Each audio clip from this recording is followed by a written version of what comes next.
is funk. Thoughts deep, boys steeped in the depths that he sunk. Big stress, depressed in the middle of fall. Sky gray, I late in the thick of it all. I wonder, how long can a human survive just staying alive or carrying the rest of the tribe? Waiting for the day to arrive or struggling dies, and I be doing way, way more than getting by. So why? Cop myself a cup of coffee, sipping water in it softly, cleansing me of stress I hold. Hey, cop myself a cup of coffee, sipping water in it softly, cleansing me of stress I hold.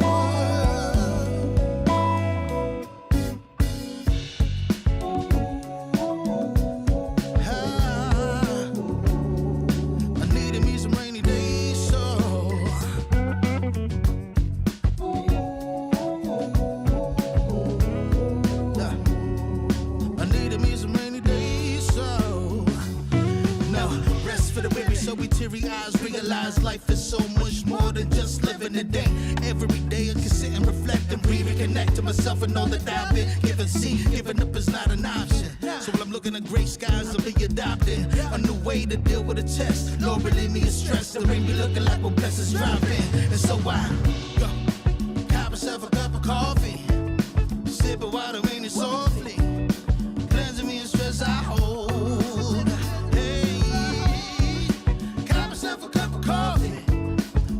Water in it softly, cleansing me of stress I hold.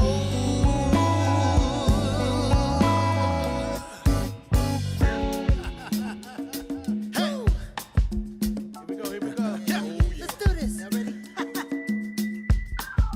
1, 2, 3. In times of test, let no harm beset me, oh my Lord, oh my Lord. In times of test, let no harm beset me, oh my Lord, oh my Lord.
Warning, the following image and/or content may be disturbing, offensive to some viewers. Viewer discretion is strongly advised.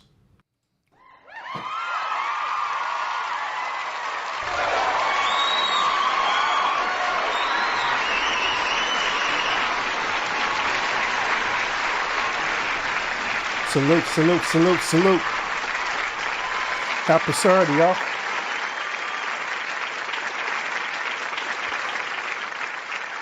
Happy Saturday, happy Saturday, happy Saturday, happy Saturday. Salute. Welcome to the lounge. My name is Urban. I'm your humble host for these festivities of the next couple of hours, possibly. I don't know, however long it takes.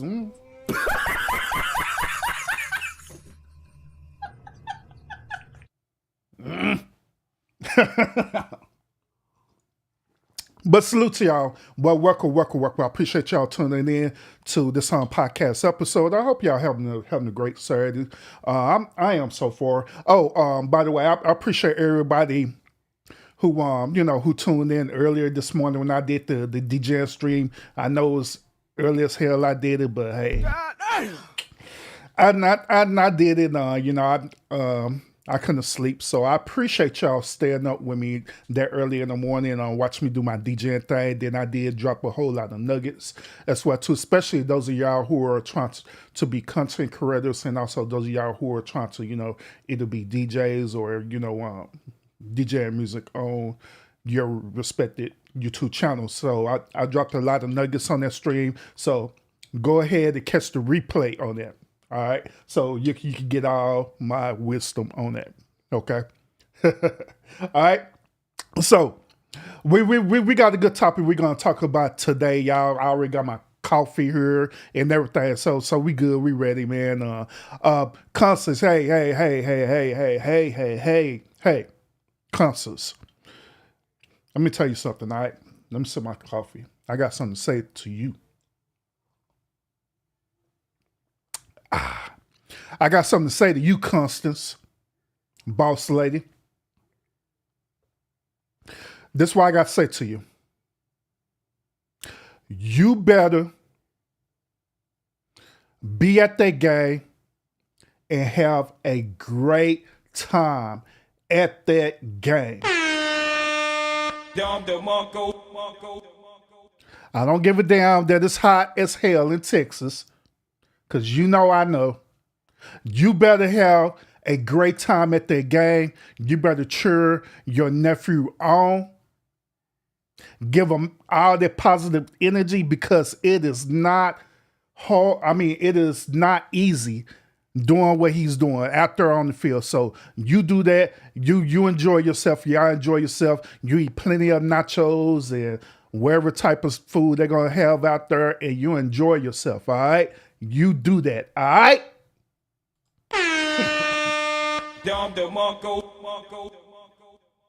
That's what I'm saying.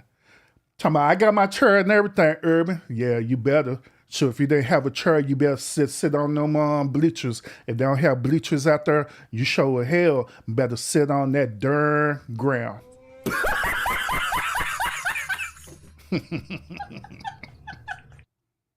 But on the cool though, enjoy yourself. I appreciate it. That's why that hell replay is for. So by all means, I'll pull up, catch the replay of the stream. So I appreciate you. I always appreciate you on Boss Lady on the cool though. I do. I really do. I really do. But so salute to each and every last one of y'all who are here right now in the lounge. Thank you so much. Thank you so much. Should we got on Scorpio Mama? She's in the lounge holding it down. We also got Rita in the building as well too. What's up, Rita?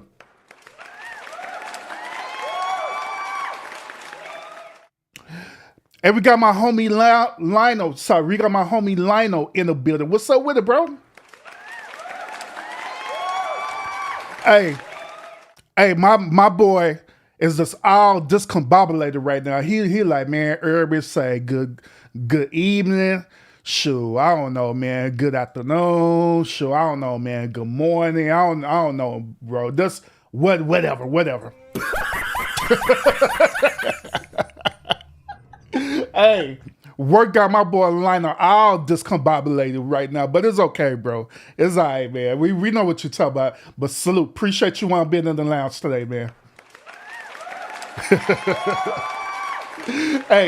He said Urban, man, hey, my guy, I'm out here making this money, but damn, I just need some sleep. I feel you on that, bro. Hopefully you can get some get some rest there now after you complete your shift, man. So go ahead and make that money, man. But take care of yourself as well too. All right, yeah, do your thing, homie. Who else we got in the lounge? Oh, I don't see nobody else. Okay, forget y'all. Y'all have to pull up to the lounge. Shoot. But salute to y'all. Salute. Appreciate y'all tuning into the stream. Appreciate y'all also going to either, you either watching in the bushes or you're going to catch the replay of the stream. Thank you. Appreciate it.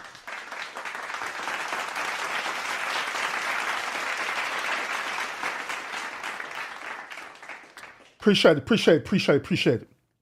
So today on Conversation, we are going to do a reaction to Cam Newton podcast show. He had Dr. Cheyenne Bryant on the show. This has started to trend a lot in the YouTube space, well, at least in the space where I'm in right now. So it started to trend a lot. So it caught my attention. So we're going to go ahead and review that. Now, I only kind of seen like little snippets of it where people were showing it on TikTok and different things like that. But I actually have the full podcast that we're going to look at today, because I always look context. What I'm saying, I want to see what was being talked about, what's the fuss is about. All right. So one thing I do know about Cam Newton is this: I do know that Cam Newton, he is similar to Nick Cannon. All right.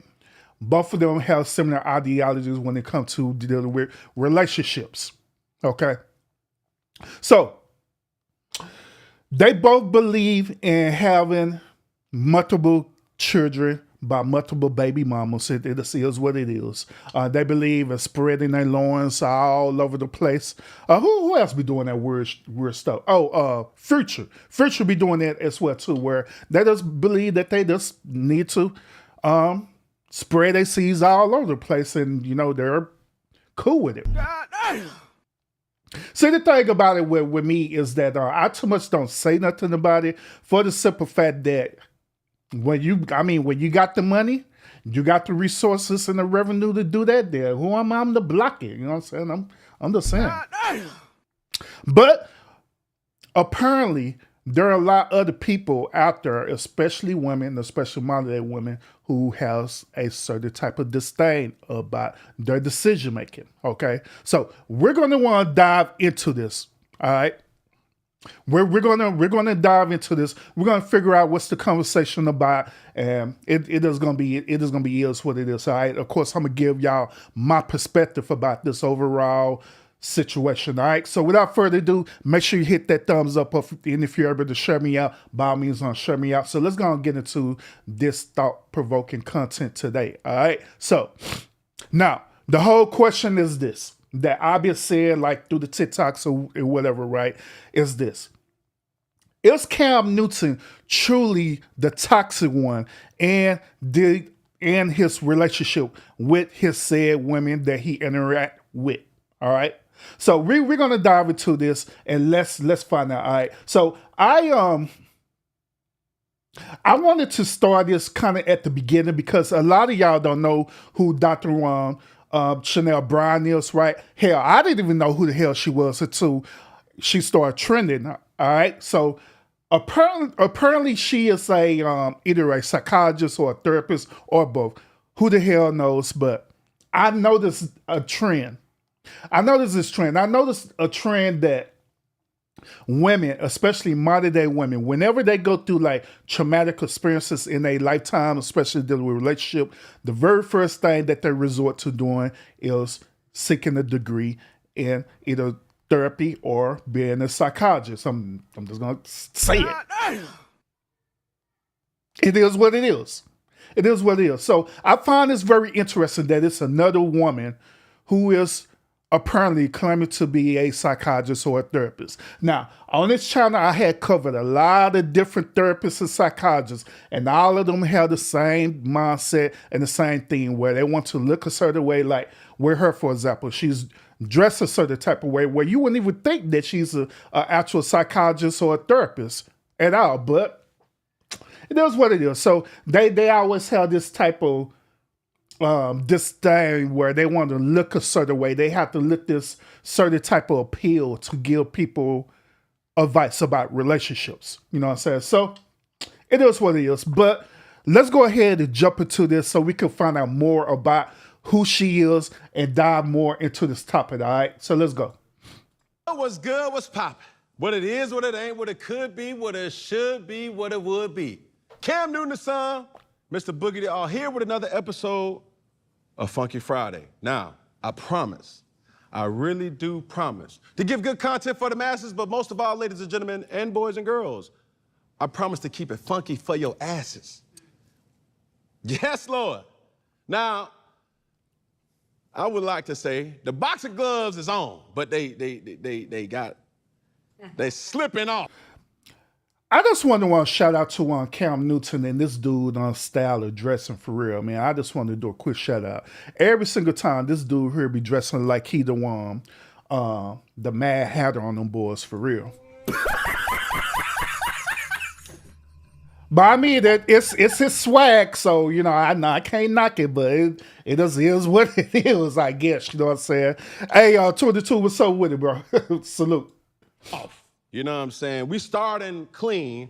So with this particular individual, who I have so much respect for, she is a psychology expert, a life coach, author of the book Mental Detox, The Power and Guidance to Implement Peace, Joy, Balance, and Financial Abundance in Your Life, an activist, and an NAACP branch president, founder of Dr. Bryant Institute and Dr. Bryant Foundation. I present to some and introduce to others no other than Miss Cheyenne Nicole Bryant. What's up, Cam? Thank you so much for having me. I'm excited. I know you're here, you know, to win. To win. To win.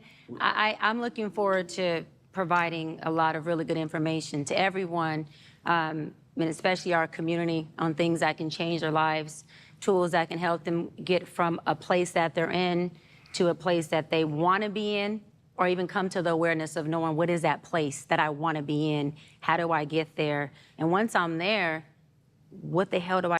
See, now once again, this like I stated in the introduction, man. When you look at Dr. Brown, right? You wouldn't like think that she's a psychologist at all. Period. To be quite honest with y'all, I actually have issues with women psychologists in particular. All right.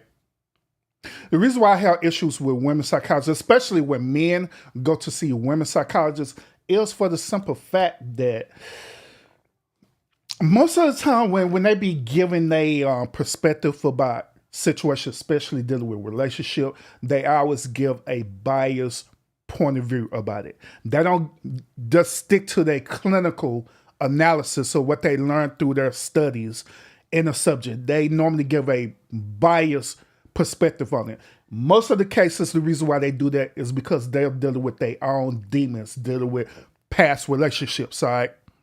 And so what I notice is that they always try to project their past experiences, their past relationship into their perfection that they're doing right now.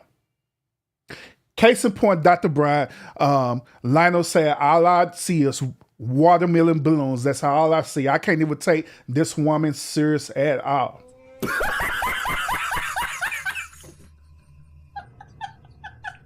I mean, I don't blame you. I don't blame you, bro. Like, if she was to be like my psychologist, right, I wouldn't even take her serious. I wouldn't.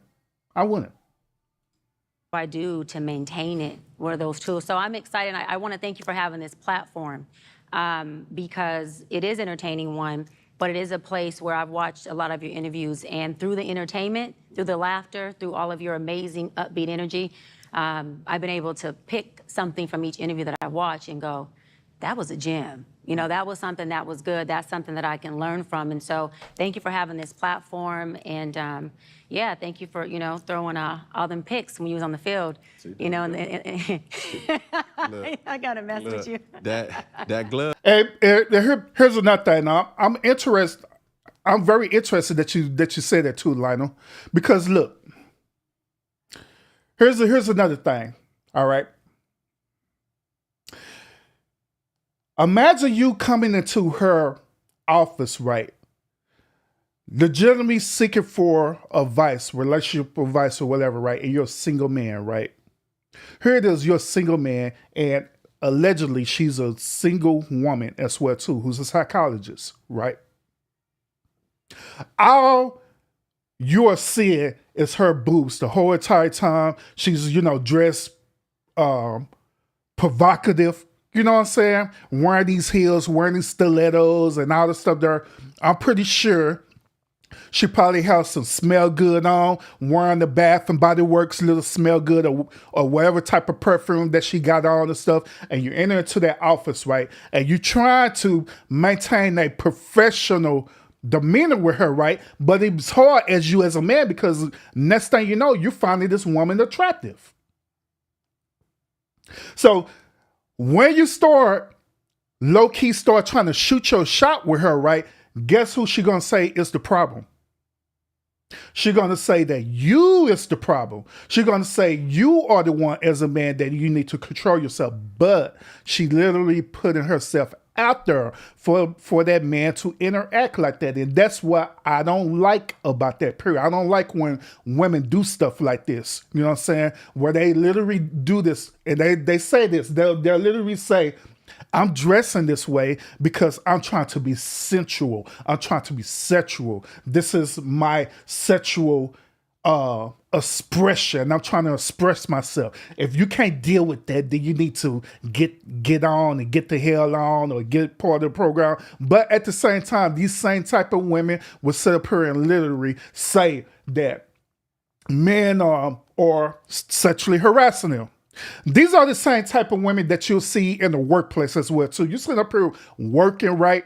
And they come purposely dressing like this, right? Knowing good and well is going to grab attention to men and everybody in their office. And they don't care. There once when people look at them a certain type of way, it could be just a simple look. They sit up here feeling some type of way. And they be the first one to go to HR and try to report you in HR. You out your damn mind, woman. God damn. It is. That's bullshit. But let's continue, y'all. Slipping on down. Because as you was doing your research on me, I know. I obviously was doing my research on Of course. you. Now, before we get into that, let's kind of go back to the evolution of Dr. Bryant. Yeah, totally. Right? I'm intrigued because as I was doing my research, I came to I was like, yo, why doesn't this is probably the most mysterious, most discreet doctor I've ever seen because she has so much like, yo, who is she? Has such a following, but no Wikipedia. I found that like so hard. I was like, yo, who doesn't have a Wikipedia? So I'm literally trying to find out certain things because I'm trying to go deep. You said, how deep we gonna go? I said, as deep as the ocean floor. You did, yeah. So that's where I really want to kind of start. Where are you originally from?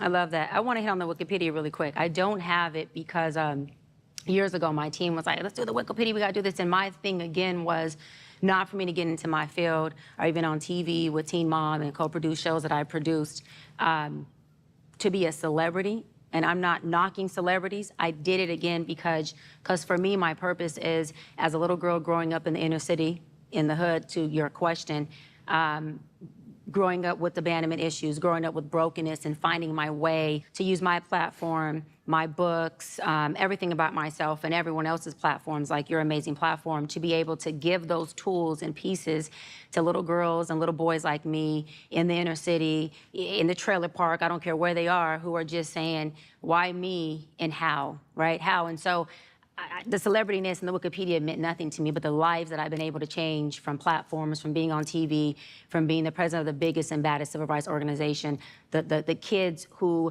have been able to call me and say, Doc, you know, I'm in college, I've graduated, you know, I'm married with a family now, adults who are experiencing suicide ideations and mental breakdowns who are saying, look, look, I'm not suicidal no more. I sold all my guns. That is my Wikipedia. That is my celebrityness. And that's my bigness for me. And so if Doc don't ever get a Wikipedia, I'm fine. But to that point, because of all the work I've done in the community, because of all the lives that I have happily been, honored and privileged to change, my city, Los Angeles, has given me something that's legacy, that's, I believe, bigger than Wikipedia. My branch and myself and my founder, Joe Gatlin, we have our own street in the city of Los Angeles as a token of their appreciation for me coming in and giving back where I came from and what I've learned in the sense of coming to a place of mental health and coming to a place of a good quality of life. So I'll take that any day. But I'm a little girl, a product of teenage parents. My father was 16, mom was 15 when they got pregnant. And in the inner city, my dad was a hardcore gangster, dope dealer in the streets. He's a founder of one of the biggest Piru gangs in Los Angeles. My mom was also, a gangster in the streets alongside my father. They were high school sweethearts, met at 10 years old. About 2 years old, when I was 2, my dad went to jail for murder and selling dope. And by Hey, Lionel, chill out, bro. Chill out. I wasn't even paying attention to the cursor, bro, at all until I see your comment. Chill out, bro. Hold up. the time he got out, he did his case, thank God. By the time he got out, they told my father my mom was selling 8-tracks. And back then, he thought 8-tracks was, she's selling 8-tracks, the record album.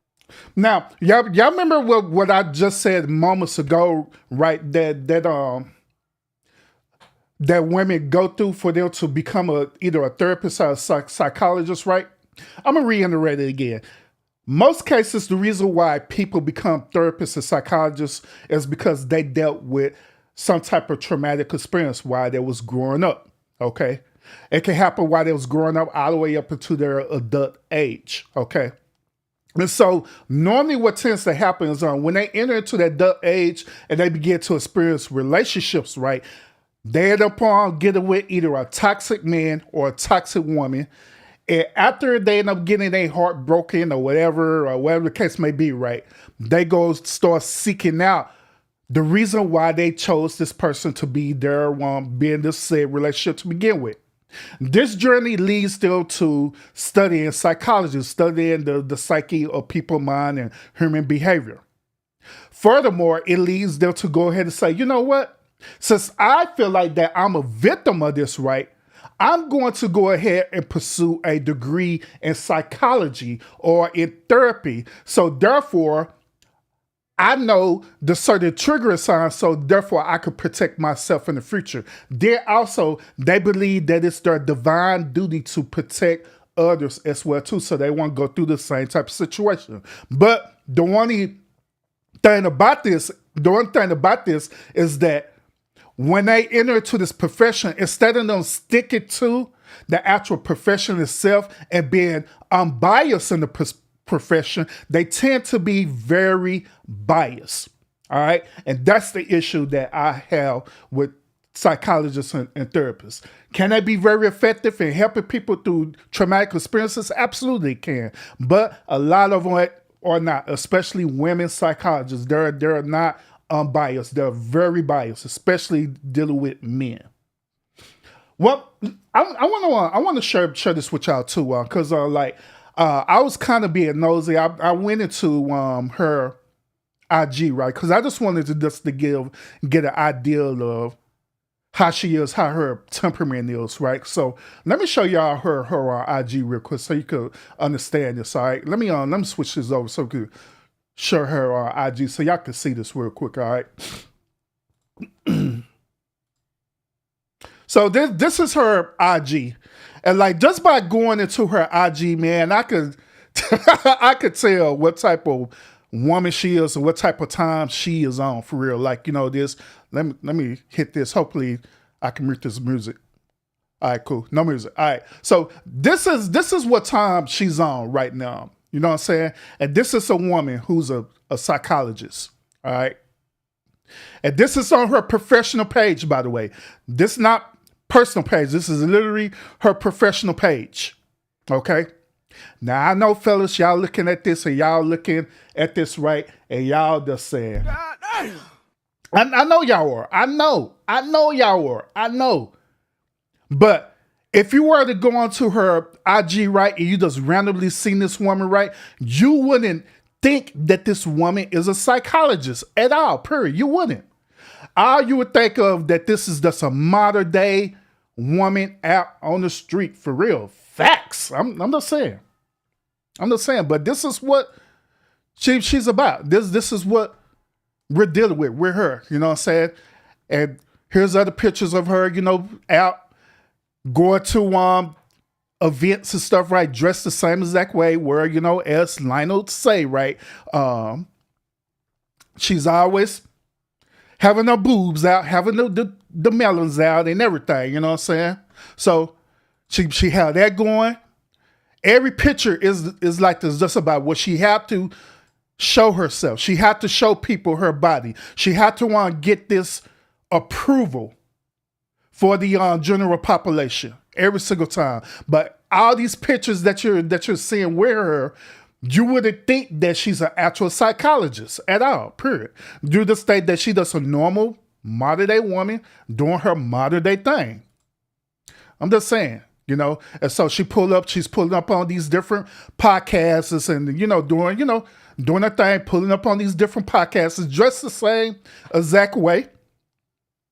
Where even with the people who are talking to her, right, she's doing the same exact way. She got to reveal something about herself. She got to reveal skin. She got to reveal something to show her sensual side of her every single time, every picture, every single moment, every single time. Out through here, this is what she's doing. Even right here, she got her bikini on at the one pool right here, so. Even when you see her doing like professional pictures and stuff, right? Even with professional pictures, see, she know that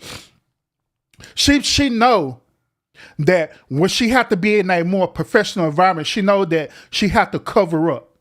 But even then, you could tell by her behavior that even when she cover up, she had to show some type of skin. It does part of her nature to be that way, where she got to show some type of skin to get people to accept her. I'm just saying, but like I said, I'm just calling it out for what it is. It is what it is. So I would be a bit surprised for her to be pulling up on all these podcasts. Like she's on Cam Newton podcast right now, right? I wouldn't be a bit surprised she's pulling up on her and she's getting all this attention and stuff, right? Because she's bringing all this attention onto herself to boost herself. You know what I'm saying? So I wouldn't be a bit surprised. But let's continue. She drops him off to a gym to work out, and she takes his car, and she never returns. He calls his brother, and he says, yo, Kim hasn't came and got me. Is she okay? Where's she at? Come to find out, she wasn't selling 8-tracks. My mom was doing the drug that my father was selling. And so as a little girl, coming from that, growing up with a lot of questions of abandonment, and I even was questioning God, saying, I just don't understand, why. And I know for sure, and it's not just kids that question this, adults also question God with certain situations that they have, especially when it comes to being a child who's experiencing abandonment, who grew up to be an adult, who's now experiencing that little boy or little girl in you who's abandoned. Me asking God, like, why I'm confused, right? And him explaining to me, baby, the only way I can give you an understanding of why is if I give you the experience. And I said, I'm good, because words don't teach, experience does. And so for me, growing up as the oldest of 7, not having anyone in front of me to witness how to do life, how to get through this, I just went into prayer, supplication, and faith in myself and God, and I became very resilient. And at that point, I understood that life was a journey that was about self-growth by self, but about making sure that whatever God moves through me, he gives to me. So I want to make sure that whatever's coming out of me, I want to keep, 1. And 2, that whatever it is that I'm able to resolve or understand or whatever pain. Notice what she's saying, right? She's telling y'all her actual story. Once again, she's telling y'all the story of the reason why she became part of this profession to be a psychologist. Once again, this validates my whole claim about why people do this. They're not going through their traumatic experiences through life, and they feel like life took them through this whole entire journey. They feel like that they need to give back to life. But the one thing about it, once again, is that through the process of them allegedly giving back, right, they have a certain bias about this. And once again, that's what I don't agree with. If you're going to go into this profession wholeheartedly, right, I honestly believe that you have to have an unbiased perspective, period. You really do. But she doesn't. And another thing too is that when I was pointing out how the way she was dressing and stuff, right, it was intentional. The reason why is because that also dealing with her upbringing. Now, according to social norms, right, that the average social norm is this, that they have a requirement for a woman to look a certain type of way, especially being in this type of profession. So she wants to disvalue the social norm and tell them, forget it. I'm gonna dress how the way I want to dress, but yet I'm still gonna bring to the table this certain type of profession and value for people. But the one thing about that is that when you do this, right, you thread in a thin line between profession and your personal biases. You know what I'm saying? If that makes any sense. Pockets or trauma I'm able to navigate through, that I do have a duty, an unspoken oath, to give that to any human, because it's a human right to have mental health and a good quality of life. And so that's my story in a very, very small shell. There's a lot more to it. But, you know, being a broken little girl, when you heal right and when you take the necessary steps to get your trauma in alignment with who you really are. Blue salute. Good people come from that. Good people come from that. And so it gave me the ability to see good in people, but be a hybrid and not be naive to, excuse my language, the bullshit that trauma and the inner city and abandonment can create somebody to be if you're not careful with that. Okay, Siri, stop the clock. Boom, right there. I just asked a simple question. Yeah, and I gave you a simple answer. That was not simple. That was a lie. Yeah. So you're from Los Angeles, I'm California. from LA. Yeah. Okay. Yeah. Yeah. I just nipped in all the other questions you was going to ask all in one. I'm making your job easier. Shit. Extremely. I was like, yo, I just. Now, the reason why she did it, right, because that is part of a psychologist's tactic, right? The one tactic that she's using is this. Most modern day women, especially those who be in this profession, they want to establish dominance right off the bat. They want to be in control of the situation. They want to be in control of the conversation. So the best way to do that is for them to manipulate the conversation. But it's kind of good that Cam had picked up on that and challenged her on that and told her, like, hey, I just asked you just a simple question. You didn't have to go all left about explaining to me your whole life story and all this stuff there. You know what I'm saying? Just tell me simply, answer my question in the simplest term possible. I wanted to know where you was from. I was just going back to the Wikipedia. But you should know this, Cam, because I was told you have a great relationship with your father, that asking somebody where they're from is also asking them about who is connected to where they're from. And for me, I stand on the shoulders of my father. And now she's trying to validate her claim of what she was saying to begin with, to say, hey, everything I told you, it was very valid due to the question that you asked, which it really wasn't. It really wasn't. But let's go ahead. And this also deals with the whole concept where the late great Kevin Samuels be talking about modern day women, where they love to be argumentative all the time and they always have the need to be right, instead of just understanding like, hey, you know what? You're right. You're right.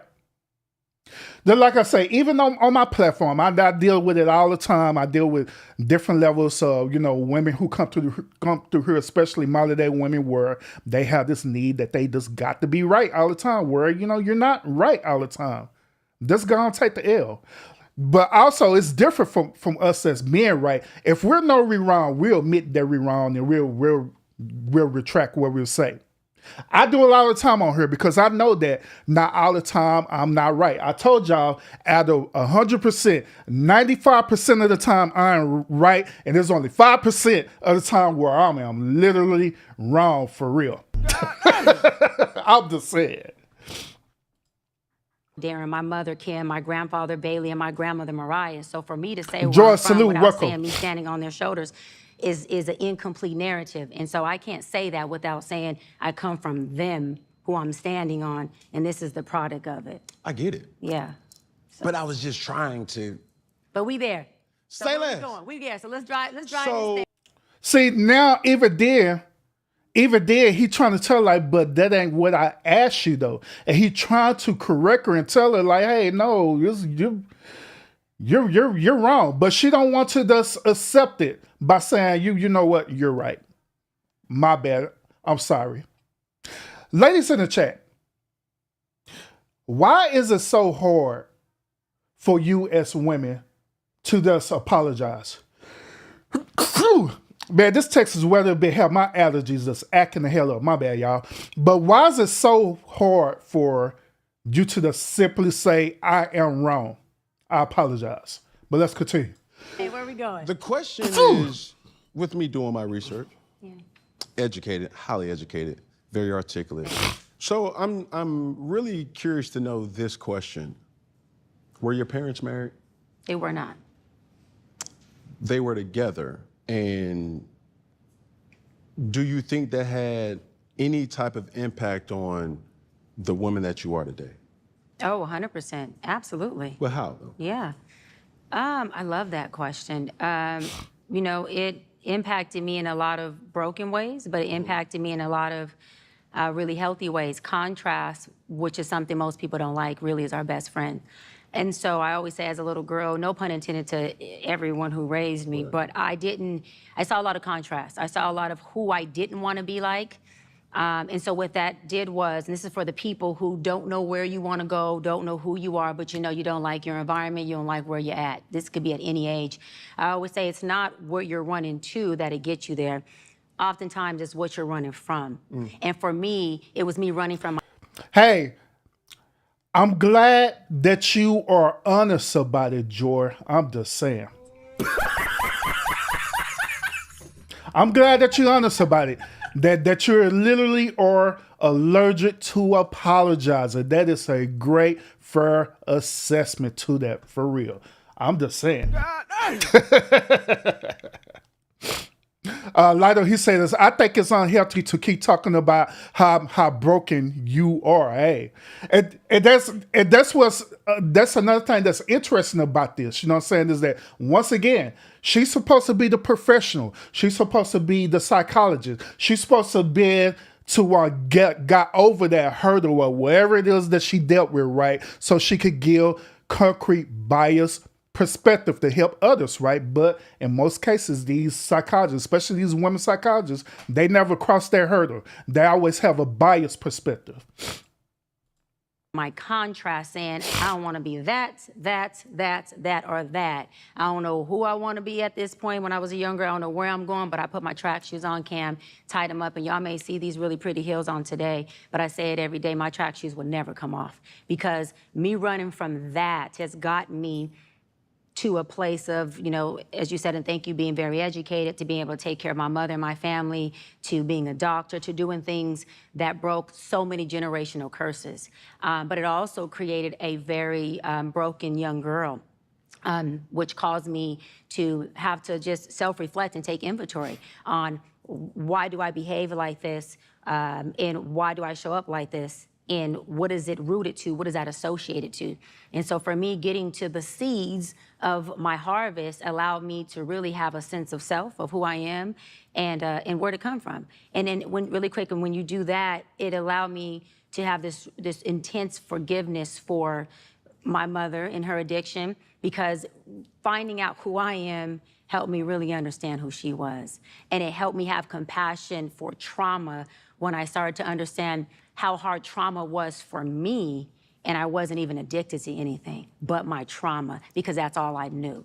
And so it's magical when you start to take the finger from here to here to here and then to here, because you get to understand you, and understanding you, you start to really have compassion for everybody, because there's nothing about me, if I understand me, that you haven't similarly either felt or experienced, where I can't connect and have compassion for you in that pain pocket or in that trauma. So it's a blessing. So basically what you're saying, you're the epitome of, she's a runner, she's a track star. God dang. Oh, absolutely. Yeah, I was definitely. I had to learn. I love that. That is so on point. You're 100% on point. I definitely have been the run of the track star. I had to learn. I spoke. Hey, also notice how her temperament changed just slightly when he said that. Because check this out. I could tell just by how the way she's talking, once again, how the way she talks is that she is that type of woman that she seeks for validation. That's why, once again, I made that point to y'all, pointing out how the way she dresses, because most women who dress like that, at the end of the day, they may tell me it's a sexual liberation or whatever, right? But at the end of the day, it's for validation. They want to be validated. Now, what Cam did is sit up here and simply say, you know what, I understand your struggle, Queen. I appreciate your struggle, and you're doing an amazing job. That's what she was looking for him to say, but he didn't say that. He countered her by saying something negative, stating that, hey, how the way I see it is that you're a runner, you're a track star, meaning that you don't take accountability for your situations. That's why she started feeling some type of way about it. She started stumbling on her words like, hold on, I wasn't expecting him to say that. So now I got to counter this and try to validate myself again. And I'm pretty sure what she's going to do is that she's going to take what he just said and try to pick it apart so it can make it seem like she's the victim and what he's saying is wrong. But let's continue. About this earlier with my makeup artist, Felicia. I had to learn what not running looked like. See, I didn't have to learn how to get away from you because you weren't treating me good. I didn't have to learn how to make sure you respected me and you showed up solid, because I was gonna pivot, right? Pivot and running, that's my first nature. I've been doing this all my life. I had my track shoes on. I came into the relationship with my track shoes on, and I went to bed with them with you. So they're not like they was ever off. I had to learn how to stay and evolve with. I had to learn that commitment's not a feeling, and that when I'm triggered, I have to stay committed to what I said I was gonna do, regardless of how I feel, regardless of where this relationship or this conversation triggered or took me in my pain. I couldn't let my pain tell me it's time to leave this Negro and sabotage. I had to let my healthy self say, wait a minute, let me overpower the pain, because the healing is gonna say, do you want to be here? The pain is going to say, you need to be here. And healed people want. Oh, Stephen, salute if I just say Pain that to you. trauma people need. And so for me, my trauma needed me to detach so I can be okay, because I was coming in broken already. And I had to learn how to be able to stay with my track shoes on, because they still on, but not get on the blocks, and be able to strut and take a walk. But it was a process of learning, and in my process of being a runner, it enabled me to call off 2 weddings. And glad that I made those decisions. Wait a minute, hold up. 2 weddings? So 2 dudes literally proposed to her and they didn't get married, meaning that she the one who called off the wedding. What the hell? Golly.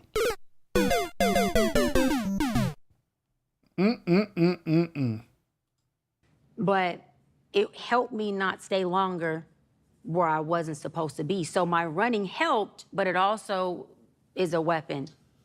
So I would say it this way. I mean, you've obviously been vocal in talking about running away from things and doing this, it being trauma. Do you have a tangible source in your life, ever had a tangible source in your life that you can touch, see, feel, experience what true love actually is, a healthy relationship. Yes. Who is that? Yes. My grandmother and my father. And now. Her grandmother and her father. Let's see if she's going to mention the dude too. Now that my mom is sober, my mother. But in her addiction, it was my grandmother who raised me and my father, thank God, who didn't allow me to be a fatherless girl, and we were best friends. No. You're talking about a romantic relationship? Yes. You know good and damn well he was talking about in a romantic way. That's bullshit. You knew that. That's exactly what we was talking about. And that's why she tried to correct them. Because once again, just like I tell you, these therapist women or these psychologist women, they always want to be in control of the conversation. Every single time. So she knew he was talking about that. And she going to immediately mention grandmother, grandfather, father, mother, whatever the case may be. No, that ain't what he's talking about. He's talking about the dude. Did you ever have a dude in your relationship? That relationship that. where we're talking about, the question was, were your parents married, right? And they weren't, so that having an impact on Right. you, and that's why you strung them shoestrings up tight. Yeah. But I'm like, have you being who you are and knowing the right things and unpacking and this. Knowing them now. Knowing them now. Yes. Have you identified someone Yes. that you can touch, that you can call, that you know that is what you want to be? Like instead of running away from something, you running to it. something that you like, I want that. And who is that for you? So it is not an individual, no. It's still an ideology. It's still something that I've created in my mind.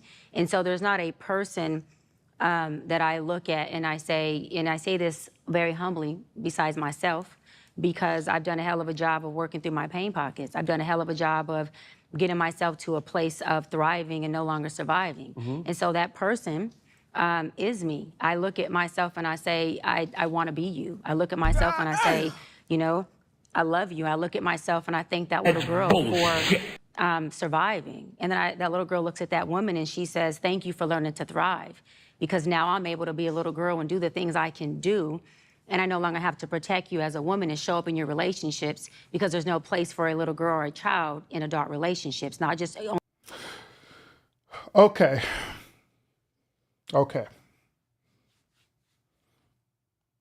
So my question is this. Let's say, once again, hypothetically speaking, you were seeking her to be your psychologist, right? And your whole issue is that you want to be in a healthy relationship. You're looking for that wife or that husband that's going to hold you down, that's going to love you unconditionally, right? And you seek her out for guidance on that, right? And you mean to tell me that she don't even have an idea of who that is because she don't have this in her head, how that look like, right? So if she don't know this, right, then how in the hell can she give me or other people advice on how they look like? And then her comeback on that is that, well, you can look at it in yourself. Sweetheart, we cannot date ourselves, even though that sounds magical, even though that sounds good, but at the end of the day, you cannot date yourself because let's keep it a buck. Some of us do not like ourselves at all. Some of us don't like how the way we are. Some of us, we don't like how the way we act or different things like that. Let's keep it real. Let's keep it for what it is. That's the whole point why you go and seek professional help, because you know you got things in you that you need to unpack. You know you got negative stuff in you that you need to unpack. Some of y'all will take the time out to unpack it. Others will accept it for what it is, and you'll bring it into that relationship. Let's keep it real. So how in the world could she tell you to, well, just love yourself? What if myself is toxic? What if I'm actually that toxic person and I don't want to be toxic no more, but your advice is to love me? I mean, if that's your advice, okay, I could love me, but guess what's going to happen? I'm going to enter into that same, as she say, ideology, right? Into looking for a woman who's toxic just like me. Ain't that's what happens, right? And that cycle just keep continuing over and over again. So I don't know about that one, man. That's crazy. Only romantically, but professionally. And so I would honestly have to say that that woman would be me, working through, conditions of love and coming to a place of self-love. Yeah, 100%. I am who I want to be. Okay, I'm so her. this is a trigger for me.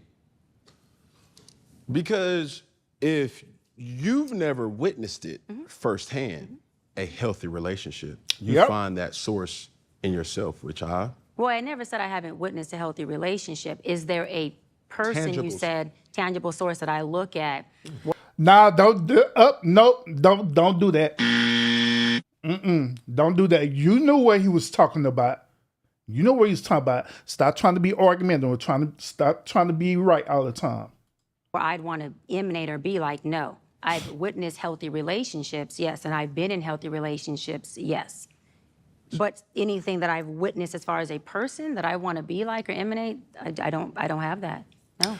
That is not what he's asking. He clearly asked you, have you been in a type of healthy relationship, or have you experienced a man who was that you was in a relationship with? That's what he's asking. It's not hard.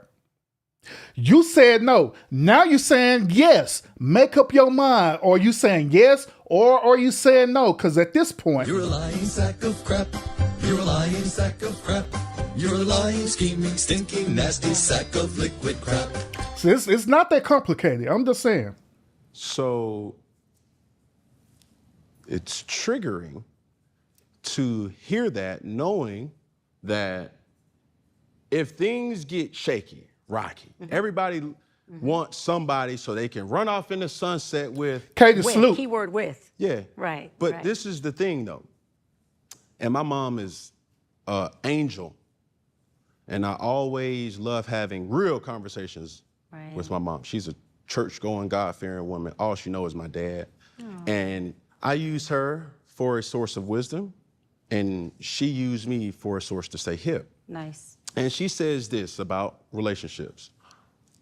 Everybody wants to find a happy ending.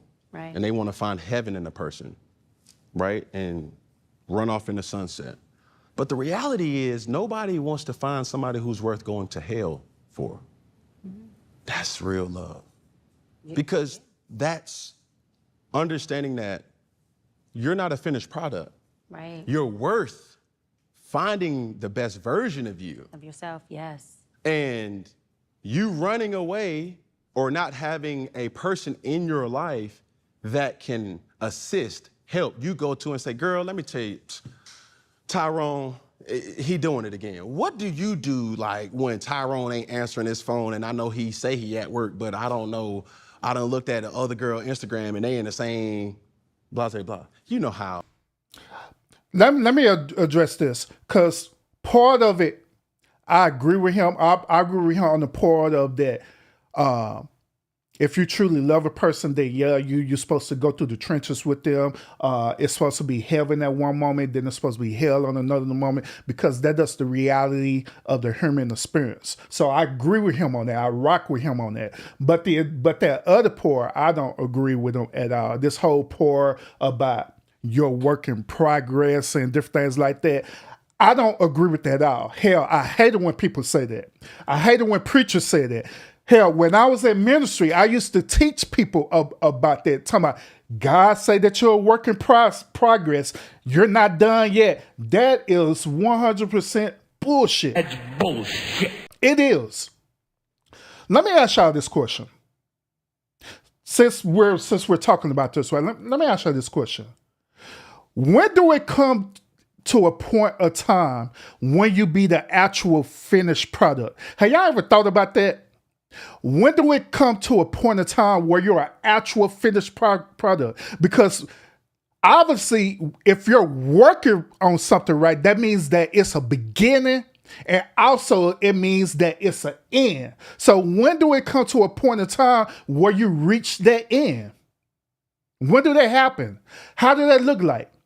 Some of y'all will argue and say this, well, Urban, they in us when we die. That's bullshit. That's bullshit. No. No. No.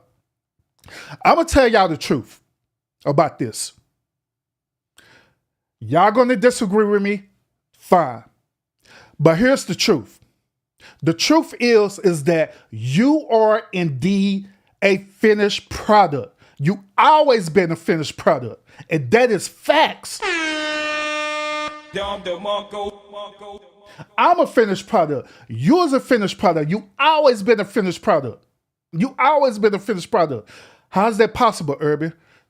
Let me tell y'all the reason why we say the stuff that we say, like this work in progress and stuff. The reason why we say that is not because we don't necessarily per se know ourselves right. The real reason why we say that is dealing with social norms. That's where it boils down to. It deals with social norm and it deals with social acceptance.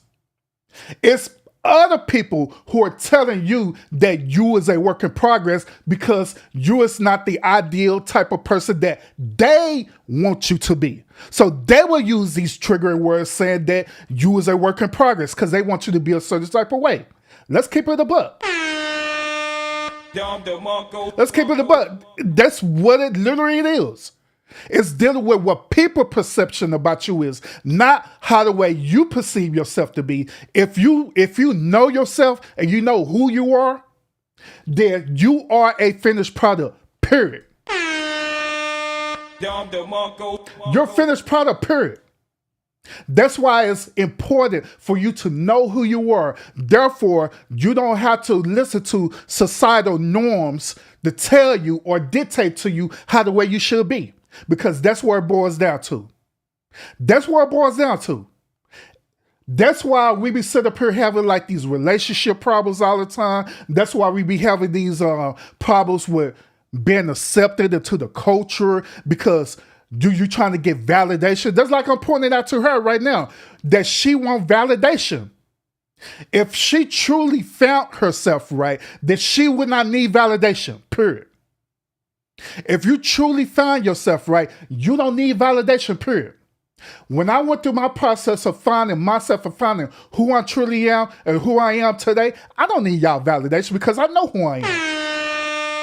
I know who I am, and I don't give a damn how the way you perceive me to be. Some people perceive me to be cool. Some people perceive me to be stuck up. Some people perceive me to be arrogant. Some people perceive me to be a know-it-all. Some people perceive me to be wise beyond my age. Wherever the case may be, I don't give a damn because it doesn't matter. Because what matters the most is how the way I see myself is, and that's what makes me a finished product, and therefore that's what makes you as well the finished product. So don't let people dictate and control who you are. Because if you do that, you'll never be happy and you'll always be this alleged working in progress thing. I'm just keeping it real. So y'all can take it for however way you want to take it, but that is how the way I see it as what it is, period. I get what you're saying. Detective women can be like, I need the FBI need to hire. Hell, y'all perfect. I don't care what people say. You're not perfect. Shoot, nobody in this world perfect, man. That's some utterly bullshit. That's bullshit. When you know who you are, you're perfect. Do you make mistakes? Absolutely you do. But you got to understand that even in your mistakes, that's still perfection because that's what you're supposed to be doing because you're human. That's what you're supposed to be doing. That's part of your perfection. So don't let people take that away from you because they want to control you. More black women because they gonna figure something out. Right. The black woman I know, strong, very curious, detective, go gadget information. They gonna figure that out. Yeah. But you not having that source in the time of need, not when everything's good. We don't need no more invitations to the wedding or to the anniversary or to the party or to this or to that. We need people who gonna help me when I need help in an unconventional or when the situation is not so much straight and narrow. Right. That's why it's triggering to me. So let me hear you correct. It's triggering to you because what you hear me saying, which sounds like we have a little slight disconnect. What you hear me saying is that I don't have a go-to person when Tyrone, which I don't have a Tyrone, thank God, or something is off kilter in my world that you. I mean, why it got to be a Tyrone or a Pookie and stuff? He said in general, do you have a man in your life? Period. That's all he was asking, that you could gravitate towards, so you can have that type of ideal or that type of foundation. If you were to enter into a relationship and get married, who would that be? How would that look like? That's all that he asked. It didn't have to be nothing negative. And yes, it is an absolute disconnect because, to be quite honest, she is being disingenuous about her response. You hear me saying I don't have a go-to person or a resource that can help me process through that. Correct. Okay. Or I can also add to that, you don't have a healthy ecosystem where I'll give you an example. No, I got you. Staying on point is Go ahead. quick. So if I take a relationship serious with an individual, it's going to be hard for that individual to understand or to fight for something if her resources are single women, I agree. are bachelorettes, I agree. are divorcees, I agree. are certain situations. And I'm like, 100%. so they say birds of a feather flock together. Yeah. You mean to tell me you're the only good girl out of all these? And another thing, people give advice from their results. Right. So every day we live on the results of our decisions, and so they're giving you advice on things they have experience in. If it's single, it's experience in being single. If it's married, it's advice from a married woman. So what I'm saying is, yes, I have a strong support system. I have a healthy ecosystem. I have people that I do go to. And the Bible says, do I seek wise counsel? Yes. And I have wise counsel within my world and within my foundation. So now, you have them now? Or? Yes, I have them now. Yes, I have that. But when I just asked you, No, the simple that's not question what you before- asked me, or how I received it was, is there anyone who I look to that I'd want to be like or admire? I don't have that. That person would be myself. But as far as a support system, not only do I have a therapist, not only do I have a pastor, not only do I have a mother, and I have a circle of wealth, which I call friends and support system. This woman literally manipulated the conversation into how the way she wanted to go. That is not what he asked. Once again, he asked that you have a man in your life, that you have an ideal about this person being your husband or being in a relationship with. It didn't have nothing to do with no support system or anything like that. So I think at this point she started confusing Karen with his own questioning now, because she keep dancing around over and over again with this conversation. Who, male and female, single and married, who, that's why I said, some do have healthy relationships and some don't have healthy relationships, but they're all part of my ecosystem. Again, contrast, the person who doesn't have a healthy relationship is also teaching me things on what not to do and things I may not want to do. Folks like your mom, who are extremely wise, who, are still, I'm guessing from what you said, still with your dad. Right. She has a different perspective that definitely adds to, me processing through my journey and what that looks like. So I have a very equally yoked circle of resources. Well, she also had to say that too. I'm guessing that she's still with your dad, and that's another red flag as well too. That's another red flag, because once again, just like I stated earlier, she do have her own biases. She have a lot of biases for real, and the reason why is due to her upbringing. So it's uncommon for her to hear a person, especially a man, have a strong nuclear foundation where he came from, where mom is still with dad. Sources that help me through whatever I'm going through for the clarity. But do I have somebody who I look to that I want to be like? That person is Dr. Cheyenne Bryant. Yeah, she's single, Stefan. Now, I want to respond to something. You said there's a lot of that black women, and I know it was a joke, but being serious, black women are women, folks would hire to do the detective investigative work. Because they're going to find out anything. They're going to be on social media, Instagram, cell phones, all that. They're going to piece it together. They're going to figure it out. See, that's the dysfunction that I'm talking about is an issue. Okay. And that's also when I'm referring to low functioning behaviors. That's a choosing issue. First of all, not that I'm better than any other woman or they're better than me, I'm not choosing a man that I have to become a detective to. Even the men I called off weddings from, to their defense, just because I called it off doesn't mean they weren't good men. I'm choosing men who I can be a wife or a woman to. I'm not choosing a man that I can be a detective to. So when women are choosing men, I think that certain things to become aware of are, do I have to go into my detective, which is my trauma? Do I have to go into my investigative, which is my dysfunction? Yeah. Because if so, that man is triggering and bringing those things up. And he only brings those things up in you because those things are in him. Yeah. And start trusting your spirit more, ladies. And this is another thing. Women with daddy issues are going to be okay with being an investigator and a detective, because oftentimes, remember, they have learned subconsciously how to investigate and detective.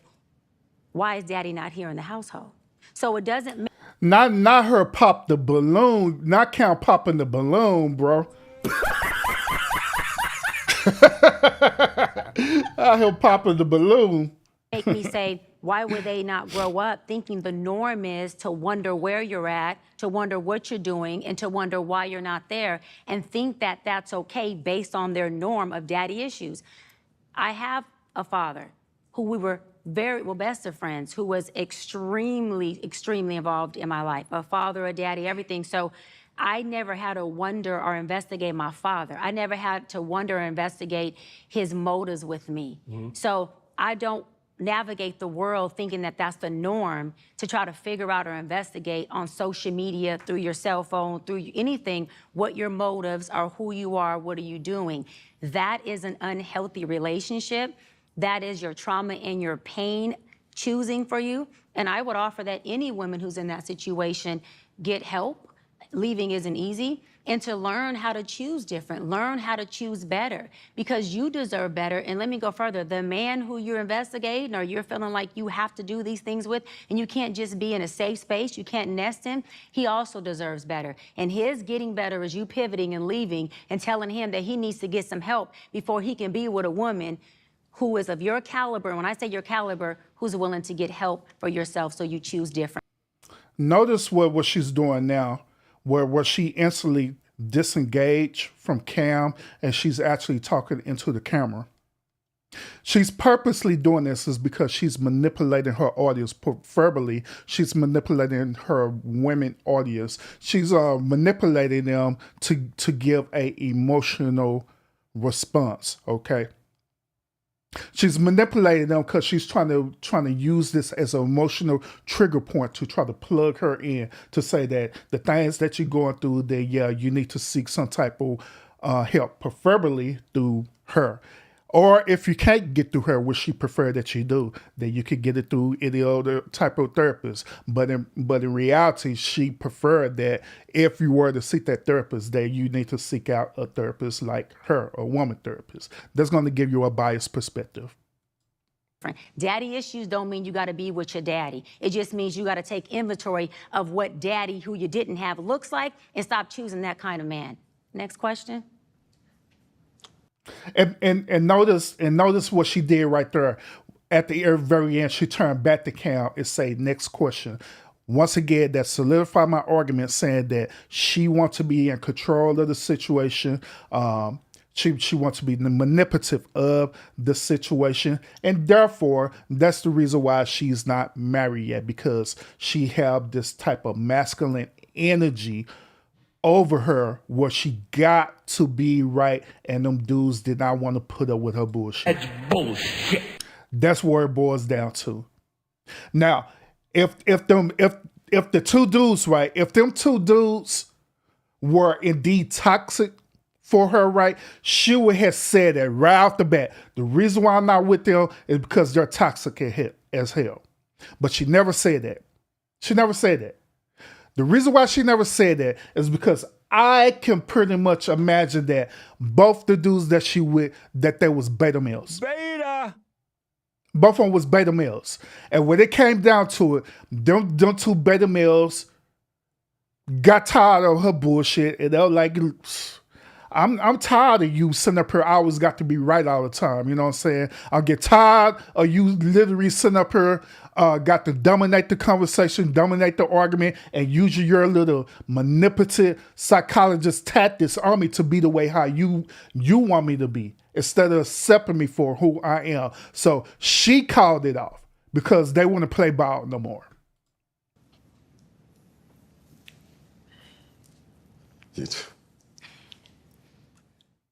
Y'all know I love. All right, commercial break real quick. Let me pause this. Well, not pause it. I'm gonna mute it and I'm gonna let it play. All right. Appreciate y'all want to tune in. Make sure y'all hit that like button as y'all enter into the lounge, y'all. Then we'll get right back to this.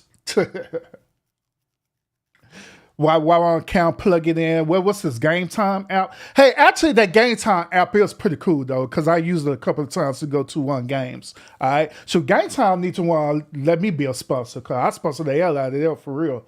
So I got it to concerts and everything for cheap, with good seats, by the way. Cam, hurry up, man. We're trying to get back to the show. Game Time.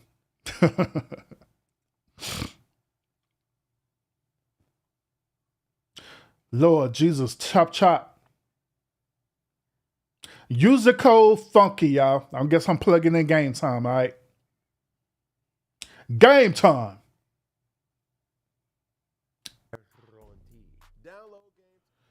Oh, my God. Okay, we're back. My boxing glove's still on. Dang. Yeah, man. And I for the sake of my cigar, I mean, it's gone. Yeah, it's about to get there. I just want to ask a simple question. And it's going to be a simple answer. Hopefully within the time frame of me smoking this cigar. Do you want to get married? Hard, yes. Absolutely want to get married. So my question is, if you've never seen a healthy marriage, how are you able to identify one? So let me answer again.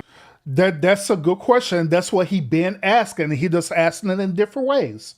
If you never seen a healthy marriage, you never been in a healthy relationship that leads you to be married, then how do you perceive that? And how in the hell are you helping people to get to that point? And I didn't grow up in the household where a healthy marriage was something that was present for learned behavior. I am 41 years old. I'm an adult who has done a lot of work. So in today's world, with my work and my healing and my old friends who I have now. She is 41 years old and single like it ain't nothing, y'all. Made new friends. I now have, and I do see healthy relationships. But none that you want to be like, yo, no, because, I like what y'all have. Right. I want to emulate that. No, and it's not because what they have isn't healthy.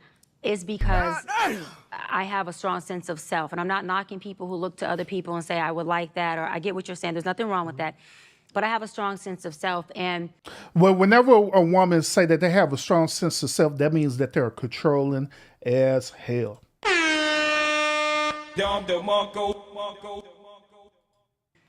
I don't want what someone else has. I want what is aligned in God's will for me is. And so I have a strong understanding that what's for me ain't gonna look like your healthy relationship. And if I get caught up in, I want that, or I want it to mirror that, then I may be looking and meeting my husband saying, you don't fit this box, which is called compartmentalizing. And my husband, who's God sending to me after all my work, doesn't need to fit a box. He needs to come authentically who he is. And my job is to love him where he is, how he is, and pray on the ways that I don't understand, because I'm not supposed to lean onto my own understanding. I'm supposed to trust God in all his ways. And when doing that, that means I'm not looking for anything externally to idolize. When I have myself in God and I know that who my husband is, I will feel it. I don't have to see it in someone else's world. And the other thing is we got to be careful with wanting what somebody else has from the optics, because it could look like we want this beautiful mansion and we go in that house, excuse my language, that motherfucker's more homeless than people who sleep on the street. Because just because you got 4 walls and you have a marble floors and you have a gated home and you have a 10,000 or 20,000 square foot home doesn't mean that thing ain't more homeless than the person who's in a high-rise apartment, or a person who's in a single apartment living in downtown LA and they're a student who who's poor, okay? That has nothing to do with it. So I'd rather have a little apartment with my husband and baby, we got wealth, than be in a big mansion like a lot of people have done and be homeless in that thing. And I'm sitting here creating this image for my people to admire me, but I'm dying in the inside. When you talk about resources and people, I don't want no friends around me who can see me as a mansion, but let me die as a homeless person internally. So if that be the case, if that's her argument, right, then what would be the insane reason for people to seek her out for therapy dealing with relationship issues? What would be the whole point of that? She also mentioned earlier that she has a therapist that's on her team that help her out with this, right? If that be the case, what would be the whole point of seeking out that therapist? Because I'm pretty sure that therapist is giving her some type of blueprint for her to know what she's looking for in this alleged person that she wants to be in a relationship with. I'm pretty sure of it. How the way she's talking is that it's almost as though it's this therapist is doing the same as that thing that I've been telling y'all through this podcast, is that this therapist is being biased. Hell, I wouldn't be a bit surprised if her therapist is a woman. I wouldn't be a bit surprised about that. Where she's showing her biased perspective about this, right? And she's gravitated towards that, telling her all this crazy bull crap, talking about, you don't need to look at other people for relationships and different things like that. Now, part of me, I understand where she's coming from, because that's what I was talking about earlier about y'all, about social norms or social acceptance, you know what I'm saying? So I put it to y'all this way. If you need some type of guidance, right, or some type of beginning foundational thing to help get you to where you need to be at, I believe that it's nothing wrong with that. I don't. I believe it's nothing wrong with, if you're looking at, like, say, for example, your parents and stuff, right? And you came out of a healthy nuclear family household, and you look at that as a form of guidance to help you to find that particular person that you want to be in a relationship with. I have nothing wrong with that, as long as you're not literally emulating that whole entire relationship, meaning that you're sitting up here saying that it got to be this way because this is how my parents' relationship is. That part I don't agree with at all, for the simple fact that deep down inside, like she stated, right, you don't know the things that the parents went through in order for their relationship to be that way. They probably dealt with toxic stuff. They probably dealt with all kind of crazy stuff that you probably don't even know about. You know what I'm saying? So it's okay to have some type of guidance or some type of, I call it like some type of foundation, so you can have an ideal, but you don't have to literally emulate that whole entire thing. If that makes sense, you can find your own particular path in that, as long as it's something healthy and realistic that you could bring towards the table in that relationship. I'm good. And nor do I want to be the woman who says, I want what Cam and this woman has, not knowing that when this woman goes wherever she's going, she's really speaking the real about what y'all got going. But she's not going to tell me, because she wants me to keep feeding her trauma, which is that mask and that costume she's wearing, to make people think that relationship is good. I'll pass. I'll take what God has for me, and I will continue to pray for those who I see have a healthy relationship and support them. But I don't want nothing nobody has, because it's not mine. And if it ain't yours, y'all, you can't keep it. You can't sustain it. So stop wanting things that ain't yours. Stop wanting things that don't belong to you. That's called... I need for her to stop looking at the camera and talking to people and talk to Cam, because Cam the one who asked the question, all right? Despair. Get you some help. Get you some healing, get you a sense of self, and start wanting things that are yours. And then you may not end up with a man who's beating your ass because you thought he was putting her on jets and buying her Birkin bags and taking her to nice restaurants when she was going home getting her ass beat. But you wanted it though, right? Be careful what you ask for. Start asking God, reveal to me what I'm saying I want, so I understand the transparency of it. God, reveal to me what's mine, so I can have that. And I don't end up praying to you to get out of it. And I don't rush to the altar just to become a divorcee or a baby mama or a baby daddy. We don't want what nobody else has. We want what's ours, because that is good enough. I caught that pic. You caught the pig. Just because you talking loud, just because I wasn't loud. Just because your voice is I wasn't inflected, loud. just because you're leaning forward to your I wasn't camera, loud. doesn't mean you just called a pig. I'm talking to my people. I'm talking to my people who All want I'm to get trying it right. to say is you took something completely out of context when I said your resources around you that you said.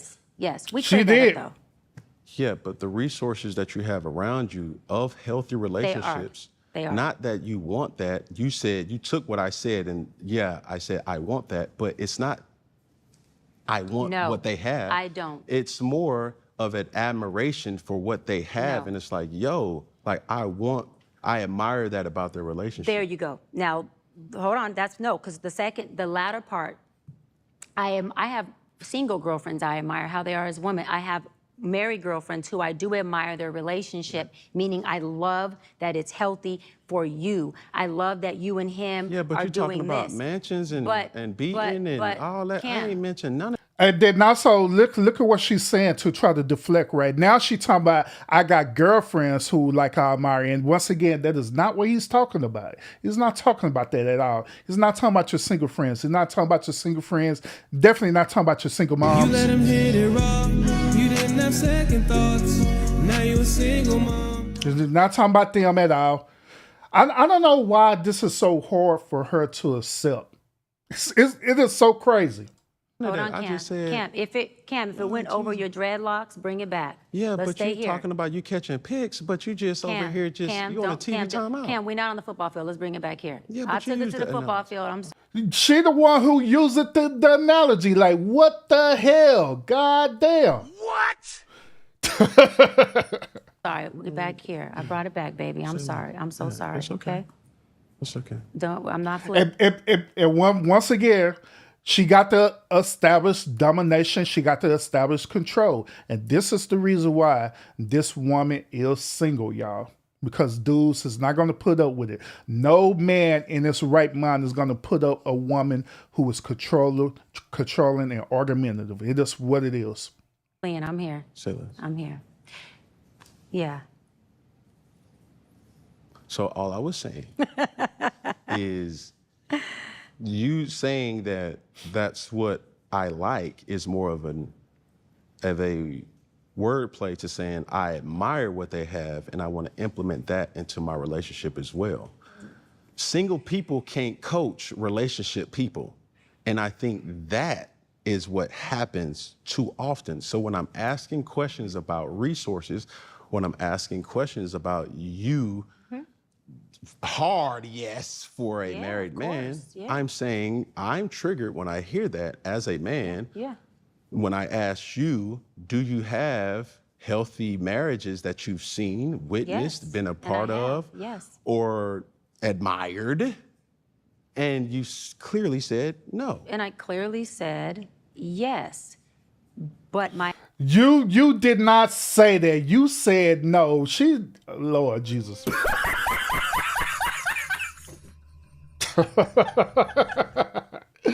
Oh, Lord. God, bro. Oh, hell no, man. Lord Jesus. my admiration doesn't go as far as, in your exact words, I would want that. No, I don't want anything that somebody else is. I want to help them have more of the good stuff. Okay. Okay? But in the sense of, you know, again, people who are doing well, married or not, but I want to go back to what you said is triggering to you, because I love that you said that. And a lot of people... And notice that she keep trying to point it back on him to make it seem like that Cam is the problem in this conversation, which is not. Cam is not the problem in this particular segment. It is her. It's all the way her. It's absolutely her. think that, you know, and it's not wrong. I get it. You know, a single woman or even a woman with no kids, how can she coach or therapy a woman who is a mother? Or a single woman, how can she coach or therapy or help or be a psychologist with people who are having marital But issues? you're single. I'm single. Okay. Yes, I'm single. And so I love what you're saying, because I don't know what other therapists, psychologists, or coaches do, but I don't coach married couples. Stick with me. People come to me who are married. I'm helping each of them. Wait a minute. What? She don't coach married couples, but they come to her like what? What the? Huh? God damn. What the? That's bullshit.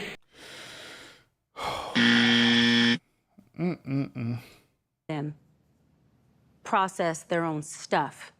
Because what a marriage is, and your mama will know it because she's a church woman, and from what she said beyond 39 wise. years Right. of marriage. And even what she said about marriage. And keep in mind that she's doing all these subtle jabs to him to try to trigger him, to try to manipulate him. Okay. Everybody want to go to heaven, but there's a lot of hell in it, and love that. She said that. Marriage, like the Bible says, is cleaving. Cleaving does this. Cleaving does this. Cleaving doesn't do this. And so when people come to me married, they're doing similar to Mama's statement. They're coming to me like this. And so I'm not counseling married couples. I'm counseling individuals who are coming with so many issues within themselves that they married on paper, but they ain't never even had a chance to be married mentally, emotionally, spiritually, sexually, intellectually in any way. But what happens is, as I help them as individuals process through their traumas and their pain and their intergenerational issues, they magically either usually cleave or, not many, but some, depart. Because you cannot cleave without shedding. And the shedding that cleaving takes is the shedding of your stuff, your ego, your emotions, your trauma, your pain pockets. And when you shed of that, the cleaving was already waiting there for you. So it's not that anyone, even other therapists, are teaching married people how to cleave or be married. They're really breaking down the barriers that people have that are keeping them from being loving or in love, or like Mom said, keeping them from going not only to heaven, but sometimes taking that detour to hell just to get to heaven again, just to get back. See, this is one of the main reasons why a lot of people, especially men, right? Especially men, this is the reason why they have problems going to therapists, okay? When you have people like her, when you have people like what's that idiot name? Derrick Jackson. When you have people like her, you have people like Derrick Jackson and these other people who are allegedly relationship coaches, right? You have people like Steve Harvey and all the rest of these crazy idiots that are out there, right? And they be disingenuous with their claims. They literally be sitting up here leaving people down a slippery slope all the way down to toxic relationship, thinking that they're helping. But in reality, they're really not. Because like I say, just like what even Lionel said in this song, if I'll be seeking this woman now, I just so happen seeing her out, I wouldn't be trying to seek her out for no advice or nothing like that, because how the way she's presenting herself. And on top of that, let's say that I get past her looks and stuff, right? And just keep it professional, keep it to the buck, right? I will literally be looking at her crazy. I will literally be wanting my money back for real, because the type of advice that she's giving is not foundational at all, period. It is so biased. It is so biased. It is so toxic. I'm just saying. Back to hell to get back to heaven. Yeah.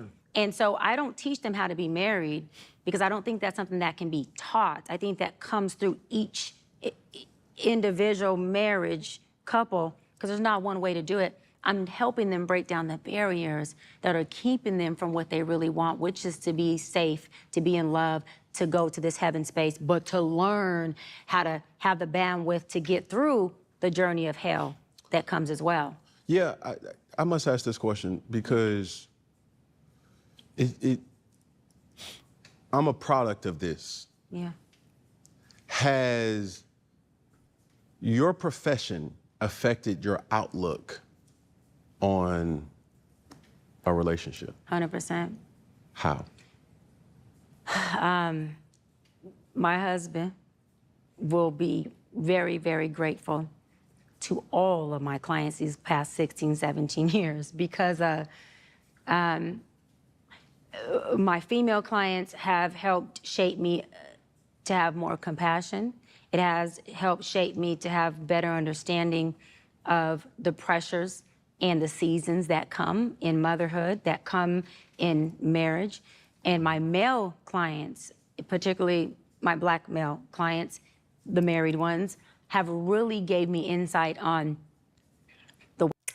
Why did she have to emphasize that her Black male clients are married? But when she said female clients, she didn't say that.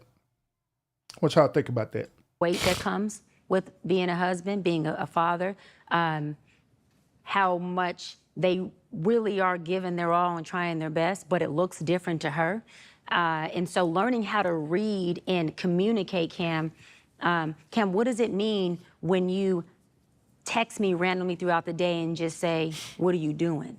Is that a message, what are you doing, is that a message where you're just trying to tell me, baby, I love you, but you didn't say the words? So if I know that what are you doing means I love you, as your wife, the Bible says, love you by knowledge of you, not understanding, knowledge. I now know how to code that. So that helps me not personalize, but you ain't doing it my way. But you didn't say, I love you. And you saying, but baby, I say what you're doing, and that means I love you. So my clients have helped me dissipate my ego. And they have helped me not only gain a sense of self, but understand the different languages that men can speak.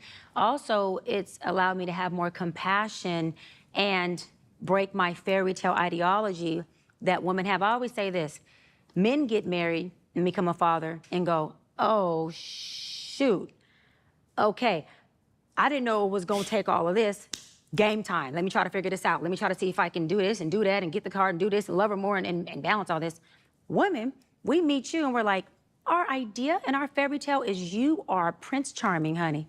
And then we try to get you to fit Prince Charming, and the more you don't fit it, the more y'all end up in my office going, but he doesn't do this. Well, has he ever did it? No, but I always just thought my husband would. Your husband or this man? So are you getting to know who you with, or are you making this man fit this fairy tale ideology that doesn't even exist anyways? And so women come and lead with, fit this, or you have no value. Men come in and go, all right, I'm here, and I'm gonna learn how to be the best I can for you. And then women do what? You're taking too long. You're not getting there because you haven't fit the box of the fairy tale. So for me, it's helped me break down what all of my clients know. Y'all know, I call it the fairy tale ideology. And I'm not exaggerating, Cam. I wanna say 100%, but I'm gonna go 99.9% of women who come in my office, I'm having to work on breaking their fairy tale ideology of their husband. And hold on, let me say this. To his defense, they almost always have an amazing husband. But because his amazingness doesn't fit her idea of amazing, guess what? He ain't shit to her. And remember, have no emotional investment besides I really want them to get this, work through this. I'm going, so because he don't fit your tone of red, you gonna tell me this man still ain't red? He burgundy though. You see what I'm saying? You know. Yeah, y'all see what she did there, right? So throughout this whole time, she constantly wants to be right.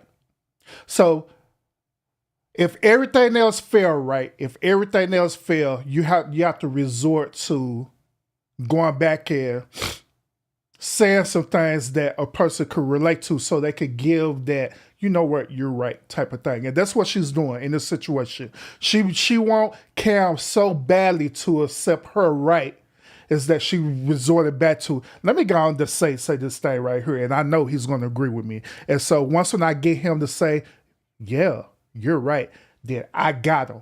Now I can manipulate and control this particular conversation. He there.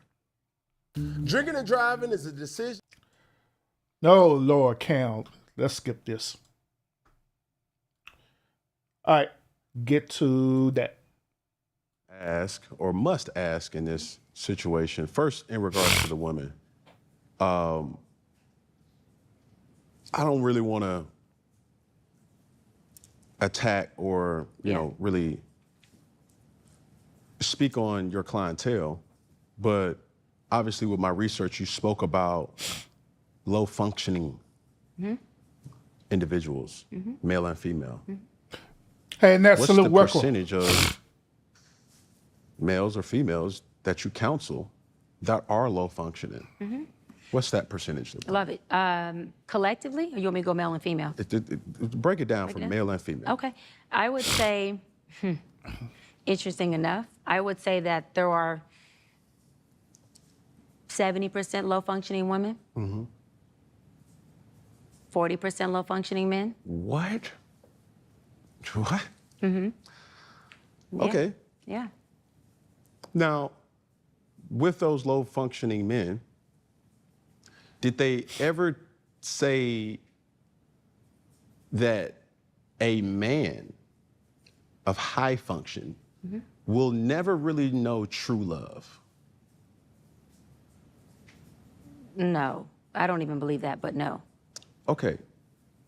So, what identifies a woman to be high functioning? A high functioning woman is a woman who wants you. She doesn't need you. And let me clear that up. When I say she doesn't need you, it doesn't mean she's independent. That means she is interdependent. I only not need you because my pain doesn't need your pain. My dysfunction doesn't need your dysfunction to feed it for us to be in this relationship, meaning I don't need a trauma bond with you, okay? She wants you because she wants the healed part of you, but has the capacity, because we're all human, we ain't perfect, to facilitate and deal with the unhealed part. Once again, you are human and you are perfect. Don't let this woman lie to y'all like this. I explained this to y'all earlier that you are perfect. And another thing too is this. I call bullshit on this. That's bullshit. Because every woman overwhelmingly say that they want and need a man.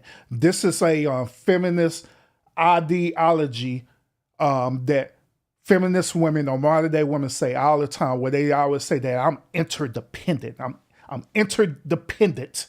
I don't need a man. I could do all these things on my own. But at the same time, they'll go back and say, do you want to be married? Yes, I want to be married. I want to be married. There, where you ask the question about financial status in a relationship, guess what they're going to say? They're going to say, I'm looking for a man who has 6 figures or higher. I'm looking for him to accept me working, but I want it to be my own money. But at the same time, I want to utilize his own money as well, too. That is the clear-cut definition of a hypergamous woman. It is what it is. Every woman is built this way. Nothing wrong with it, but it is, to be honest, it is, y'all have to accept the reality of who you are. We accept it. Y'all got to accept it for who you are. Part of you that's going to show up in the relationship at some point. And hers is going to show up too. Mine is going to show up too. And so that's why I always say, I want a hybrid. I want a hybrid for y'all out there who want to know. Meaning a man who's high functioning enough to meet my healthy high functioning, but low functioning enough to deal with me when my abandonment inflames, to deal with me when some of my dysfunctions that I'm still working on inflame. Because if he's too high functioning, guess what? He doesn't have the bandwidth to deal with the low functioning part. Hell no, that's bullshit. That's bullshit.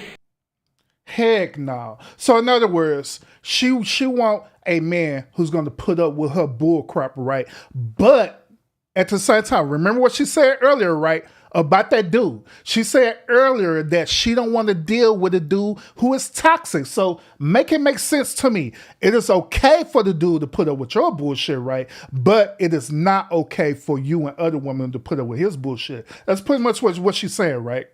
Right? That doesn't make any sense whatsoever. But to be honest, that's how a lot of women in this modern day culture, they think this way.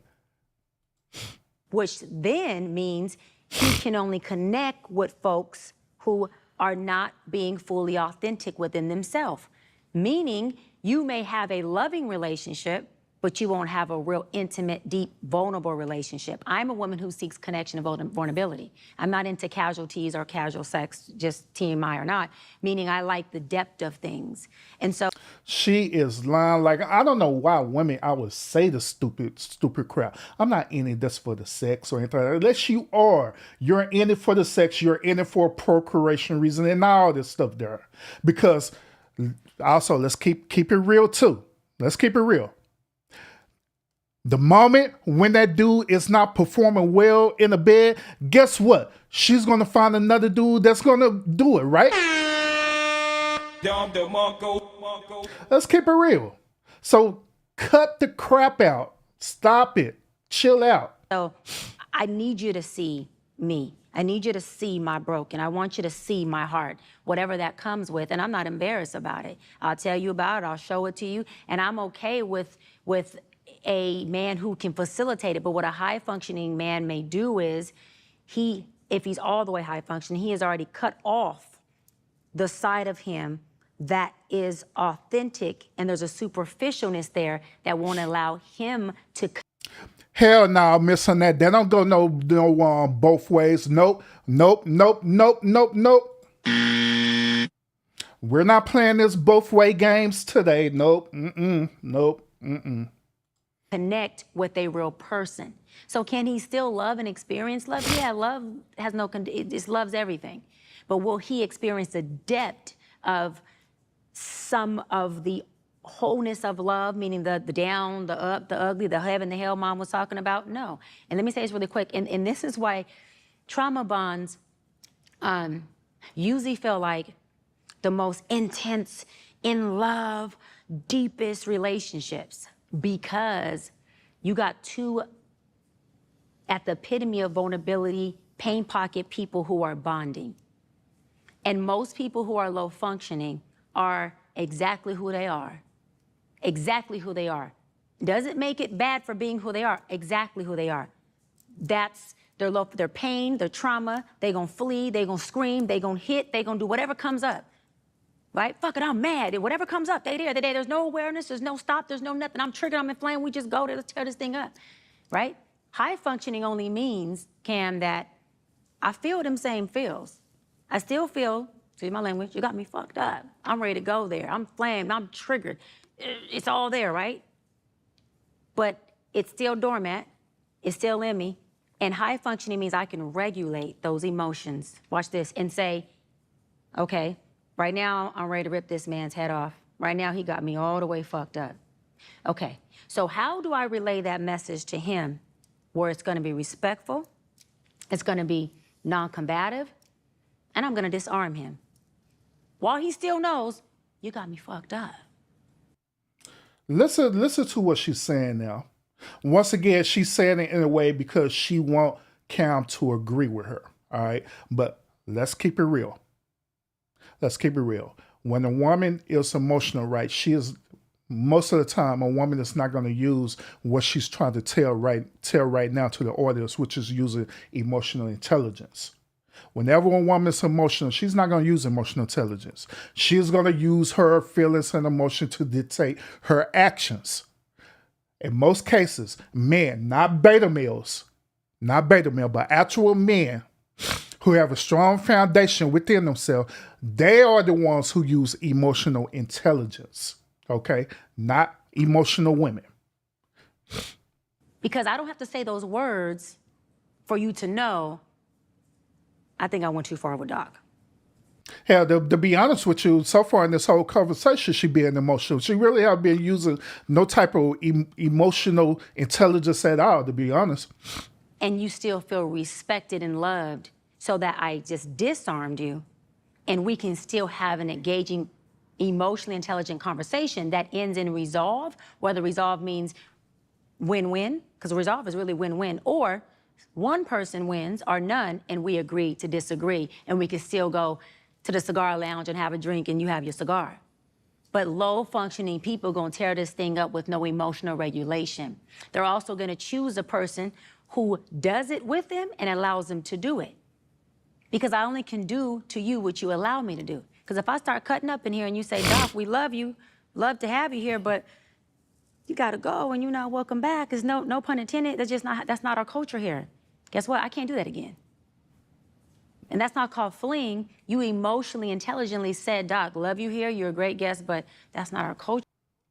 What I said in that is that I said that when it comes to making some type of decisions, right, women tend to make emotional decisions rather than emotional intelligence, like she's trying to say. But on the other hand, most men, and I'm not talking about beta males, but I'm talking about most men are the ones who make emotional intelligent decisions, where they make their decisions based on intelligence rather than how the way they're feeling in that moment. But women tend to do that all the time. They make decisions based on how they feeling in that moment. They make emotional decisions, or they make emotional actions as the result of how the way they're feeling in that moment. Women do it all the time.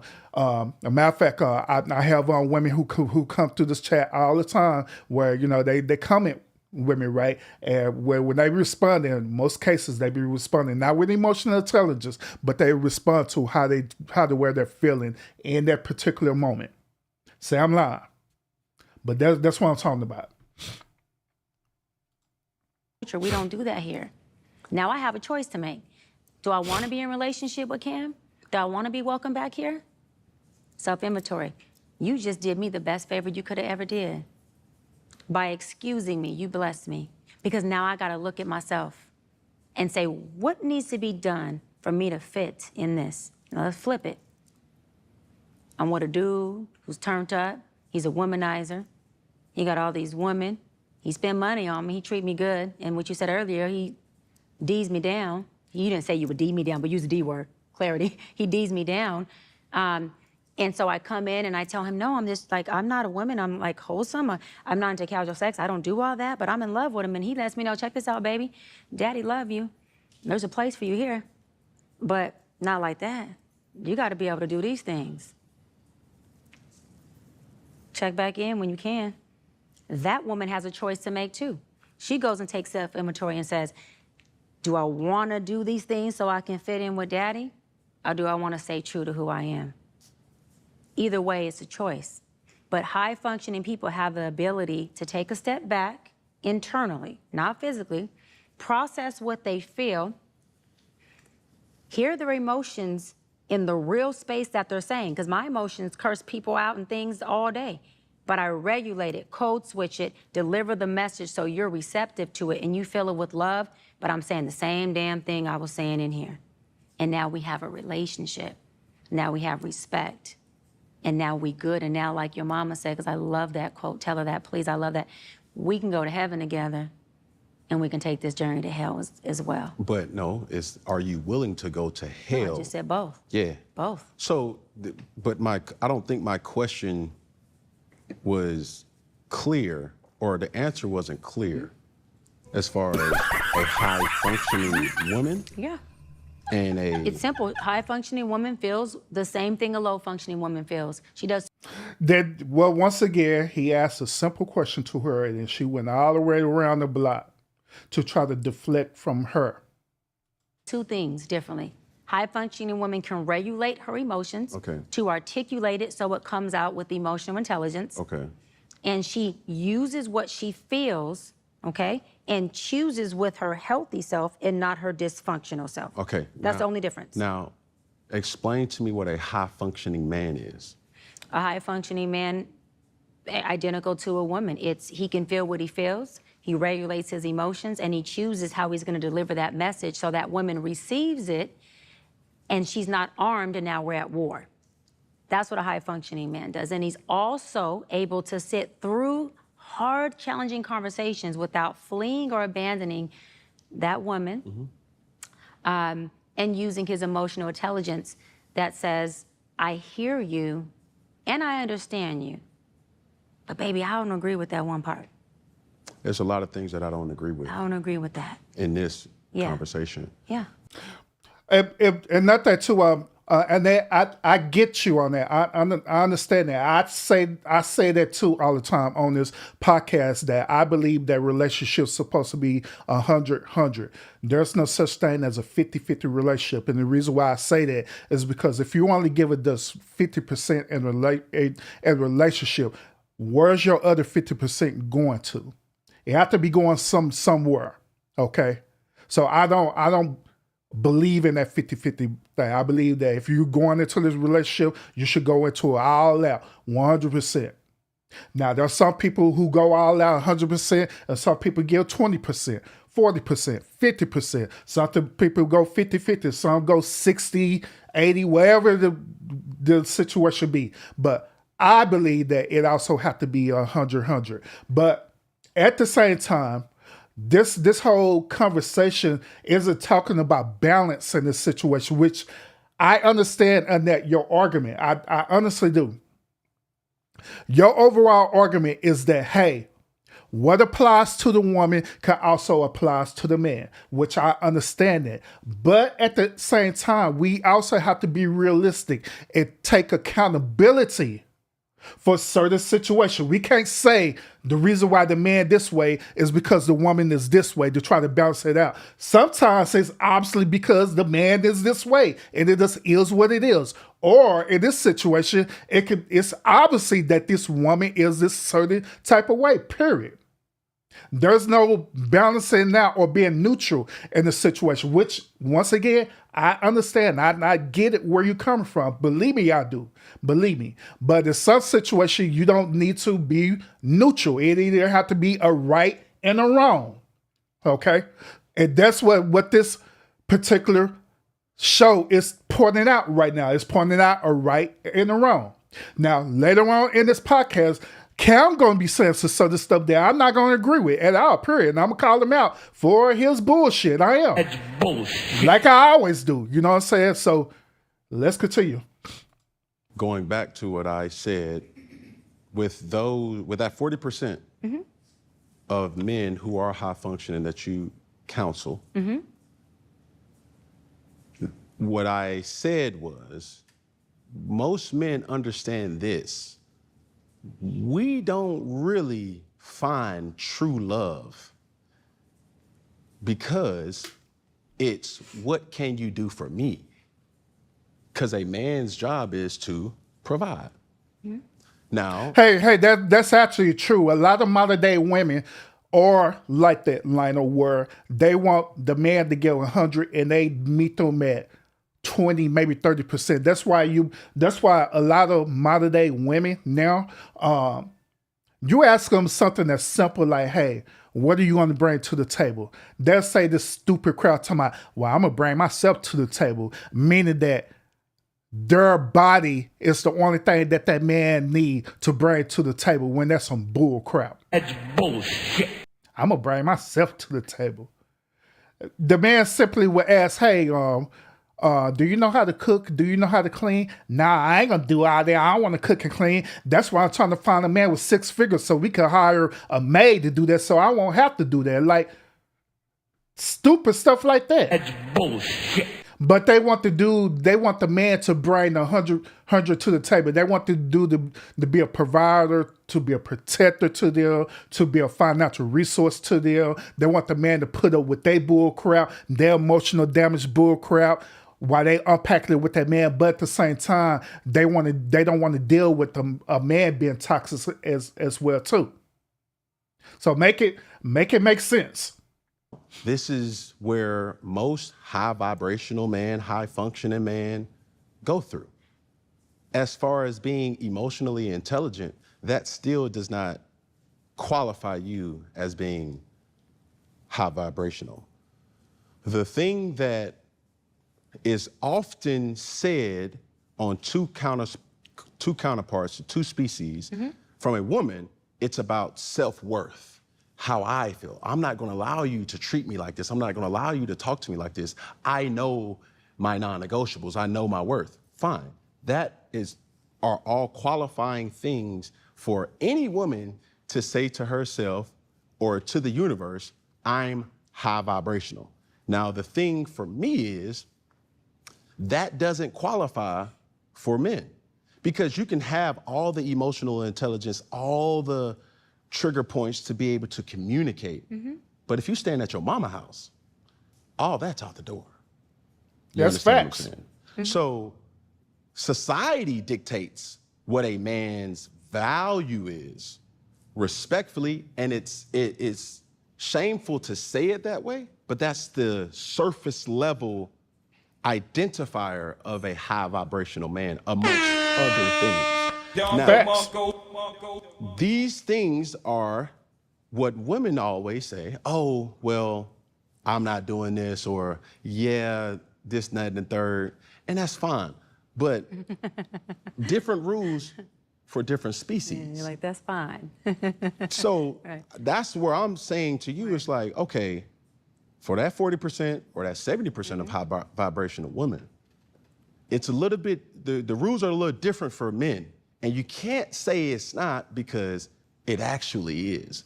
All that, he's fit, girl, I mean, everything. I mean, this, that, and the third. But Dr. Bryant ain't gonna talk to no guy that can, number one, protect her physically, emotionally, and gives her the stability to live her life as she see fit. And that's where the high vibrational man steps in. And we And notice what he said, as she sees fit, not how they see it fit. And that's where the disconnect is happening in the modern day culture right now in the relationships. don't need that from a high vibrational woman. So that's my caveat. Okay, got it. You made a lot of really good points. So a man living in his mama house means he's low value, but can still be high functioning. High functioning and high value man are two different things. High valued man is more about value.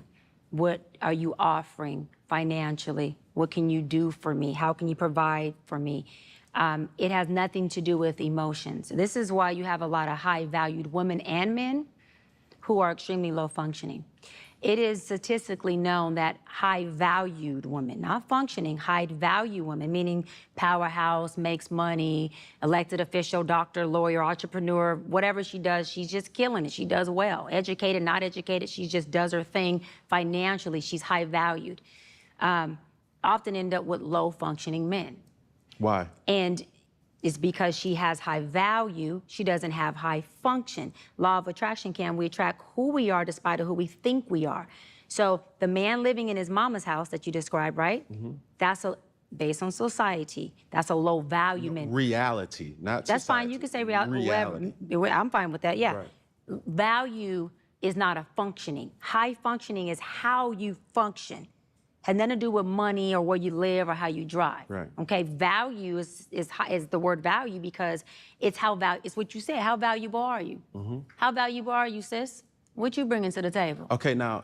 Those are two different things. I just want to stop you right there before I lose my. If the man doesn't have high value, Yes. he will not spark the interest of no woman. Let's just put it like that. So it runs Then answer this in question. conjuncture. Why are most low value? And low value man just means, I'll go street terms, broke. Yes. Okay? They're married.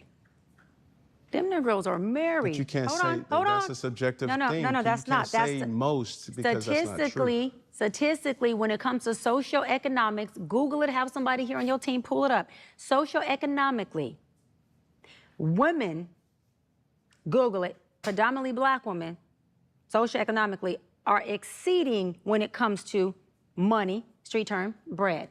Hold on.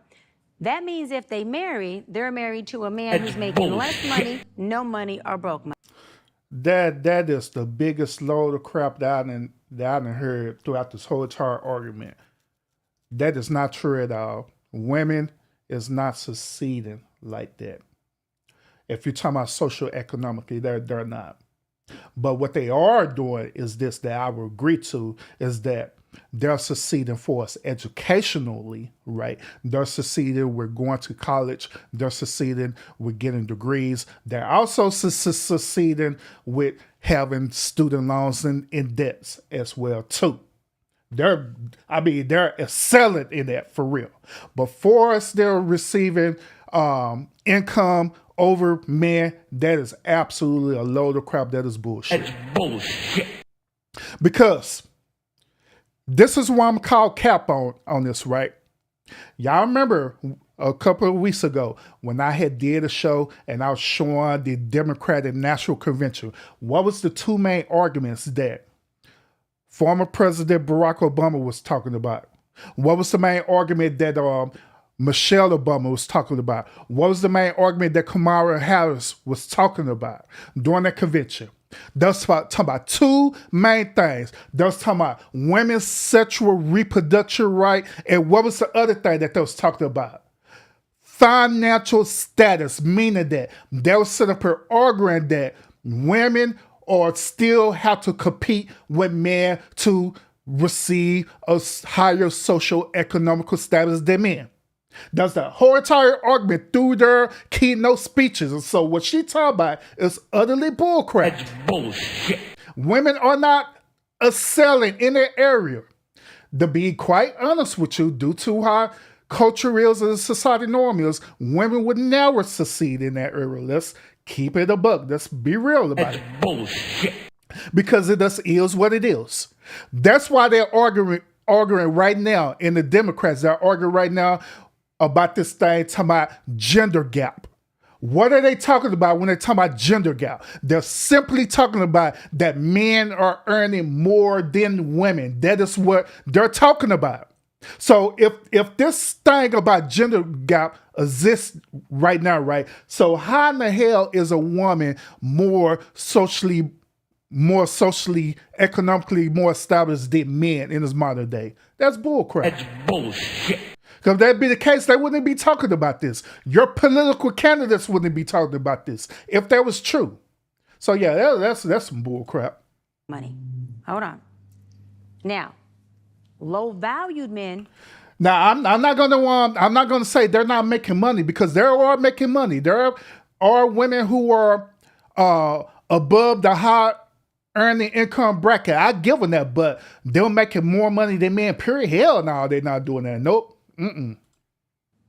Are married to somebody, whether she low, high, whatever. He got him a wife. And let me go a little further. And usually if you don't have a wife, he got a whole hell lot of kids by different women. Watch out now. Watch out, you're speeding. Yeah, I am. You're speeding. I'm poking We speed. going there. Hold on. Let me take this. So let me finish this. Let me take this glove off. Let me finish this point. So again, low-valued men, meaning street term broke, they're married. And they oftentimes, if not more than often, have multiple kids by multiple men. Okay? Woman. Whoa. No. I'm going somewhere. Low. You said low. Oh no, I'm going somewhere with that. They have multiple kids by multiple men. Hold on. And women. We in a whole different society. You talking about reality. No. You said low vibrational men are married with multiple. Let me say it again. They're married, and if they're not, they usually have multiple kids with multiple women. Hold on. And I'm going somewhere with this. Have multiple men. Meaning that men and women are choosing low-valued men. That's subjective. Because in the society we live in today, you have a lot of different dynamics of polyamorous, different dynamics of relationships. And when you're talking about men today and women, I'm not just knocking on the men, relationships don't just go one way. And we're talking about a low-valued man. We're not just talking about heterosexual men, right? I could talk about the whole gamut. Do I have to stay in one pocket? I'm just asking because I will. Ma'am. Okay. So Take it again, low-valued men don't have to be, they could be high functioning and low value is what I'm saying. So a man living in his mama's house is low value, but he could be high functioning. Hold on. So how does he attract a woman who's high functioning? Thank you. He's high functioning. He attracts a high functioning woman. Hold on. The high functioning woman is also high value, meaning she has money, a lifestyle, and a high quality of life. And she's high functioning. all she needs is a high-functioning man. She ain't worried about a man who also has high value.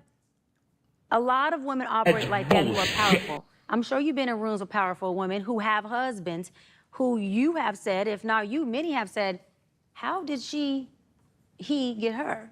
Wait a minute. And it's not even a looks thing. It's down to, oh, I'm gonna go with a really good friend of mine's, Oprah and Stedman. Mama, oh, you know I love you.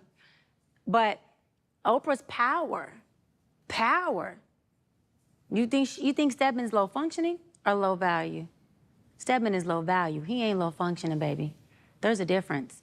He's low value based on, I'll use your word, reality, because regardless if he makes good money, he ain't making Oprah money. Nobody's making Oprah money. So he's low valued compared to that. But Stedman is not low functioning. Oprah's not. Stedman is not low value either. Everybody's low value compared to Mama O. Let's just say that. So Stedman, and it's subjective again, Stedman in his relationship, we can't say marriage, in his relationship, is low value to his powerhouse, high value, high functioning But that's not a good women. example, though. That is a great example. That's not, because it anybody's has- going to be low value to Cam, who Oprah. house do they live in?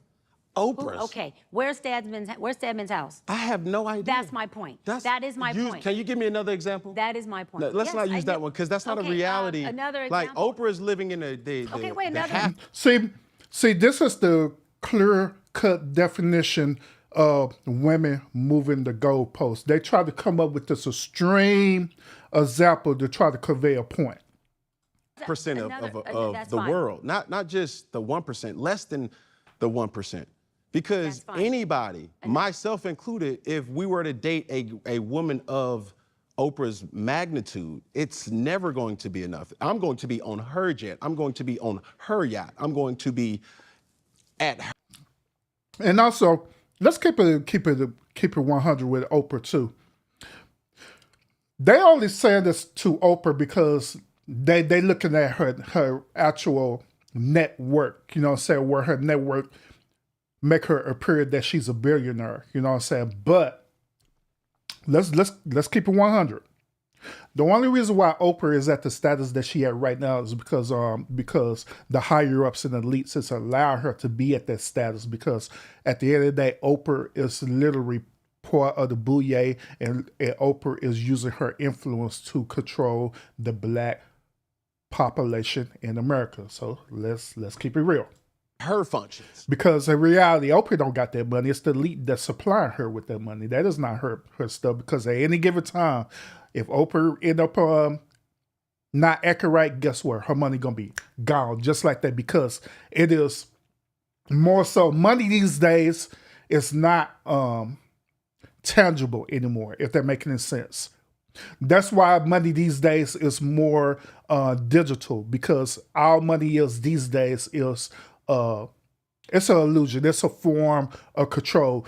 Money used to be where you could buy, sell, and trade, right? You use it to buy, sell, and trade. But these modern days, money is used as an influence of power, and it's a use of influence of control. That's why at any given time, at your banks right now, at any given time, your banks could keep you for getting your money. At any given time.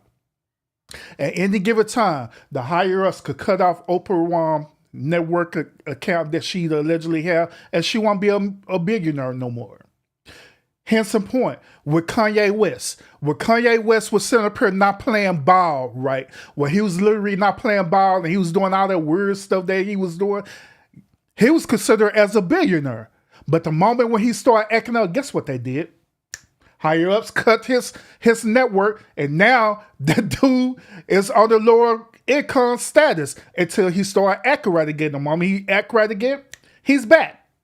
Same thing with Oprah. That's the reason why, hey, y'all notice it, that's the reason why y'all never see Oprah really get into no real controversial stuff, because Oprah had learned the game with the elites. She learned to just play ball. As long as she play ball, as long as she be that puppet, that she gonna forever be sustained. I would be a fucking fool But that's to not- think. So that's not always the case. You look at Jay-Z and you look at Beyonce, J can be on B's lot, B can be on J's lot. So my whole point to drive this point is that low value or high value, low function, high function, two different things, or two different identities. Low value has to do with money and quality of life, fiduciary. Functioning has to do with how do you function innately, emotionally, psychologically as a human being. And so if you have billions of dollars, Donald Trump is low functioning.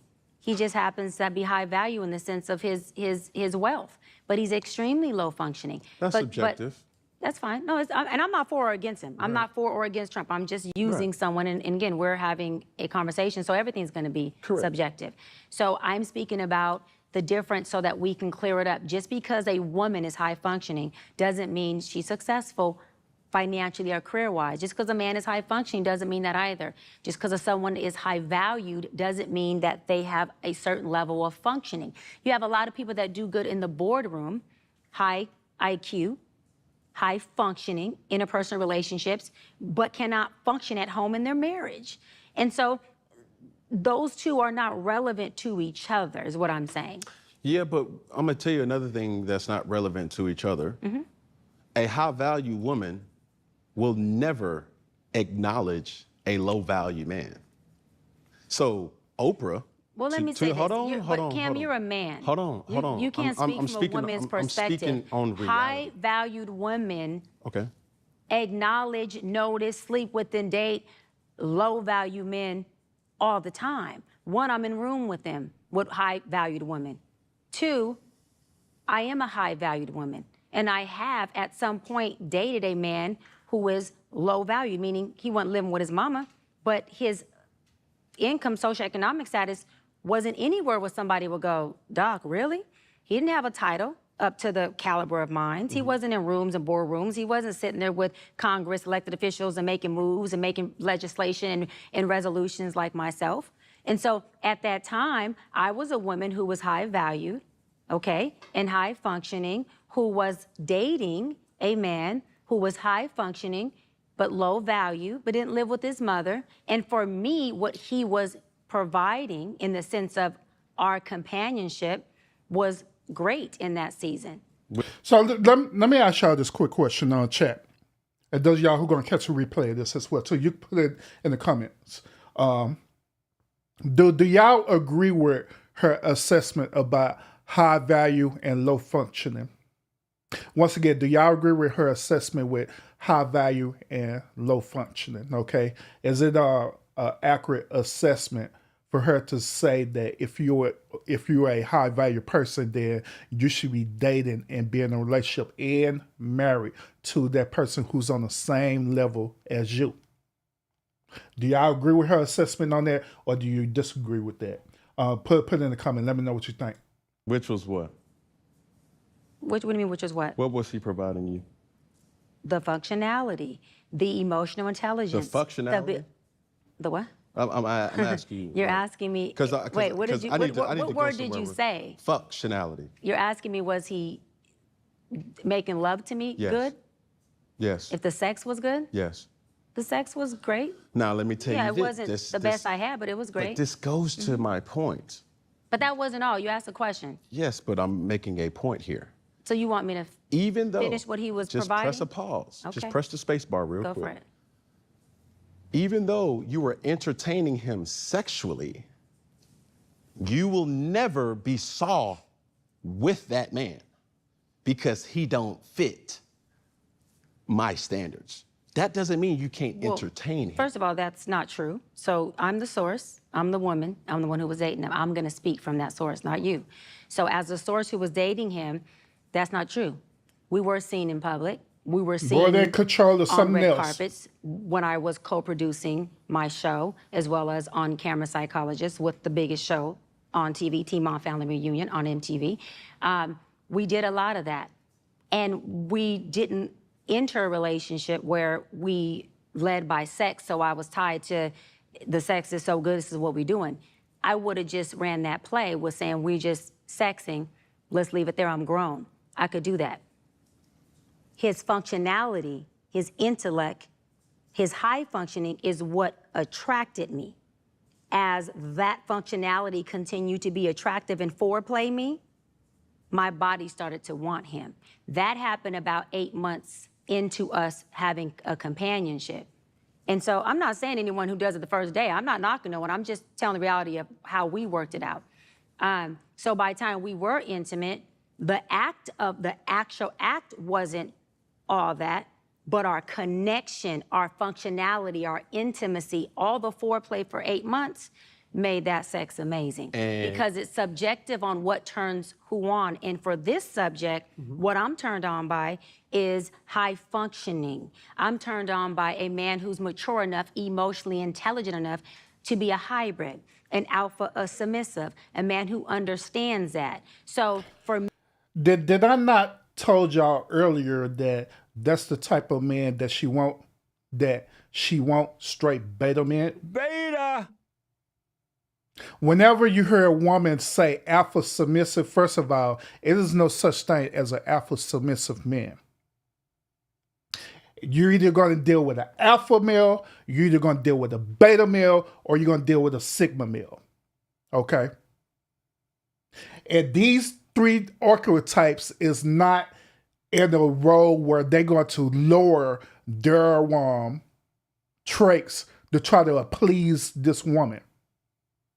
Also for the betas. Also for the betas.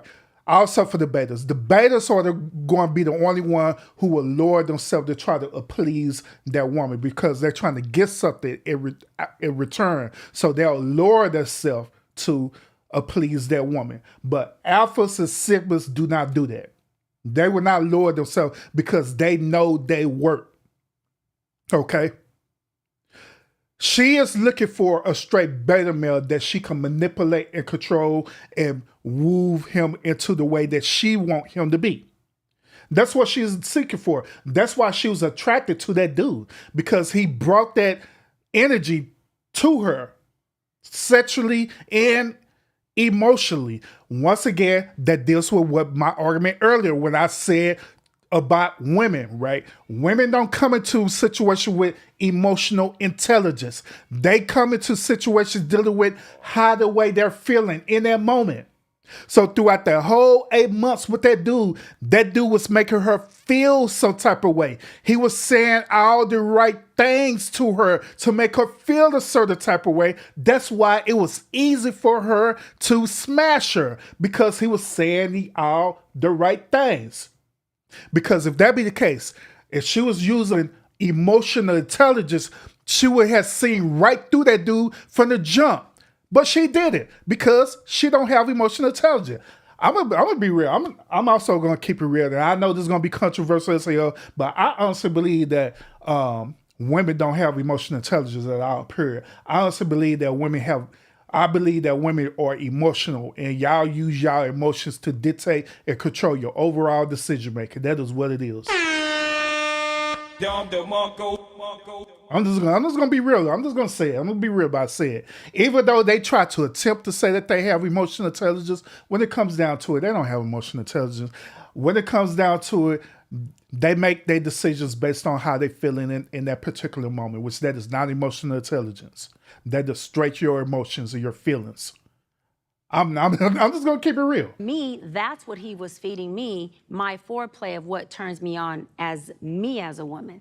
And so, yes, I not only entertained, but I was very much involved in that relationship. With that Yes. remedy or that ingredient that most people do, it's going to run its course. That's fine. But who cares? Marriage runs its course. Our divorce rate is high. But listen to the point that I'm trying to make. As a high valued woman, she's never going to entertain a man that is not also high value. Now, It's not true. I will say it like this. Even though he has high function, to sustain the relationship, that high function will run its course if that's all you have. So you being who you are, you attract a certain type of man. Me being who I am, I can take anybody and transform them into who I want them to be. A woman cannot do that. That's not true. In most cases. That's not true. Okay, she's not willing.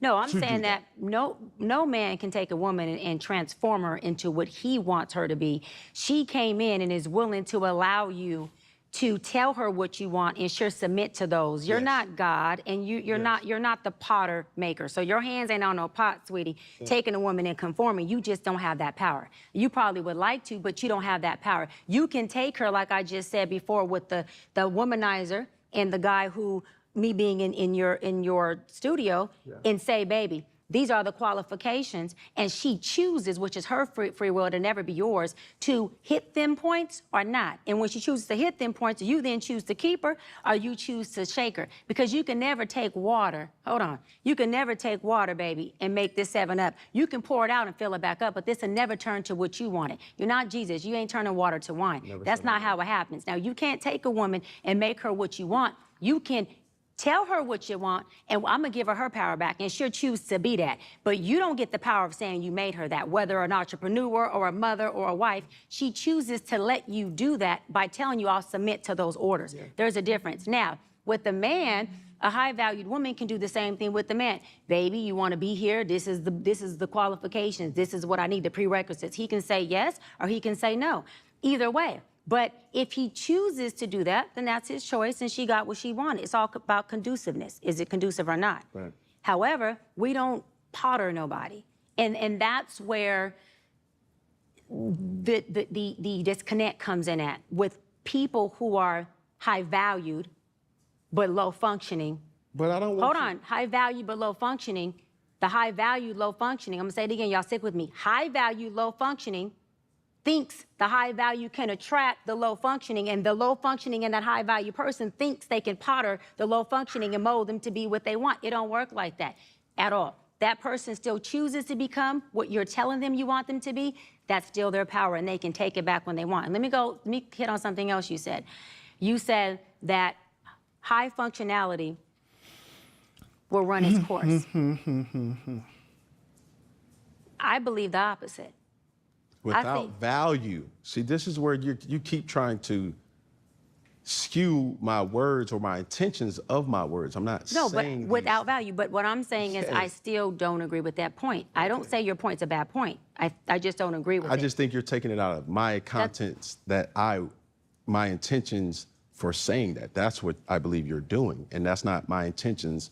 Like, you're making points of things that I did not intend. You said high functionality will run out without value, right? Yes. Okay, so I'm hitting on that point. For a high value woman, high functioning will run its course if you do not have any value. And I'm saying that I don't see that being the case. Okay. From being in my field. But hold on, just real brief. Yes. You were saying to that analogy of you turning water into 7-Up. I never thought that I was God or Jesus to be able to control. But when you say I could take a woman and make her what I want, that's the same thing. That's the same thing. You're taking me and making me what you want. You're taking Jessica and making her what you want. It doesn't matter. You cannot turn water to wine. That's her power. She comes in, you tell her what you want, and she chooses to do that. And if she becomes that, it's because of her choice. Because the day she chooses to undo that, it's undone. But this is where I draw the line on this particular argument, all right? I believe that you honestly can manipulate a person to be how the way you want them to be, and you can literally control them to be that way. I believe in that. And I also believe that it comes at the end of the day, it comes to by choice. Now, here's my disconnect with this, okay? Let's say that man or that woman chooses to go through this process, right? The moment when they make their choice, then is it not obvious that they're now under submission or they're under control of that said authority, right? Isn't that not what that means, right? That you under that control or you under that authority because you're willing to participate in it. Now, just because you have power to get out of it, which you do, that doesn't necessarily mean that you want to get out of it. Or it be situations where both men and women who be in toxic relationship, they don't want to get out of it because they're afraid to get out of it. So if they're afraid to get out of that situation, do that not mean that that said person who's the authoritarian, right, is controlling them, who molding them to be a certain type of way? Isn't that not true?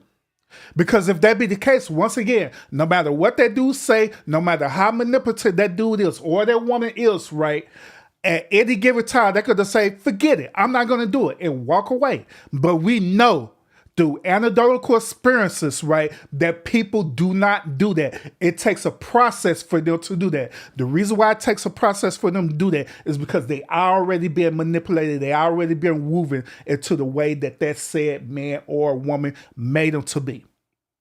Period. So that's how I see in this particular argument. So it's Can I make still, my- the power is still with her. No one can take anyone and make them anything, Right. not me, not you. No one has that power. But the Thank only God. reason why a person is considering what I need them to be or will prefer them to be or Let's would see what like you them say. to be is because of my value as a man. If I did See, not have any value. That's not why. I love that you think that. but It's for listen. the payoff that they get. It's their payoff. Everything we What's the do is for payoff? our payoff. It's subjective. So I can say what I think. Let me say this. A woman who would be with a man of your value Mm-hmm. and become everything you want her to become, because you ain't gonna make her, Mm-hmm. okay? The payoff would be she gets to be provided for. We're talking about the high value part. Mm-hmm. She gets to live in a beautiful home. She gets this high quality of life. She gets to be able to possibly have a family with a man who also, has a celebrity status, Mm-hmm. right? She gets to be in the limelight somewhat. Maybe she has a business, and maybe this relationship is a strategic relationship for her. She can use this to kind of maneuver or what she has going on. Right. See, so the answer will be different from a high functioning woman than a low functioning woman. Me, high functioning, I'm listing what I'm thinking. Strategic relationship. For sure. I'm a doctor. For I sure. can move in. I got limelight. You have a lot of limelight. Right. Retired NFL player. Okay, in my opinion, Hall of Famer. So we got things that can benefit me as a payoff because I'm a professional who's high functioning. Yes. I'm not looking at it like I can nest in you, move in, put my feet up, and now I can live free. Now, another woman subjectively could think that that's the value, but there's a payoff for why we do anything we do in life. We all have a pay, and it doesn't make it bad. That's life. It's always an exchange of, I will submit to these things that Cam wants because these are the things that I know would come with me submitting. Yeah, but that's what goes back to the original statement. Yes. Will a man really understand true love?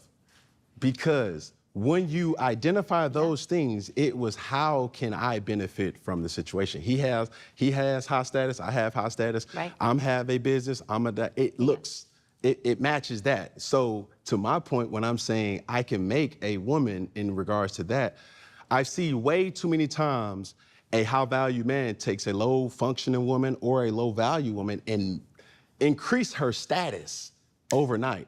Now, it's still a process. It's still a level Right. of submission from both sides, Right. not just a female Right. side, but also the male side. And also, there's a patience that goes into that to be like, yo. Wait, hold on. Depending on the negotiation, because some of that stuff, I'm saying could move fast because everyone's negotiation process is different. You know For what I mean, sure. Cam? Meaning if we coming in saying, okay, Cam, this is a strategic day. I just thought about this too. Y'all remember when I had did a podcast, right? In the beginning of my podcast, I was talking. Well, I had showed y'all the example of these two couples, right? These two couples was in a relationship, and they was in a relationship where the man or the husband was disciplining his wife for whenever she got out of line, he disciplined her. Y'all remember that, right? And I told y'all that it wasn't the man who made that negotiation or the decision to do that, but it was actually his wife who made that decision that she wanted that to happen with her, right? So I had asked y'all this question in that live. just about every woman in their life say that they didn't find nothing wrong with what there was nothing wrong with what was happening in that particular situation. But I asked, was this right? Was it right for them to have a relationship like this? Every woman in their life say there's nothing wrong with that particular relationship because of what? He chose to allow her to make that decision to be the disciplinary. That's what every woman said. I was like, damn, okay. So what if it was been the other way around? What if it wasn't her decision? He made the decision to say, hey, this is the overall stipulation of this relationship that anytime you get out of line, I'm going to have to discipline you in the relationship. And it was his overall decision. Overwhelmingly, the same women sit up here and say, nah, that dude is wrong. Call it cap, which I call cap on all of them on that particular live. And that was mad as hell because I called cap on them on that live. But the reason why I'm bringing this up is because, once again, that makes my point about what we're talking about these said type of relationship. That at the end of the day, when you into this relationship, you into you could call it a contract agreement, whatever you want to call it, right? You agree to do these certain said type of things. So in reality, you're literally submitting to that person, meaning that that person is literally controlling you. That's where it boils down to. If you don't agree to these certain terms and conditions of the relationship, then you're not going to be in that relationship, period. So you are become a willing participant in that relationship. Therefore, that person is controlling you. That's the point that I was making. Dating thing, we both know it. We're going to have this all planned out. We just going to hit these points, meaning that would come into fruition a lot sooner because we're clear on the plan. Versus if I came in without you knowing my plan, and I'm like, oh, Cam, yeah, hey, it may be a little longer process. I agree. Yeah. But you keep saying the man thing, which I love. That will a man ever really experience true love? Right. My answer to that two-part answer: one, I'm not a man, and I believe that a woman should stay in her place when it comes to answering men's question from a place of being the source and instead say my opinion.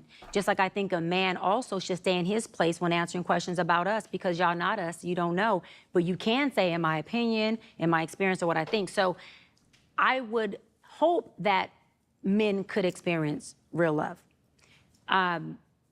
However, I believe that it would take more than a high functionality. It would take more than high valueness. It would take more than being able to come in and, make a woman or make a man, whoever we want them to be. Being in love and feeling and experiencing that fully is more about how open and vulnerable we have already allowed ourselves to be with ourselves. Right? So meaning, I receive love from you at the level of receptivity I already am when I come and meeting you. Whether it's friendship, business, romantic, you can't love me deeper than I love myself. Let me word that better. Hey, 22 and Lionel, that is facts. And the reason why is because I know that I have my own personal biases in certain situations, right? But overall, I can also be unbiased as well too. I could call bullcrap from either side, from either Cam's side or from her side. But that's what I'm saying about these type of psychologists and stuff, right? Where they have their own biases and they don't know how to balance in between it at all. They stick to their biases and nothing more and nothing less. You can feel the love deeper for me than I love myself. I won't receive it and feel it past the level that I love myself. Yes, ma'am. So where the disconnect comes out, not with us, but with people, is you telling me like, Doc, like I love you with everything. Like I'm giving you the world. Like no, I'm loving you like I've never loved any. And if I'm unlovable and I haven't worked through my stuff, and I don't have the awareness to say, but baby, it ain't your love that is the issue. It's my ability to receive it and be topped off. Now, if I said that to you as my partner, which is that emotional intelligence just means I understand myself and I'm able to articulate who I am, in most cases, that would make you love me more and have a better understanding and try to help me, I would think, figure out how to get those barriers, right? Unlock some things. Barriers so that you can I could receive your love.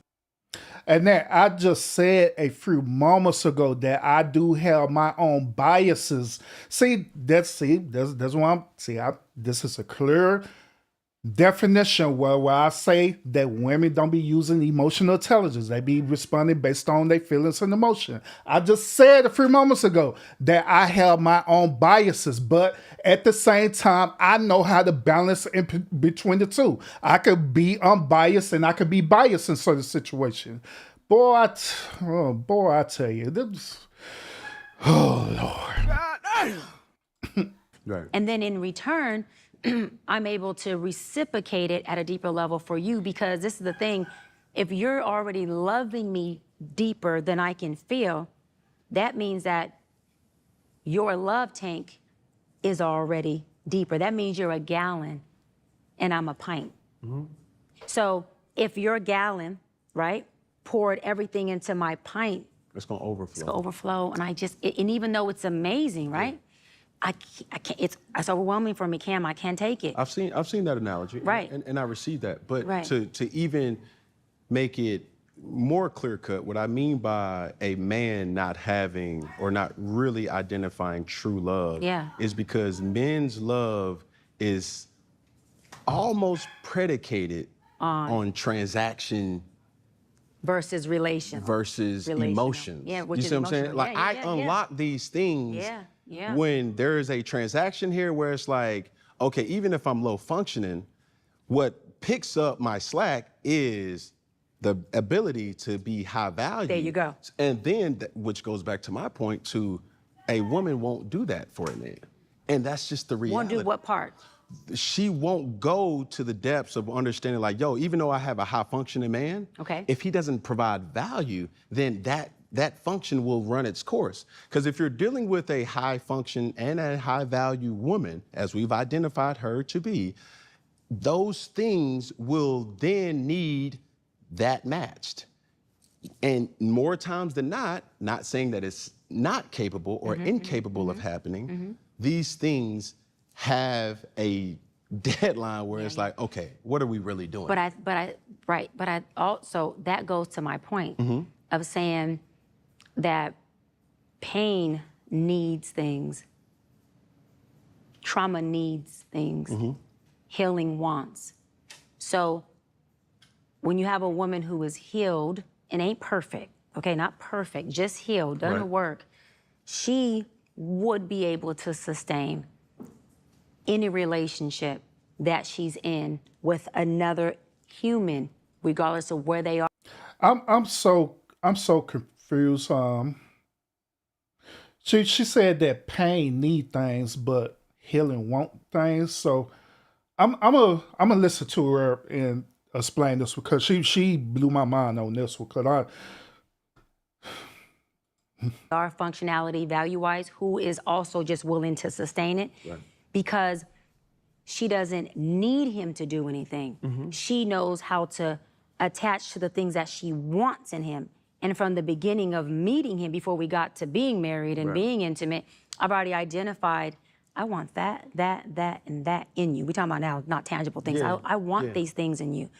These 5-hour conversations we have all night after I've seen clients for 12 hours, baby, that recharges me to get up and kill the day. That's more important to me. I'm just speaking, maybe it's not me, but that's important to me. You speaking. When I come home and I'm able just to lay up under you, and you're funny as hell and start joking, and I wasn't in no mood to joke, but you light me up, that's what I want in you. That's what I want. And so my healed part is picking the parts that are now feeding the healed in me. So I don't really need you to do anything outside of the functionality that I'm wanting from you. Now, when you come in and say, I say to you, baby, I want to go to Bora Bora, and you say, you know, daddy can't afford that, right? Do I turn and say, you ain't daddy? Hold on. Or do I do like Monique does with her husband and still call you daddy? Now, if you're asking me, subjective, well, whoever I choose, wherever he is, high or low or medium value. I hope he's a hybrid like myself. He's daddy, and I love him. And I'm choosing from a place of being healed now, so I'm choosing what I know that I want long-term and not need for the season that my pain is in. See, I chose my ex-fiancés based on what the abandoned young woman needed in that season.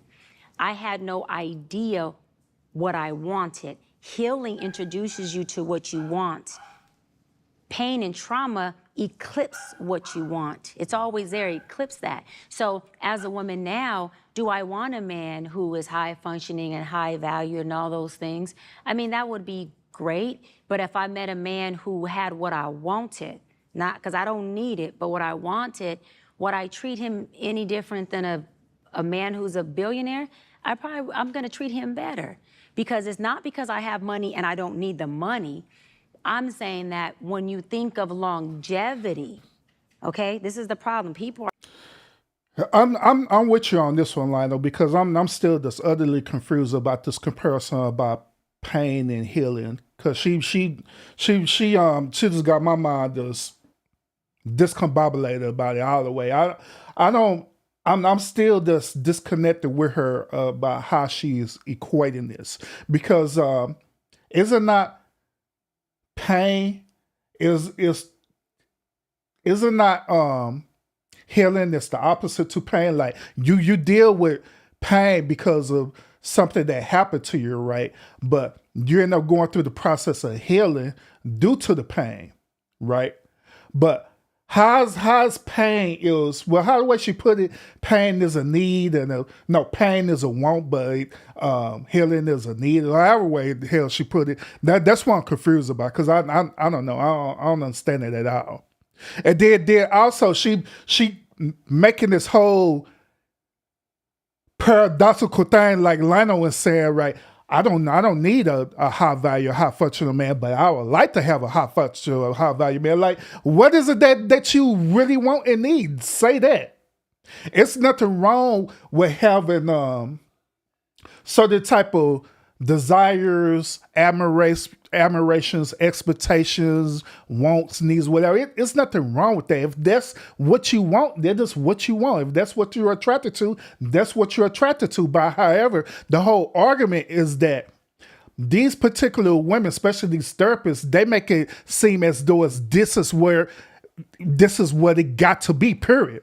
And that's why I don't agree with it, because everybody anecdotal experience is different. Some people may want a high value person, a high functional person. Some people may not want a high value, high functional person. Some person probably want a person who's right there in between. Some people want to poke in the right way. Some people want a Cardi B with a Meg Thee Stallion. Who the hell? You know what I'm saying? But it just is what it is. You know what I'm saying? Are picking for the season. I'm not, but I'm 35 and I'm in my prime, and I want to live a certain quality of life and I want to go on trips. That's what you want at 35, baby. But you ain't made it to 50 or 60 yet. And this is where what you were saying, as far as you have wise counsel around you. You got women like your mama who would say, baby, listen, you might choose him at 35, but that man ain't going to be with him at 55. Hello. Goodbye. Goodbye. Goodbye. So my thing is, a healed woman or man, we're choosing now for 55, 60, and 70, and 80. I'm choosing now the father for my kids. I'm not getting pregnant and then going, Cam, so you don't change diapers? These are conversations, these are foreplay conversations to me when I'm dating you. It's, so how do you feel about kids? What religion do you feel our kids should be? Do you think private school or this? Just drop the big bag on private school. But for me, that's what I'm saying, the functionality does matter. For me, these conversations are foreplay. Yes. So do you believe in discipline? Are you gonna get mad if our kids have a black mom in the house and I say, I understand her perspective about it. It considers foreplay to her, but this is the thing that I always talk about on this channel, about vetting the person out prior before actually committing to them. I say this all the time. Like, hey, y'all need to vet each other out to make sure that y'all are a good fit for each other. You need to get past this, what's your favorite food, what type of color you like, and all this old irrelevant stuff, and start dealing with the hardcore issues with learning about this person, learning about who they are, how the way they think, asking open-ended, challenging questions to see how the way they're going to respond to it. Hell, I even said it this, that whenever you vetting out a person, it should be similar to you going on a job interview. That's facts. That's how the way it need to be. So when you're going out on those job interviews and stuff, they be asking challenging, opening the conversation because they're trying to see if you're a good fit for their company. Why that same concept can apply to relationships where you need to make sure that that person is a good fit for you in that relationship, where you ask them open-ended questions. Why it can't be that way? I believe it should. I believe a lot of problems will end if you go ahead and vet out that person right off the bat. Get over this, you're attracted to them or whatever, and start asking them tough questions. Here's another thing too about this, right? I learned this. I learned that sometimes people will enter into a certain season in their life, right? A certain season in their life where they're not necessarily looking to be in an actual relationship. They're just looking for a moment of companionship, okay? Where they want all the benefits of being in a relationship for sexually and spending time with each other, but when it comes down to marrying that person, that they don't want that type of commitment because they're not ready for that. And what tends to happen in a situation is that they end up being in a long, drawn out relationship, right? Where it end up becoming toxic because now they end up setting a certain expectation like, well, hell, well, we're doing all this thing, we might as well get married, but the other person don't want to be committed and married to you because they already entered to the relationship just because they just want to have fun. They want to have sex with you. And that in this particular situation, that could go for both men and women who think like that. And so these relationships end up becoming toxic. You end up being in an unsanctioned relationship. Then you get mad and get out of this relationship, and you end up holding that person accountable, and the next person who you deal with accountable for the decision that you made in that relationship. And they're just facts. Get your ass off the couch. Is that a problem with you because you cursed at my kid? See, this is foreplay for me. So when I say conversations that are high functioning look like that for me, if this is feeding me and we end up married, that means you've already fed me enough where I believe you can take me to 50, 60. Not you can take my 41-year-old self to freaking Paris and buy me a Birkin and I can shine for the season. And then in your words, it runs its course. If I'm choosing for today, whatever our intention is what manifests. If I'm choosing for a meal ticket, or if I'm looking for you to have an investment baby with, because that happens too, let's keep it 100. A lot. Okay, so then once we get together and I'm left as a single mama, knowing my intent was to get pregnant anyways, why am I gaslighting you? When I knew my intent was to come in, I didn't tell you my intent, but I knew what my intent was. I'm trying to get the bag. So we only lasting my intention, not yours. My intention runs its course. I get the baby, I get the bag, and you not there. Now I'm going, Cam's horrible. He ain't no good father. I'm just saying from that situation. I can't relate. Let's just change that name because that's folks fine. going. But what I'm trying to explain is it runs its course. Yes, ma'am. Right? And so for women who are choosing from a place of being healthy, we're choosing from what we want. And what we want, not just for today, what we want long-term in a partner. And again, your trauma will always choose what it needs to be fed now, which means your ego says, I need the limelight, so I'm gonna choose him for that. I need the trips. I need whatever I never had. I need to not feel abandoned right now, and this Cam's giving me the attention for my abandonment to feel cushioned. Let me choose that. And then what happens is I choose it once, it becomes a cycle. Women get comfortable in the dysfunction, which was already what I was choosing from in the first place. And so I'm gonna go ahead and just nest in dysfunction, knowing that I can't get nowhere in this. Because whether dysfunction runs its course or it keeps running its course, either way, it's unhealthy. See, this is where, and we got to keep moving. Appreciate forward, that. But I would say this, to that point that you just made, I think men find or should find a lot of value in resumes of women to say, you mean to tell me you don't got nobody that your parents ain't, your auntie ain't, your closest friend, she ain't in a relationship? Okay, cool. But also as a woman, Right. I'm about to procreate with a man. He already got multiple kids that he's not taking care of. Where's the accountability? So you are literally saying, I'm going to be the difference maker in this situation. And how often does And let's keep it 100. She's also saying that she can control that dude, mold him into the person that she wants to be, that was the argument earlier, right? that happen? A lot. So I'll pass salute. How often does that person become the difference maker? No. None. It almost never happens. So I will move this discussion right along. Curious to know, have you ever dated outside your race? I have. Okay. Could you, for the people in the audience who's watching this or will watch this, could you date outside your race? I could. Okay. Now, is that something that, are you open in regards to manifestation? Listen, God, just bring him to me. I mean, good hair, nappy hair. I mean, European hair, Wakanda hair. It don't matter. I need my hubby. Dominican hair. Yes, I am very obedient to God's will first. And God has the permission to override any silly decisions I make, okay, to bring me his will. However, and I'm open to dating outside my race. Right. If I can have it my way, right? And it's something that I'm choosing from. I love my black men. And so Hold on. I got to call bullshit on this now. That's bullshit.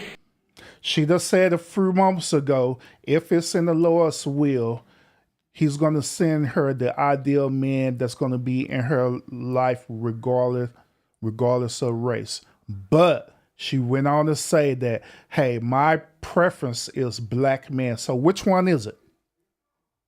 Are you going to follow the will of God and have God send that man to you that God wants you to be with? Or are you going to choose to be with the man that you want to be with? See, this is another one disconnect I have with religion. Okay, where every time what people say is, if it's in the Lord's will, then I'm just going to let his will be done and we're just going to do this thing. I call bullshit on this because at the end of the day, if it's in the Lord's will, right? If it's in the Lord's will, once again, if it's in the Lord's will, then whatever happened to free will? If it's in the Lord's will, whatever happened to free will? Because basically what people are saying, including her, is that I'm going to allow God to make my overall decision for everything I do, everything I choose to do in my life. So that's not free will. That's not free will. Especially when you use certain words saying that you're doing things that God commanded you to do, right? If God is commanding you to do a certain thing, then you have to follow what God is commanding you to do, correct? Which that goes back to what we said earlier about controlling, right? So it can't be both ways. To me, it have to be one or the other. Either you're allowing God to control you and dictate the control to you, what man that needs to be in your life, and whatever man that comes to your life, you automatically need to know that that's God's will for it to be done. Or you could go into the one other space of this argument, say that it's not God's will, but it's absolutely my will to pick and choose who I want to be with. I wouldn't be choosing outside of my race. How can I say it? Because black men weren't my priority. Mm-hmm. It would be, again, an organic, it happened, this man happened to be long-term meeting wants, and this is just what, in my spirit, God says, this is what I have for you. And him too he'd be the king, he would be daddy, he'd be all that, regardless if he came Wakanda hair, and as long as he have a Wakanda, okay, anyways. But what I was saying was, I'm back.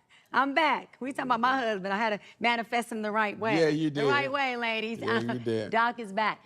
But I would definitely date outside my race. Yes. So, does race matter in regards to finding love? No, I don't think so. I don't think so. So, Not love. Oh. Wakanda only coming.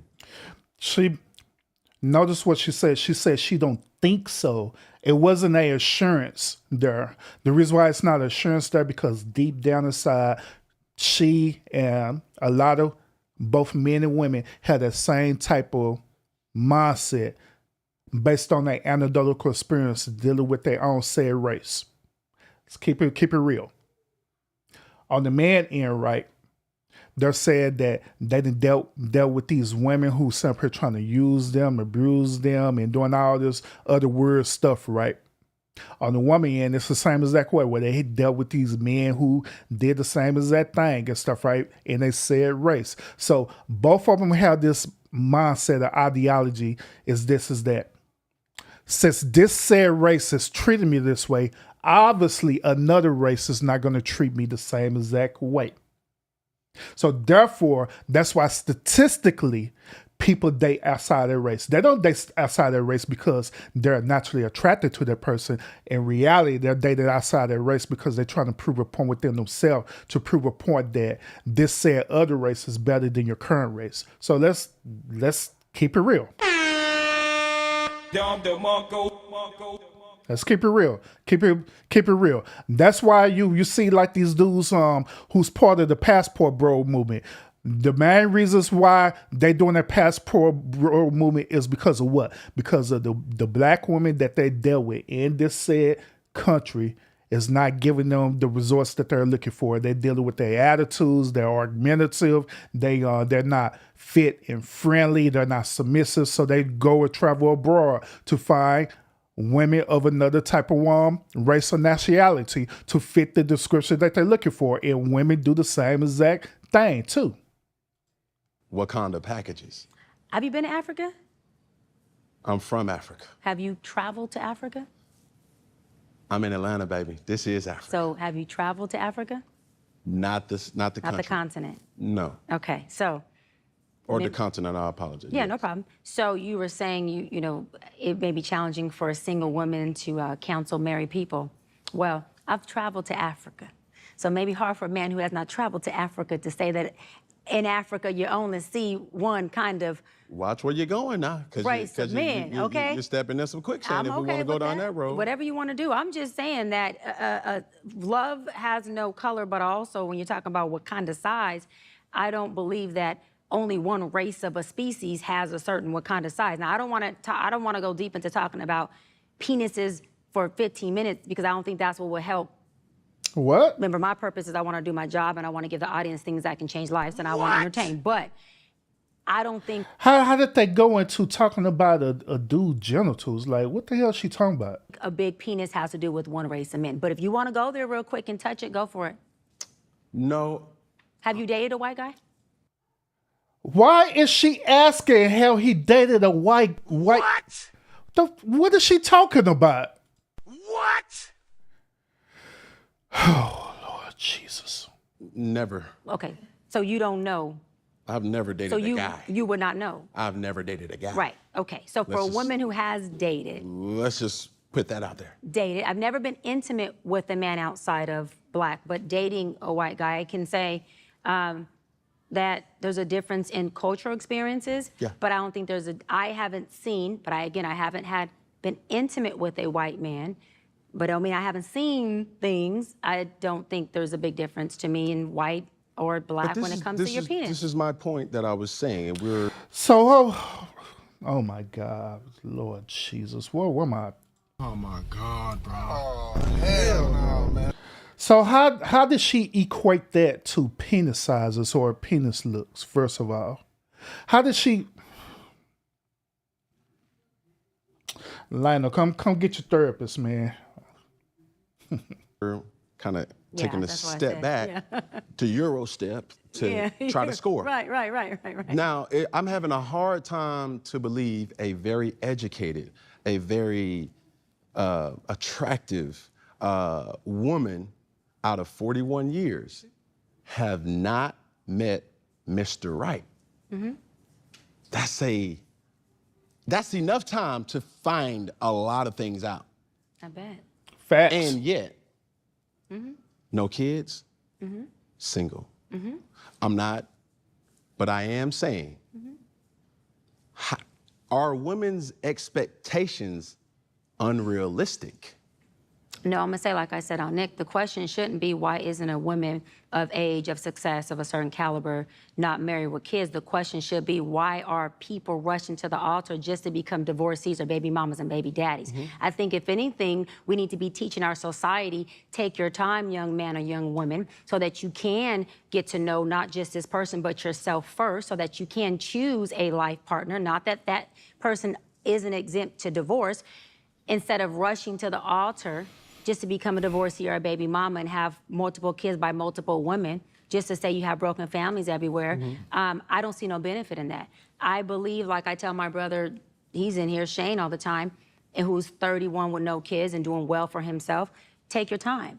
You don't need to rush to an altar just to divorce this woman. And another thing is people who actually feel high valued within themselves, not financially, internally they feel high valued.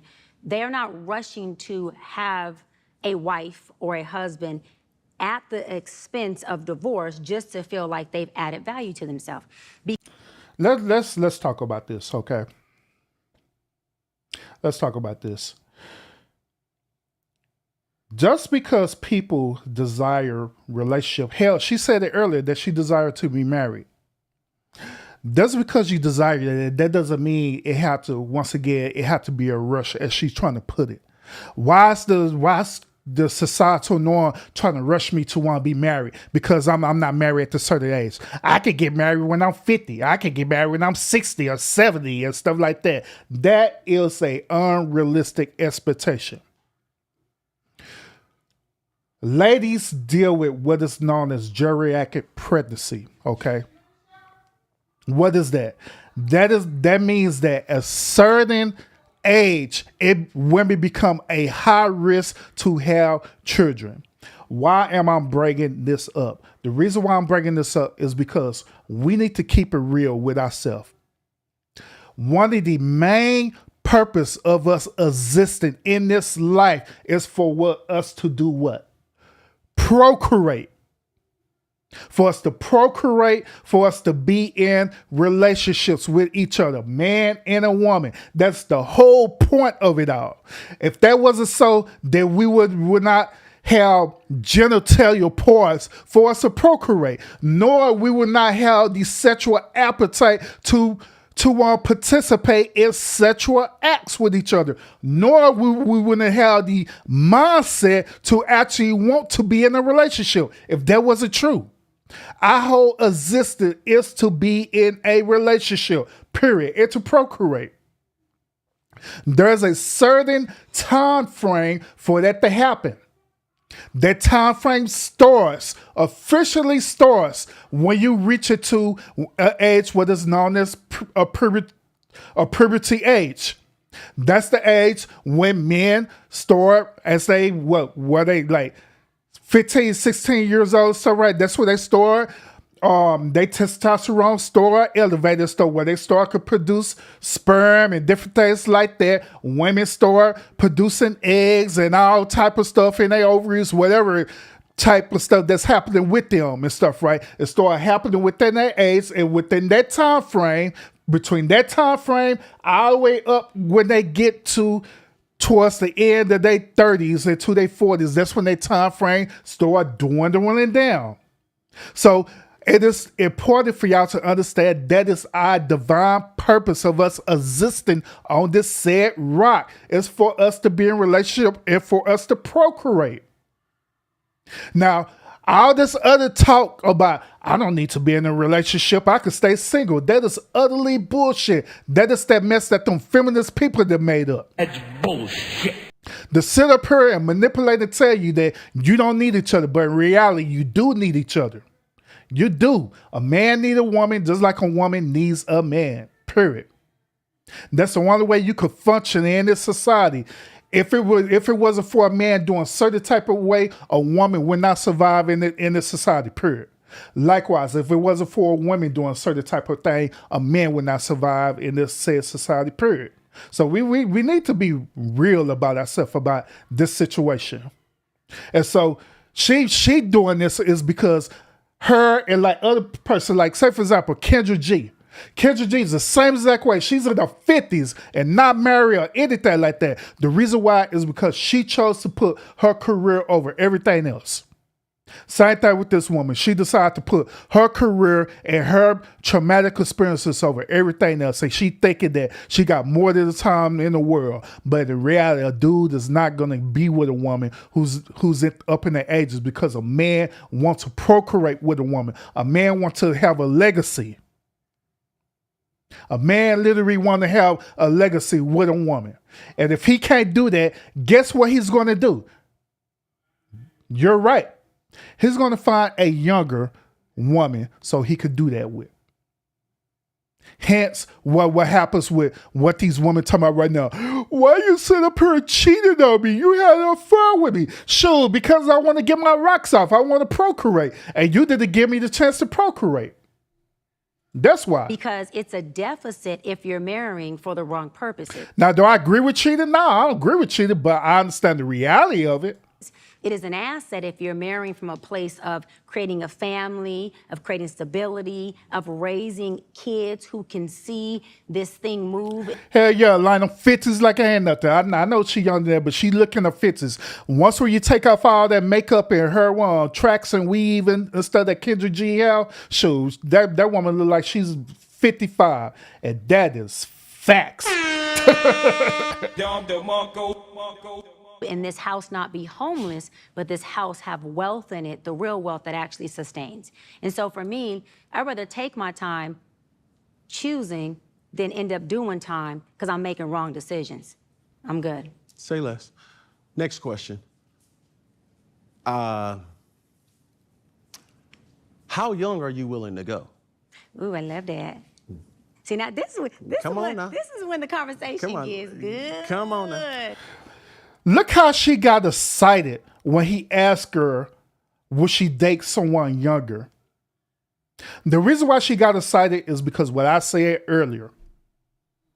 She know that at the end of the day, them younger guys is not looking to have children anyway.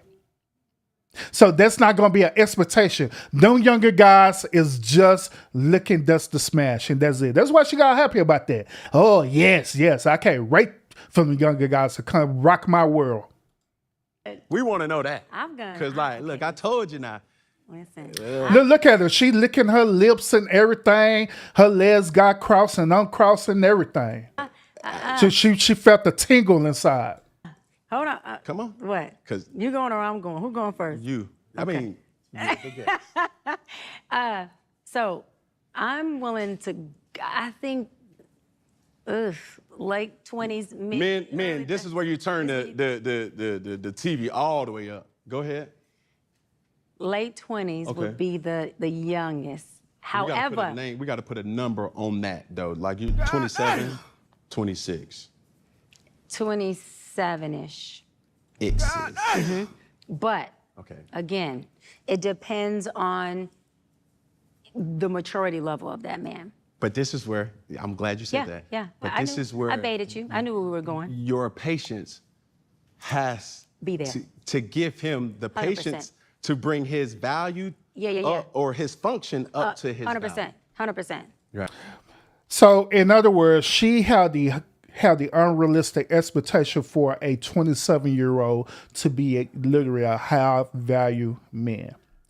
Do y'all understand, in order for that 27-year-old to be a high value man and a high functioning man, y'all understand that he had to start roughly around about the age of 16, 17 years old, or he roughly had to already be part of a high maintenance type family. In order for that to happen, he can't be just no average dude trying to strive for that, because it's not going to happen. The average age for a man to finally get to his high functionality is normally within his 40s. Under 40, more than likely it's not gonna happen because he's still trying to get there. Unless once again he's part of a family that's already like that. Do you know the percentage of a dude who's part of a family that's like that is less than 5 to 10%? 100%.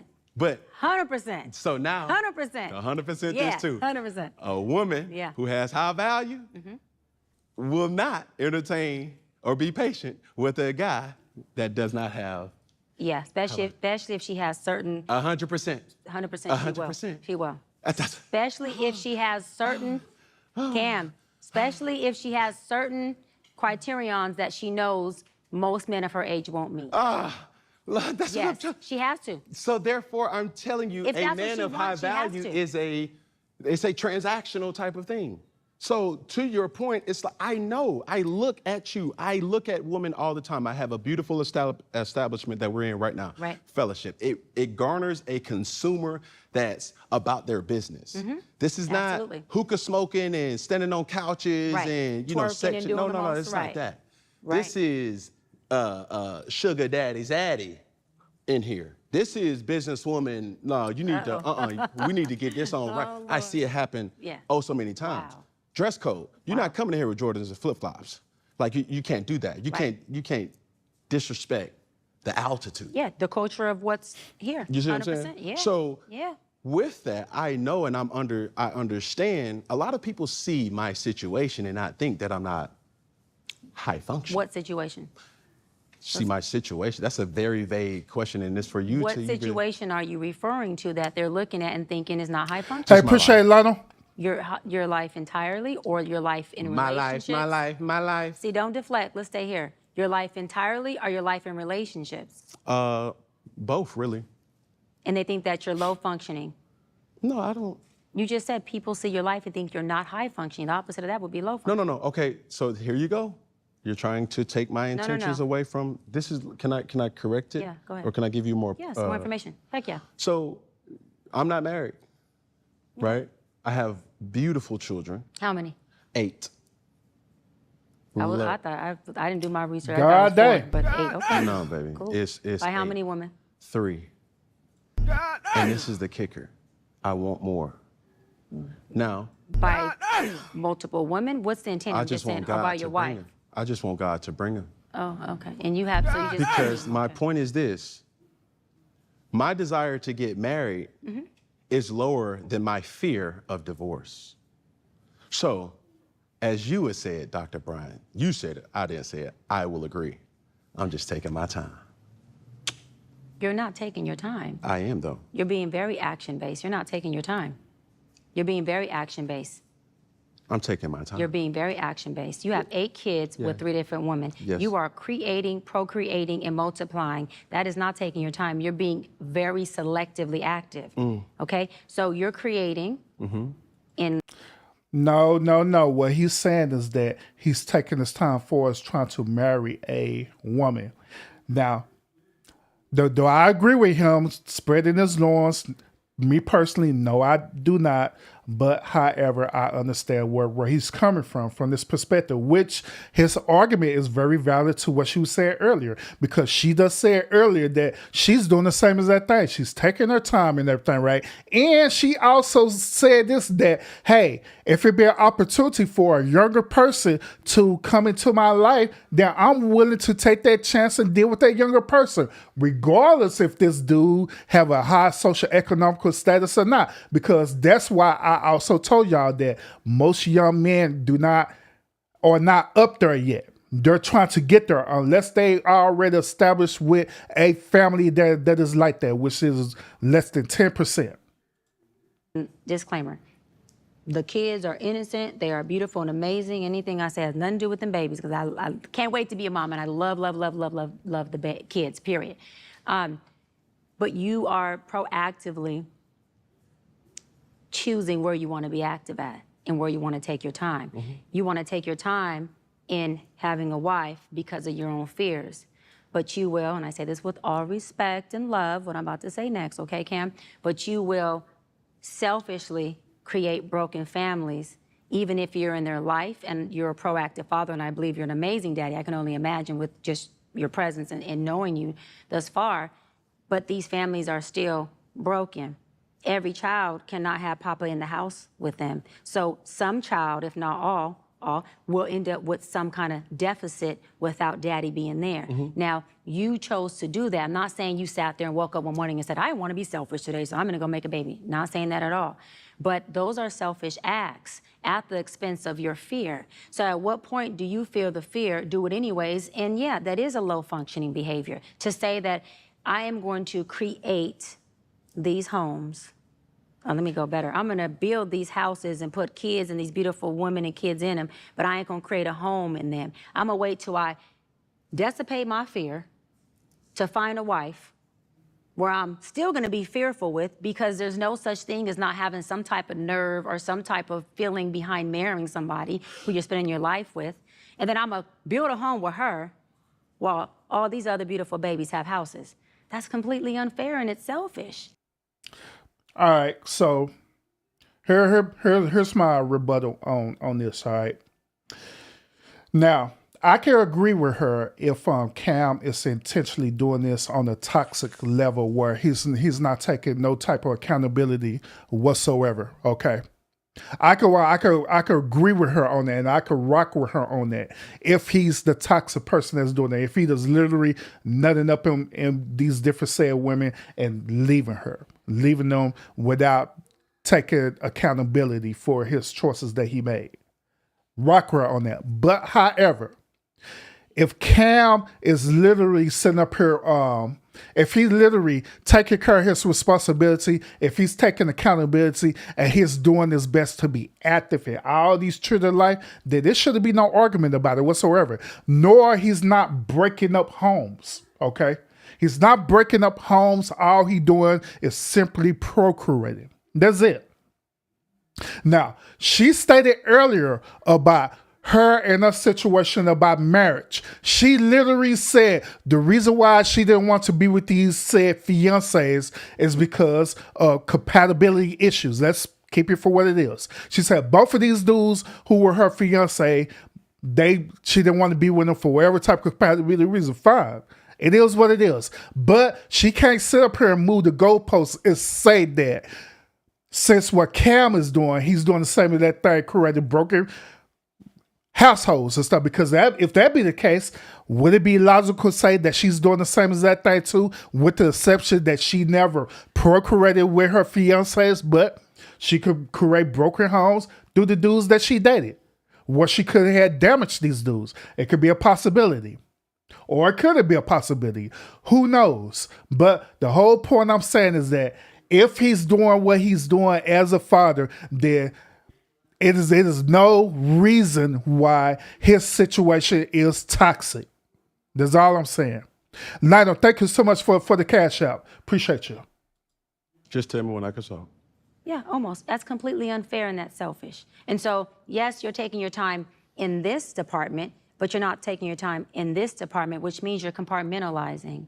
And compartmentalizing never works. Compartmentalizing hurts everybody involved. Everybody who's in this box and that box and this box and that box and this box. And then here you go over here trying to figure out what box you're gonna feed or entertain or do. Then you're looking outside to figure out who's your next victim to put in the box.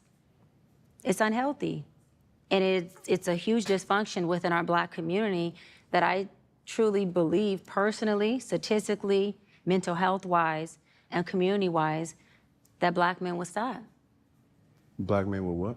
Stop doing that, that they would stop that dysfunctional behavior of compartmentalizing and creating houses, not homes, and then finally a home with the wife, and then you have all these other houses that are homeless. But you over here, at some point when you do get a wife, if you do, I'm saying if that's what you want, you will. You'll get whatever you want. You're trying to create a home. Totally dysfunctional. And See, then also another thing too. I could honestly understand Cam's perspective about not wanting to be married. I understand it because Cam is considered as a high value man, and also he have the social economical status. So I can understand him entering into a contract relationship with a woman, and I can understand him taking his time to make sure that he found that actual woman that is not going to take advantage of him, that's not going to try to marry him, then divorce him real quick. Because there been a situation that happened where a woman was up here, literally married this dude, right, and divorce him within a week, just so they could take that dude money. There been situations, hell, matter of fact, with Judge Mathis, he dealing with this right now. So set up here, he been with this woman for 30 years and now she decided that she want to divorce this dude. You know what I'm saying? After 30 years. So just like I say, I can understand him thinking like that because for say income status, right? Most of the time, and I said this before, most of the time these type of women get paid out. They do. They take that as a severance package for real to get paid out by these said dudes. So I get it. Extremely, that's the epitome of selfish. Epitome of selfish. I'm done. You can go for it. Okay, say less. All right, so what identifies as a broken home? That's a good question. What you have going on with whoever you're not in the house with is a broken home. It's called a blended family. It's called a blended family. That means? Blended family does not mean a broken home, okay? That the family is blended. So blended. So blended means broken. Yeah. Okay. So blended. So if that's her argument, right? That blended means broken, right? That means that women who are baby mamas, right? Who end up decide to marry another dude who have babies from other women, right? That means in reality that is a broken home as well too, based on her ideology, right? The guy that you were entertaining, you would go as low as 26. That I would entertain? Yes. Got it. Okay. And as high as what age? Whatever man that doesn't have kids. As high as? Whoever doesn't have kids, whatever age he is with no kids. I just. No, that's the age. I'm saying I don't have an age range as far as how. See, notice that she immediately said it because she knew where he was going with it. He was going to tell her like, okay, what if the dude have kids, right? And so she did that combatively to dismiss that argument right then and there. How old if he has no kids? So your he's a candidate. non-negotiable is a person who does not have children. My non-negotiable is a person with kids, but yes, I get how you're saying it, yes. So you cannot date a person, you cannot be with a person. I can, but I'm choosing not to. So? I can be with anyone, but I'm choosing not to. I gotta correct it, it's my narrative, Cam. You're like jumping in, jumping out, it's either. Cam, Yep. No, it's not I can't. There's no such thing. I can date whoever I want. I am definitely well equipped to do so. Okay. So I'm not going to allow that word to be something that fits what I can't do. I'm well equipped to date anybody. Yes. My preference, because there's nothing wrong with a lot of men who have kids, so I don't want to put that narrative out there. Yes. My personal preference is I would not choose to date a man with kids. Okay. So, I mean, she just put that narrative out there saying that by him having kids, he's created broken homes without first examining his perspective on that. She could have very easily asked him, well, how's the relationship with your baby mama? So is it good or do you have a toxic relationship? Therefore, she could come up with her opinion stated that he's created broken homes, but she never did that. She already assumed right off the bat, since this dude have all these different children with these different women, that is considered as a broken home. Yes. So you're dating a man with kids. Just a scenario. Oh, okay, got it. Yes. You're dating a man with kids. Yes. So you've identified that that's a broken home from the jump. With your verbiage of blended family means broken. I've identified that I'm dating a broken man who is creating who he is. Because we could teach what we know, we create who we are. And so broken people create brokenness, whether it's through a child, whether it's through a relationship, whether it's through themselves. It doesn't have to be a beautiful baby, but you're creating brokenness. And broken people can come from married households. I'm not saying that a two-parent household can't create the result of a child That's who then has bullshit. brokenness and creates broken blended families everywhere. That's I'm not my- negating That's that. not my point. No, I know, I'm making that point. But yes. But my point. My answer is I not only identified that those homes are houses Hey, Rebel, without a salute. home because he's not in them, Yeah. but also that he's a broken man. But you're going to be with a broken man. No, I won't. So hold up. So once again, a man is broken because he ended up choosing to procreate with another woman, and he's considered okay. So let's just say again, hypothetically, right, that man was married at one point in time and he decided to procreate with this woman. They've been married for 20 or 30 years and they end up ending their marriage off of irreconcilable differences. That's what women tend to do these days, right?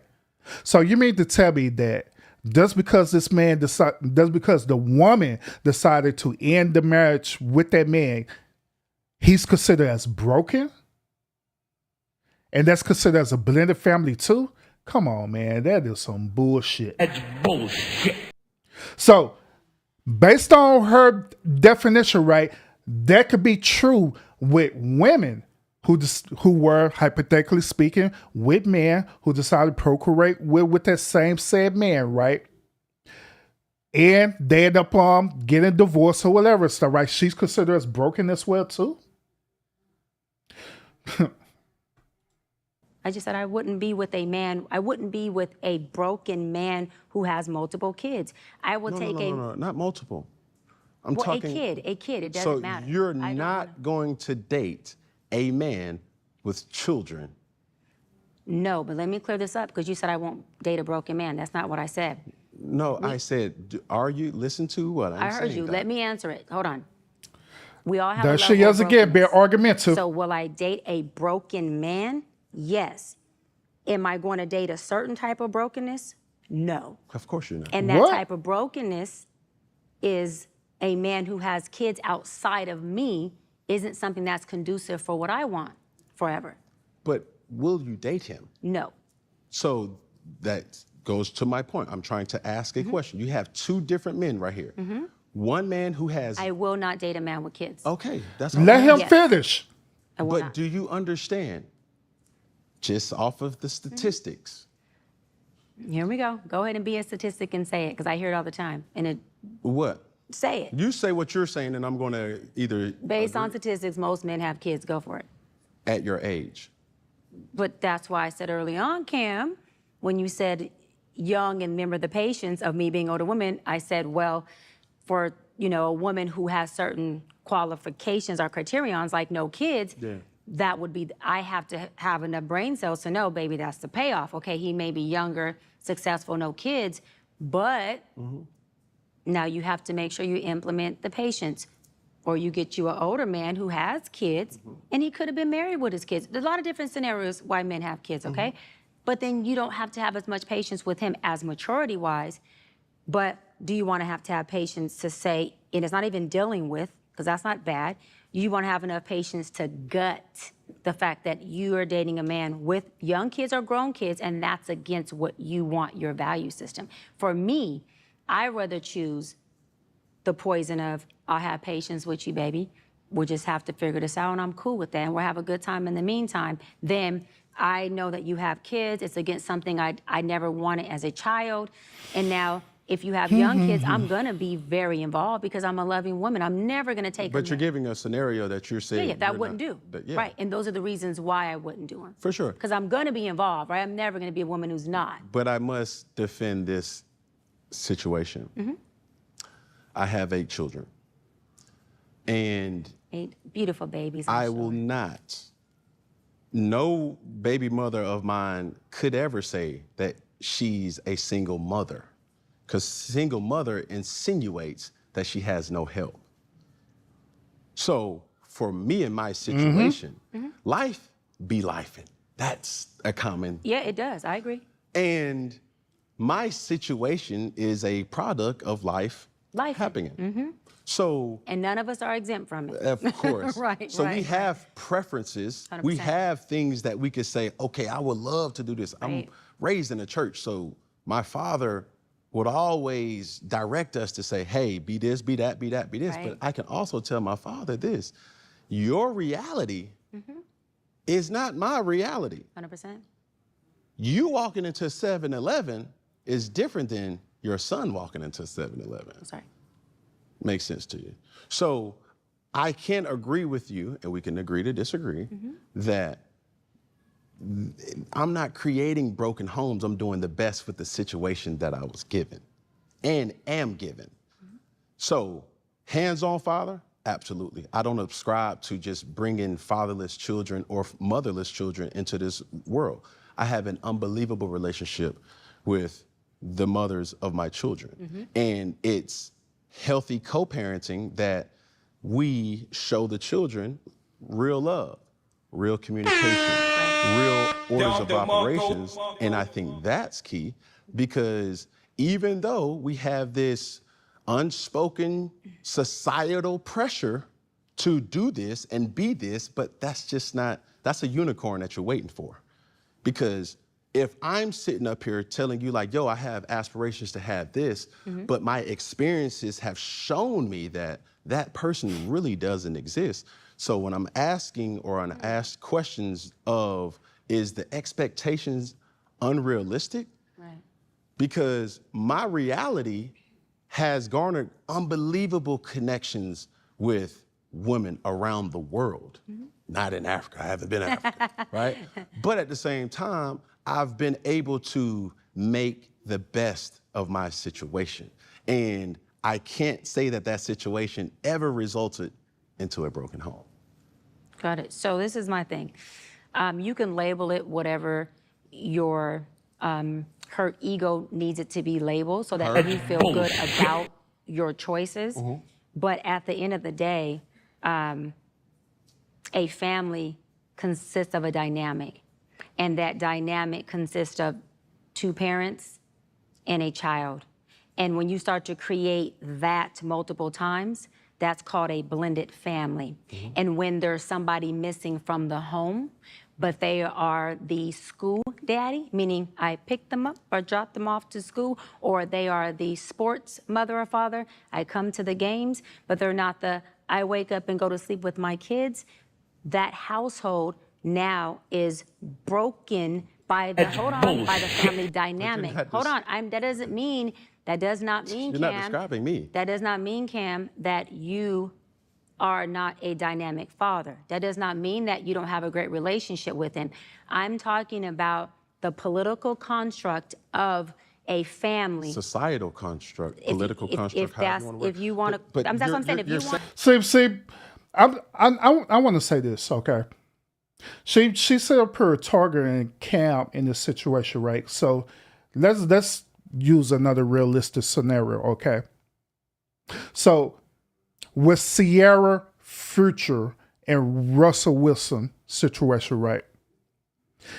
Would argue and say that Sierra is part of a broken family as well too with Future? Would she argue to say that because every woman would set up her and cap and say that Sierra is not in a broken family? She's in a blended family, most definitely in a blended family, but she's not in no broken family. She's not. Everyone would argue and say, hey, Sierra that found her Prince Charming, he's a man, he's a great man and everything and stuff, right? Every woman says that. So is this situation true with Sierra and her situation as it is true with Cam in his situation? Because Cam already said that, hey, just because I'm not married to them, that doesn't mean that we're broken. Because I am an active father with not only with the children, but I'm an active father with the mother to my children too. And we co-parent very well. So is that still considered as being broken? According to her definition, yes, that is, because she believed that you have to be in a two-parent household for you to not consider as being broken. But this disarmed her other claim earlier, when she was separate talking about relationships, period. When she was talking about toxic relationships. So if that be the case, that means that you should stay in a toxic relationship for the sake of that it won't be broken, according to her reasoning behind this, right? Correct? Want to Same call it that? things. That's fine. Listen, Those things that you whatever we label express, it doesn't change I our do decisions, that, though. That's what I'm trying to. That's what you don't understand. So all of your baby mamas live in one house. No, they do Okay. not. But my children stay with me. So then it's still a broken That's what household. I'm The trying to tell mothers you. aren't in your home, so it doesn't make a But difference. that's making the best of the situation. Right. And listen, and let me say this: that part, I agree with. Mm-hmm. That part, I admire in you. Okay. That part, I think is amazing. Right. Cam, look at me. That part, I say thank you Mm-hmm. for. No, that part I'm calling bullshit on it for real in the biggest way possible. That's bullshit. Because in her mind, she thinking that the children are living with their mother. That's what she's thinking, that children are living with their mother. So that's why she said saying that it's a broken family. But Sissy said, nah, that's not my situation, because you never asked. My situation is that the children live with me. And so now she trying to retract her statement like, oh, well, if it's that situation, if they're living with you, well, that's different. Then that's not considered as a broken home. No, no, ma'am. Being a man who's vertical, who stood up and dealt with his decisions, whether it was decisions you liked or you didn't, or you planned or you didn't, and you did what you had to do. That's called a man, baby. So thank you for being a man. Yes, ma'am. And doing your thing, seriously, with the best that you have. I think that's amazing. Right. And I say this, follow up, not to negate everything I just said, because I truly believe that and feel that. And I love that you did that. You didn't leave them fatherless. My father didn't leave me fatherless. It changed my life because he didn't leave me fatherless. I used to sit with him randomly and say, Daddy, thank you. For what? For not making me a fatherless little girl. Because I ain't out here desperate. And I got a daddy I can come home and nest in. I got a daddy I can come home who's a gangster, a street dude. I can make a phone call and you And there. it's done. And you there. So I ain't looking for no street, excuse my language, nigga, to save me. I got my savior. I'm good. And the street dude to save me may crucify me. I'm good. Daddy ain't gonna crucify me. See, there's a difference. So with you, I'm saying thank you, because my father has 6 of us by 5 different women, but he was a father. And so when you say, Doc, but I'm a daddy, don't negate that, I hear you. So hold up. So if her own father had all these different babies from different women, wouldn't that also debunk her argument about it being a broken family too? So that means that her father is broken as well too, right? But I'm pretty sure she's not going to admit that. You more than you believe me, hear you, because I had a daddy who was a father, and he wasn't in the house with all of us. But from a woman who was a little girl who had the best daddy I've seen a girl have straight up to this day. Am I saying you ain't? But that's my daddy. I wasn't in the house with him. So the things that whoever he was in the house with, that environment is different from me coming over and seeing it. Now, for your babies, they all live with you. Their environment is different from when they go with mommy and mommy has whoever's in that house. So the roles have just switched, but it still makes, not the kids, hear me out, it still makes the household dynamic is a blended broken household. It doesn't mean that your babies have to grow up broken. This is what I want to be clear on. It doesn't mean that you as a father can change their life.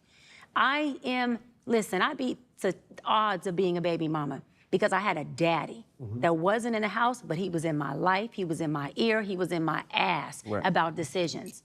So this is why I'm saying the household, baby, is still broken, but it doesn't mean your kids have to be. But it's about coming into awareness of what really is. And like my father knew, he had blended families, broken homes. But well, once again, blended families do not mean that the household is broken. I don't know why she keep equating this to that.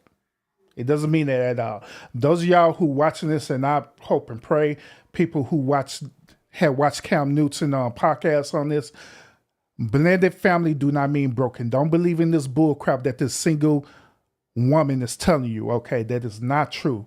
Now, if it's toxic situation that's involving that, then yeah, I will agree with her argument on this. But if it ain't nothing toxic happening there, and this just so happen two adults who just so happen procreate together, and their relationship is what it is, it doesn't mean that it's broken or toxic, anything like that. It just simply means they just blended. And that's it. They got out of one situation, got into a new situation, and it just became blended.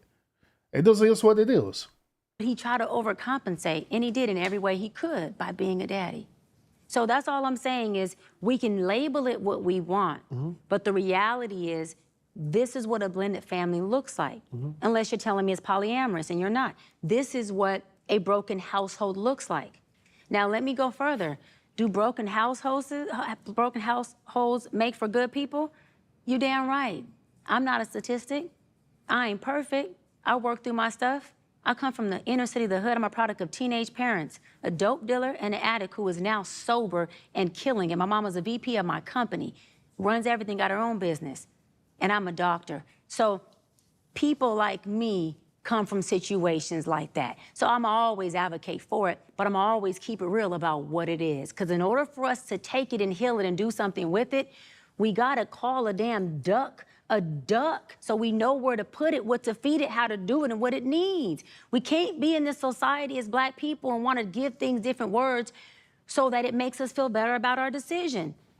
The decision is made.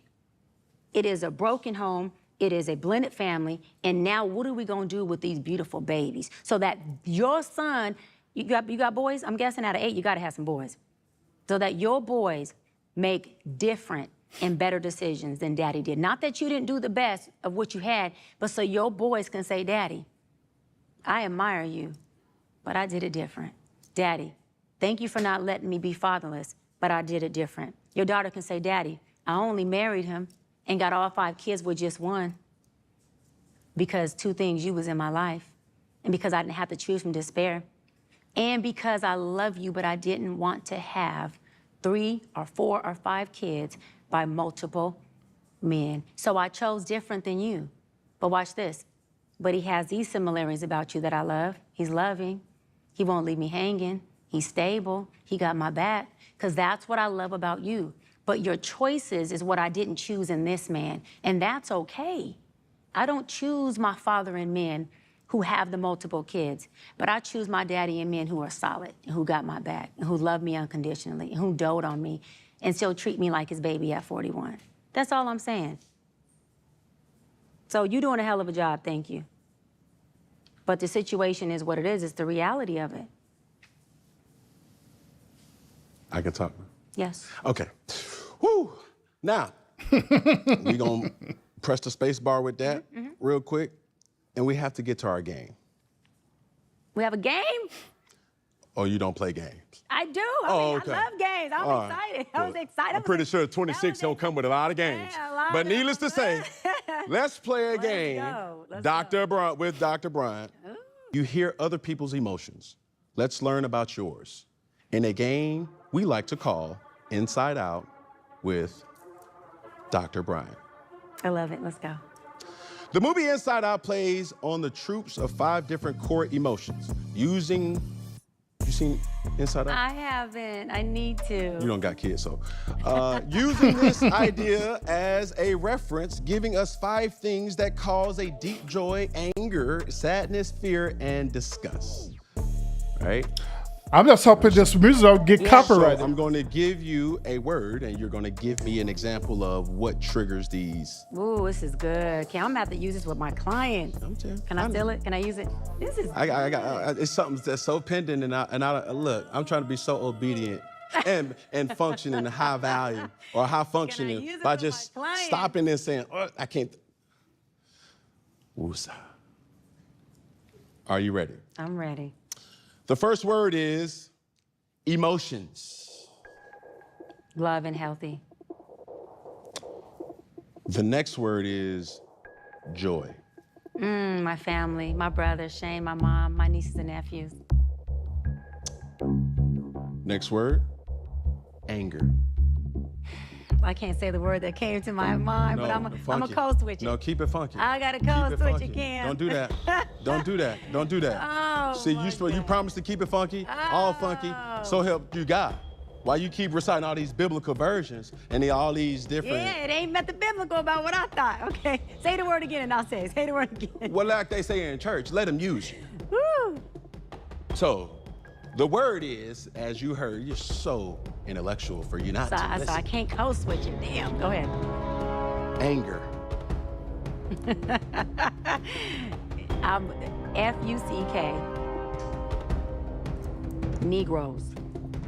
Wow. What comes with it? And it's damn. F-U-C-K, fuck, nigga, free. Wow. So in other words, she have anger for her own race. That is crazy as hell. God damn. Preferably her own race of men. That is crazy as hell. God damn. But she said it though. Yes. That's what comes to mind. Yeah. You get angry about that?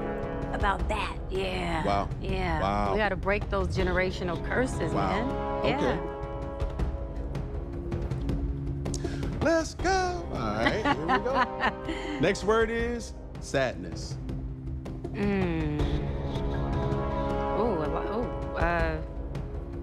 God, that didn't resonate with me. It should take me longer to get there. Sadness.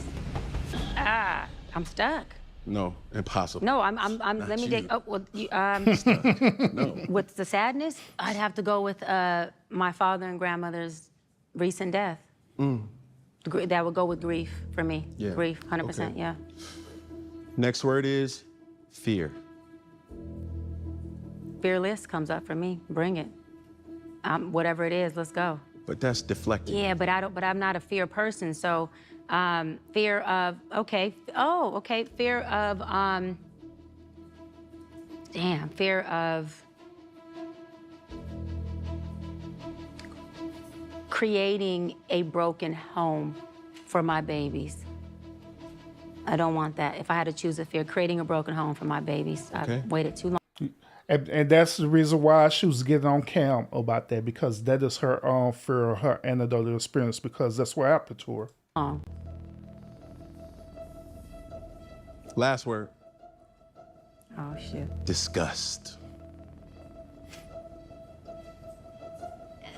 A nasty, abusive, narcissist, personality, attitude,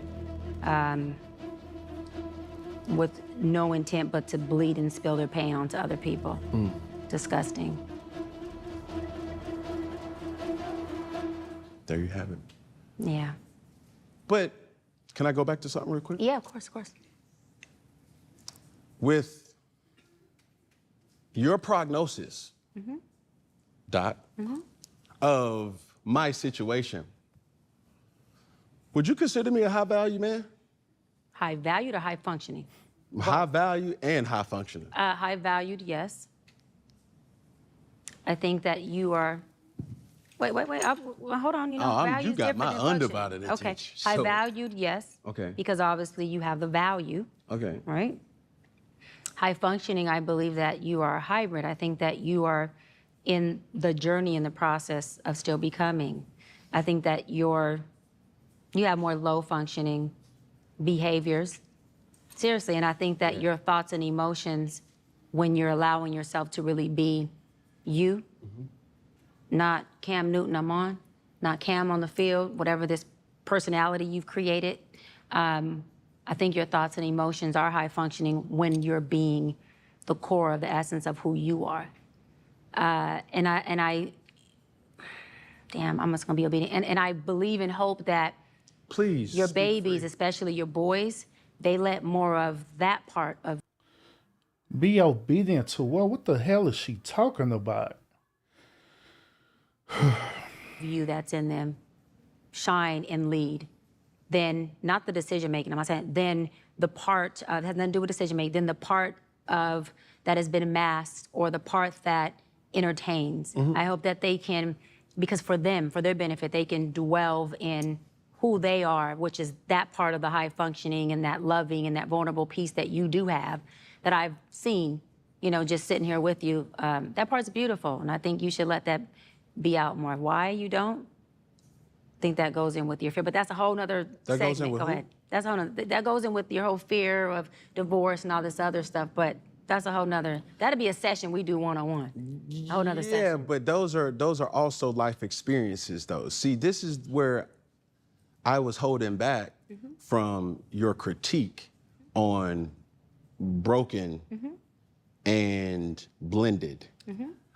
So basically, any man, you're fucked if you're trying to get. Well, dang, just Dr. Shah- take their hope from them. No, it's you said that. I didn't say they're You said fucked. no, there's no chance. I didn't say no chance. There's no chance. Okay. Yes, you Your did. words, not mine. That Okay. you would ever get with a guy that had children. So the reality of that is like life happens, situations happen, and I would ascribe to this narrative: do the best you possibly can. Absolutely. In this thing that we call life. 100%. Because it's tough, it's hard. I'm a father to my children, not because of me being able to pay for private schools. I'm a father to my children because I treat them not only how society is going to treat them, I give them the wisdom not only did my father give me, but I also give the nurturing that my family provided for me, doing the best. Now, my circumstances of growing up were Right. mom, dad, religion. I seen that. I just went down the other street that I was curious to find out, like most people.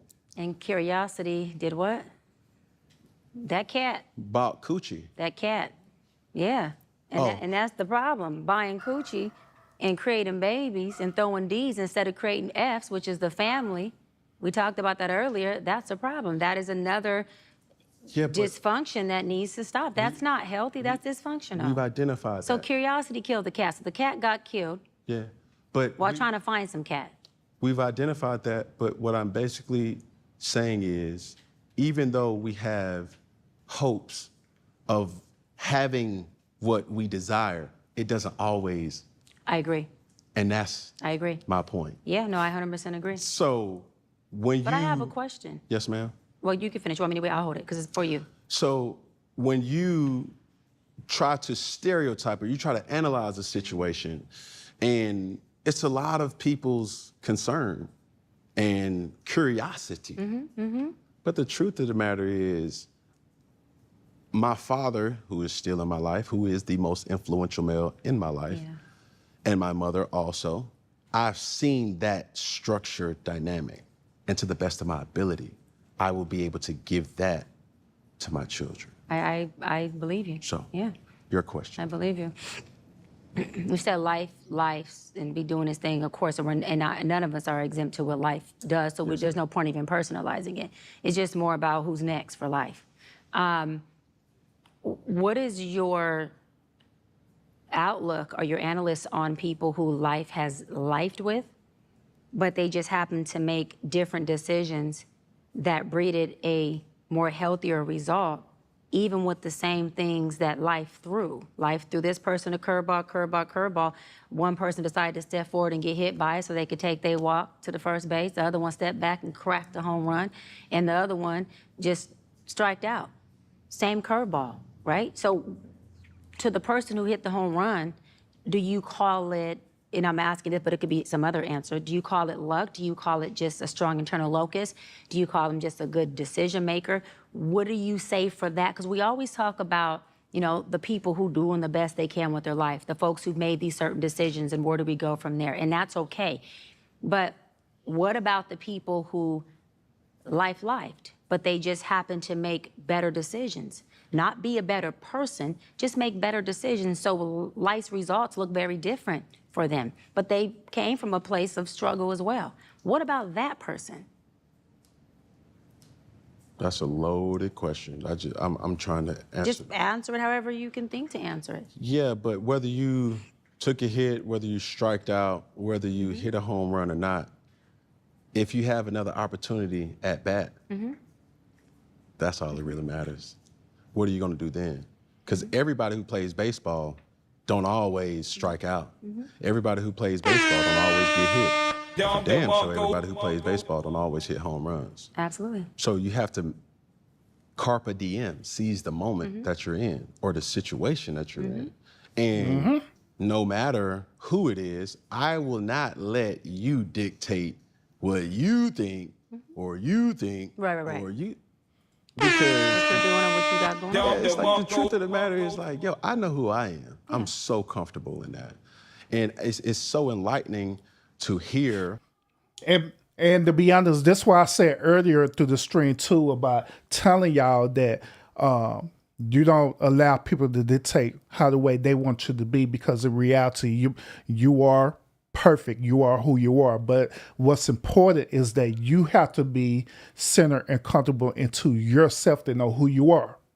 That's where it boils down to. And I like and I respected that Cam had said that. I like that he said it. He said it in this way, just like I said it in my way. But in reality, it's still the same as that thing. These things from not just you, but just a lot of people, because it gives you different perspectives. Right. And at the absolute worst, we can agree to disagree. 100%, yeah. So as I'm doing these type of things, as I'm really intrigued more like to talk, because as you went to school for your degree, I also got a degree in sociology, which also had me take psychology classes. Yeah. Shout out to sociology. Yay. So instead of judging the stem or the branch of the tree, I'm forced to judge the foundation of the tree. To really say, hold on, that goes all the way back to, you've experienced something that's making you act. Associations to it, absolutely. For sure. So that's how I believe. I love speaking, I love chatting. And one of the main things too that you talked about that you wanted to highlight is mental health. Yeah. I think as a culture, we have to normalize I'm not okay. Yes. We have to normalize or process emotions that may not be harmful to society, our environment, or most importantly, to you. So let's talk about mental health for you and how you've used your platform to not only acknowledge, but to educate. Yeah, no, like I said early on, my whole purpose of becoming a doctor and doing it on television platform and then podcast platform like your amazing platform now was to, one, share my story of a little girl from the hood, and product of what I shared earlier. And so that people understand, to your point, that, whatever dirt or mud you came from, that's not the dirt or mud you gotta plant in.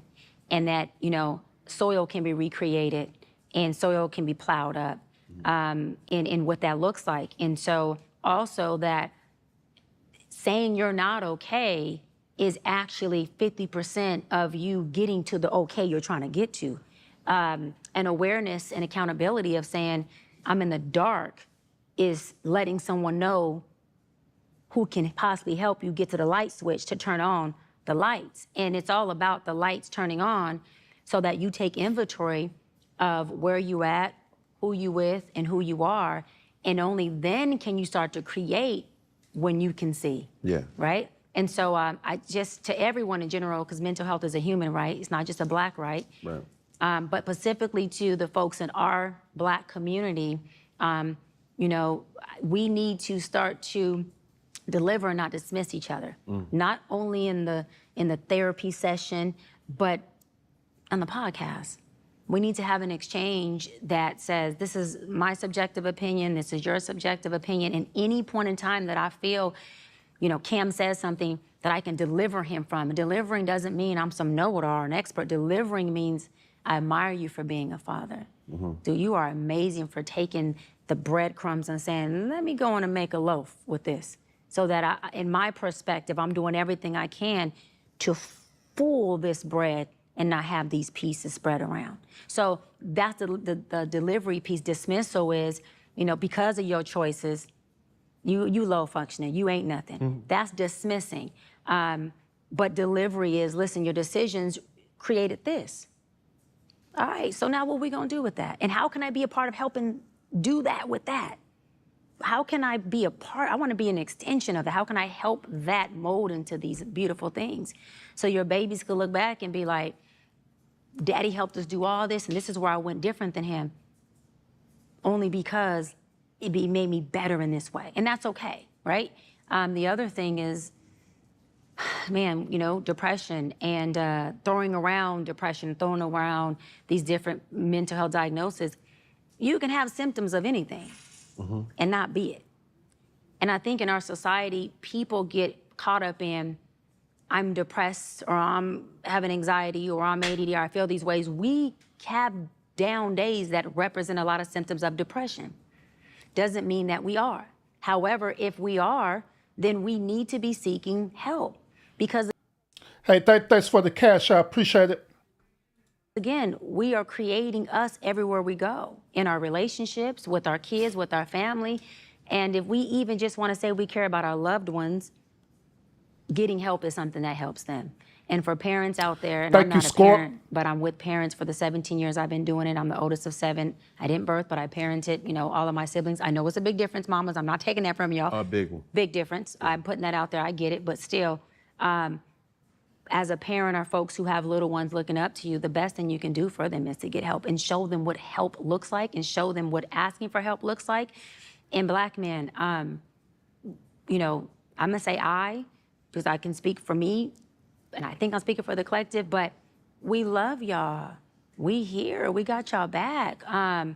We don't need you to do nothing but show up and let us know what it is that you do know, and please be okay with the things you don't know.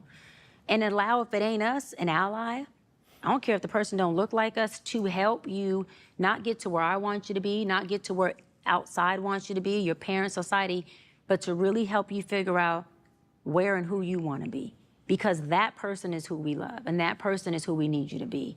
And learn to evolve with each other, not just in relationship in the bed, but I want us to evolve with each other, Cam, sitting across 2 couches together. Yeah. Right? And I want you to create a safe space for me to be a woman who's made decisions that landed me in a place of not being a statistic and not taking that as a pun intended to you. You know what I mean? Or a pun intended to someone else who was sitting here. But applaud me for being a good decision maker and coming from a place where I could have took a whole different route. And me be able to sit here with you creating 8. So I wonder throughout this whole exchange or this conversation that Cam low key really wanted to smash this chick. I'm just saying. God damn.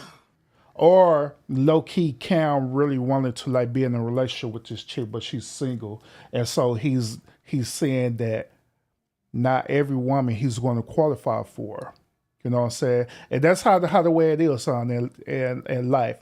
We all have a choice to choose what we want to do, but within our choices, decision either going to have us qualified for certain things or it's going to disqualify us for certain situations. You know what I'm saying? Like, say for example, you're going around procreating with different women. You know what I'm saying? And you finally probably found a woman that ideally you probably think that she's your soulmate or whatever, right? And she's single. And so she looking at you and say, hey, now you're disqualified, bro. I don't care how high value you is. I don't care how much of a good man you is. You're disqualified because of this choice and decision that you made. The thing about it is that is how the way life is, period. And we have to accept that. There are many situations where I was in that situation too, where at one point in time I was married, had kids, chose to procreate with this woman, being married. They got divorced and got remarried again. But however, within that in-between situation, right, I had met a lot of outstanding women. Some women was low value. Some women was very high value. I'm talking about like lawyers and stuff, women who was lawyers and different things like that.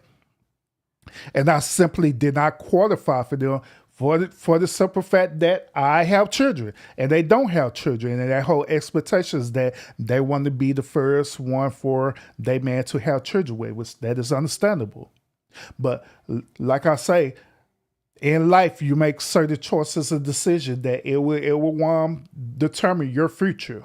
Just like a same person who decides to go out and commit crimes and stuff, right? You know, getting locked up for that crime. Then you get out of jail. The next thing you know, you can't do the things how the way you were prior before you did that crime. You can't be just as free how the way you was prior. You know what I'm saying? But now that you have that on your record that you're a convicted felon or whatever the case may be, you have to live with that choice of decision that you can't do certain stuff that you want to do anymore, you know, because you made that choice. But once again, that is life. It just is what it is. Beautiful babies and your homes and families and operating in a space from the best you can and me complimenting that. So I think that's where the delivery comes in at is I see you where you at. You see me where I'm at. It is totally different places, but doesn't mean that I can't take and learn from whatever you got going on and vice versa. And we make sure we expand together as folks. Okay. It's getting teary-eyed, y'all. I didn't want to say it. No, by no stretch of the imagination. Not to say that, you know, I don't cry.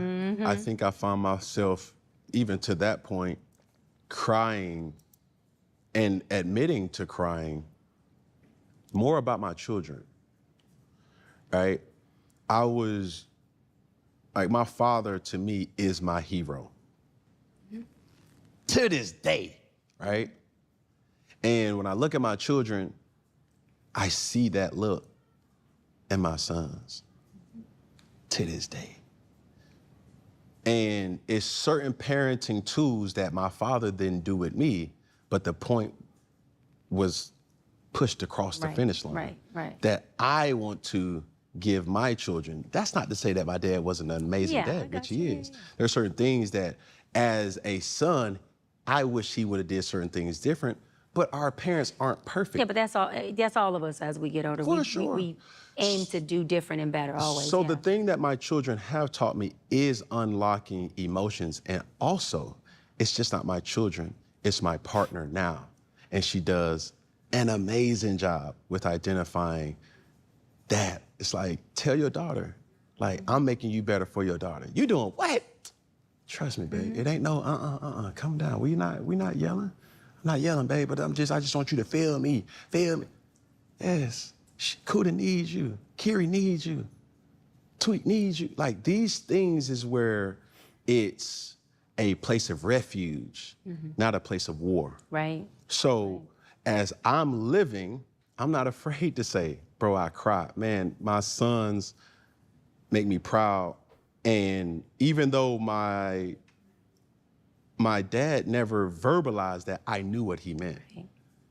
So now what's different is the patience that my children teach me without telling me, Pop, Dad, this is how I learn. Stop yelling at me or stop being soft on me. Tell me what I actually need to do, right? It's those things where it's like, man, we just have a beautiful moment.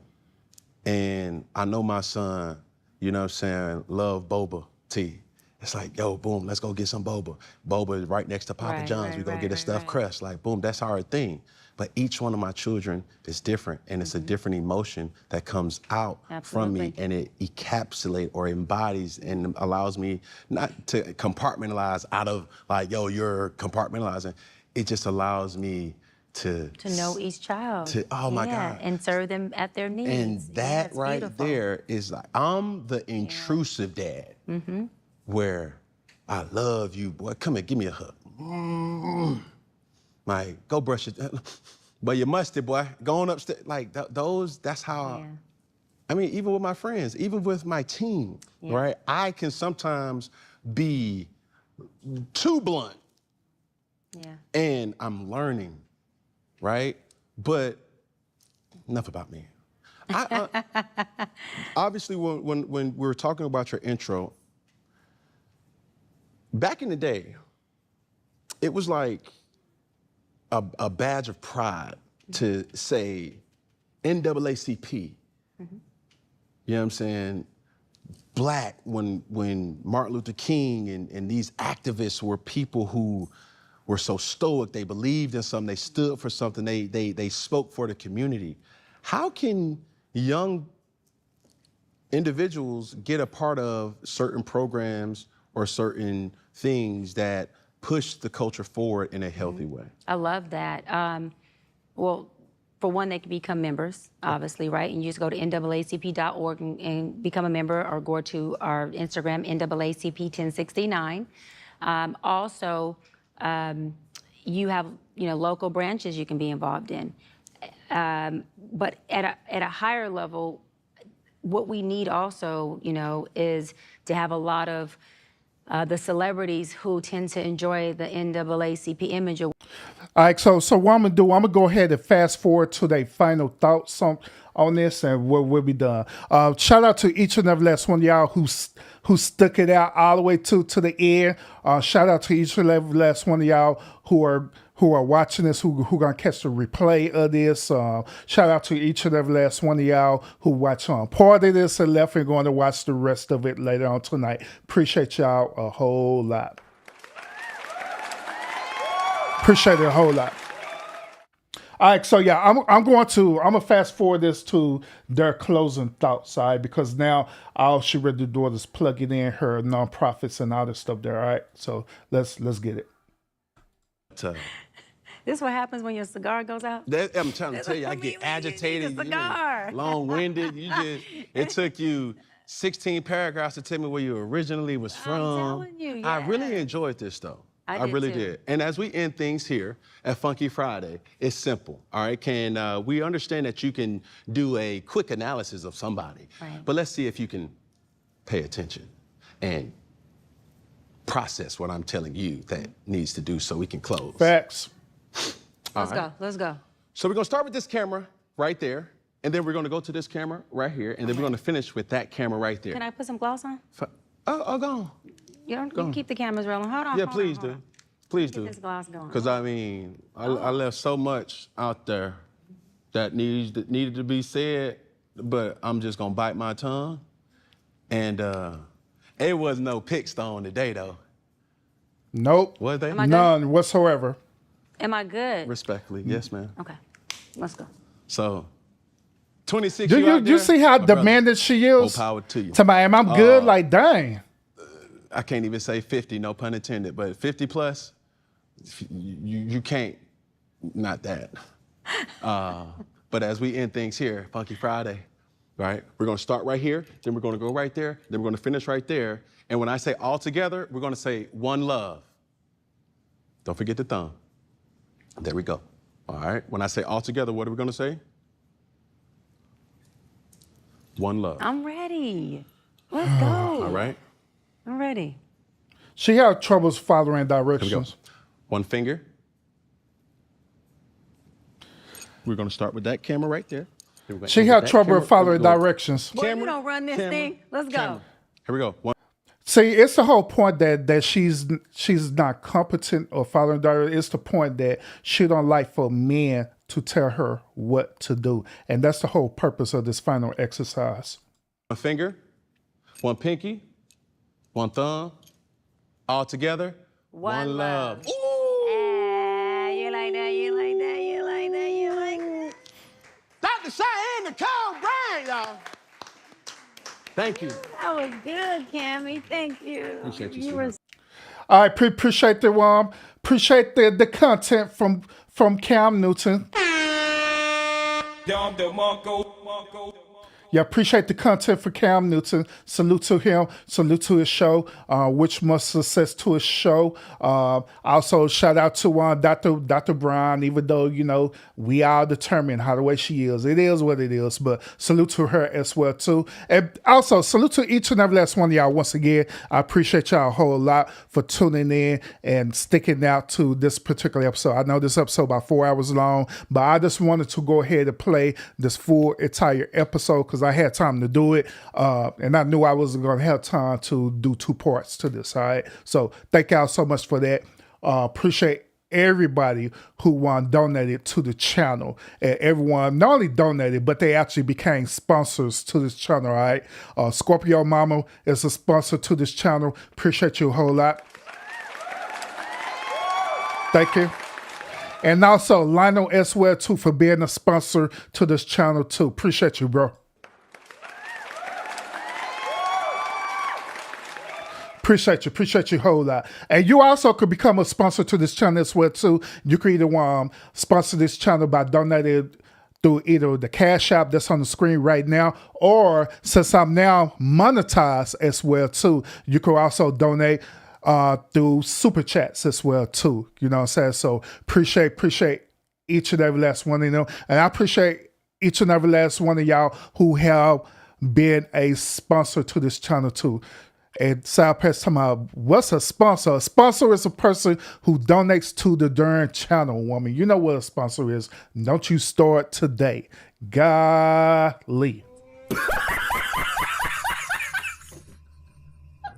As many times you the sponsor to this channel, South Patch, you know what the deal is. Lord Jesus.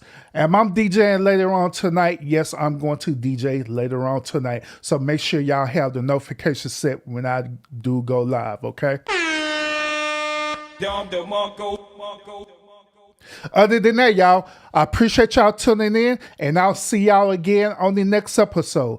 Peace out, and y'all have a great Saturday, and I'll see y'all later on tonight for this Saturday.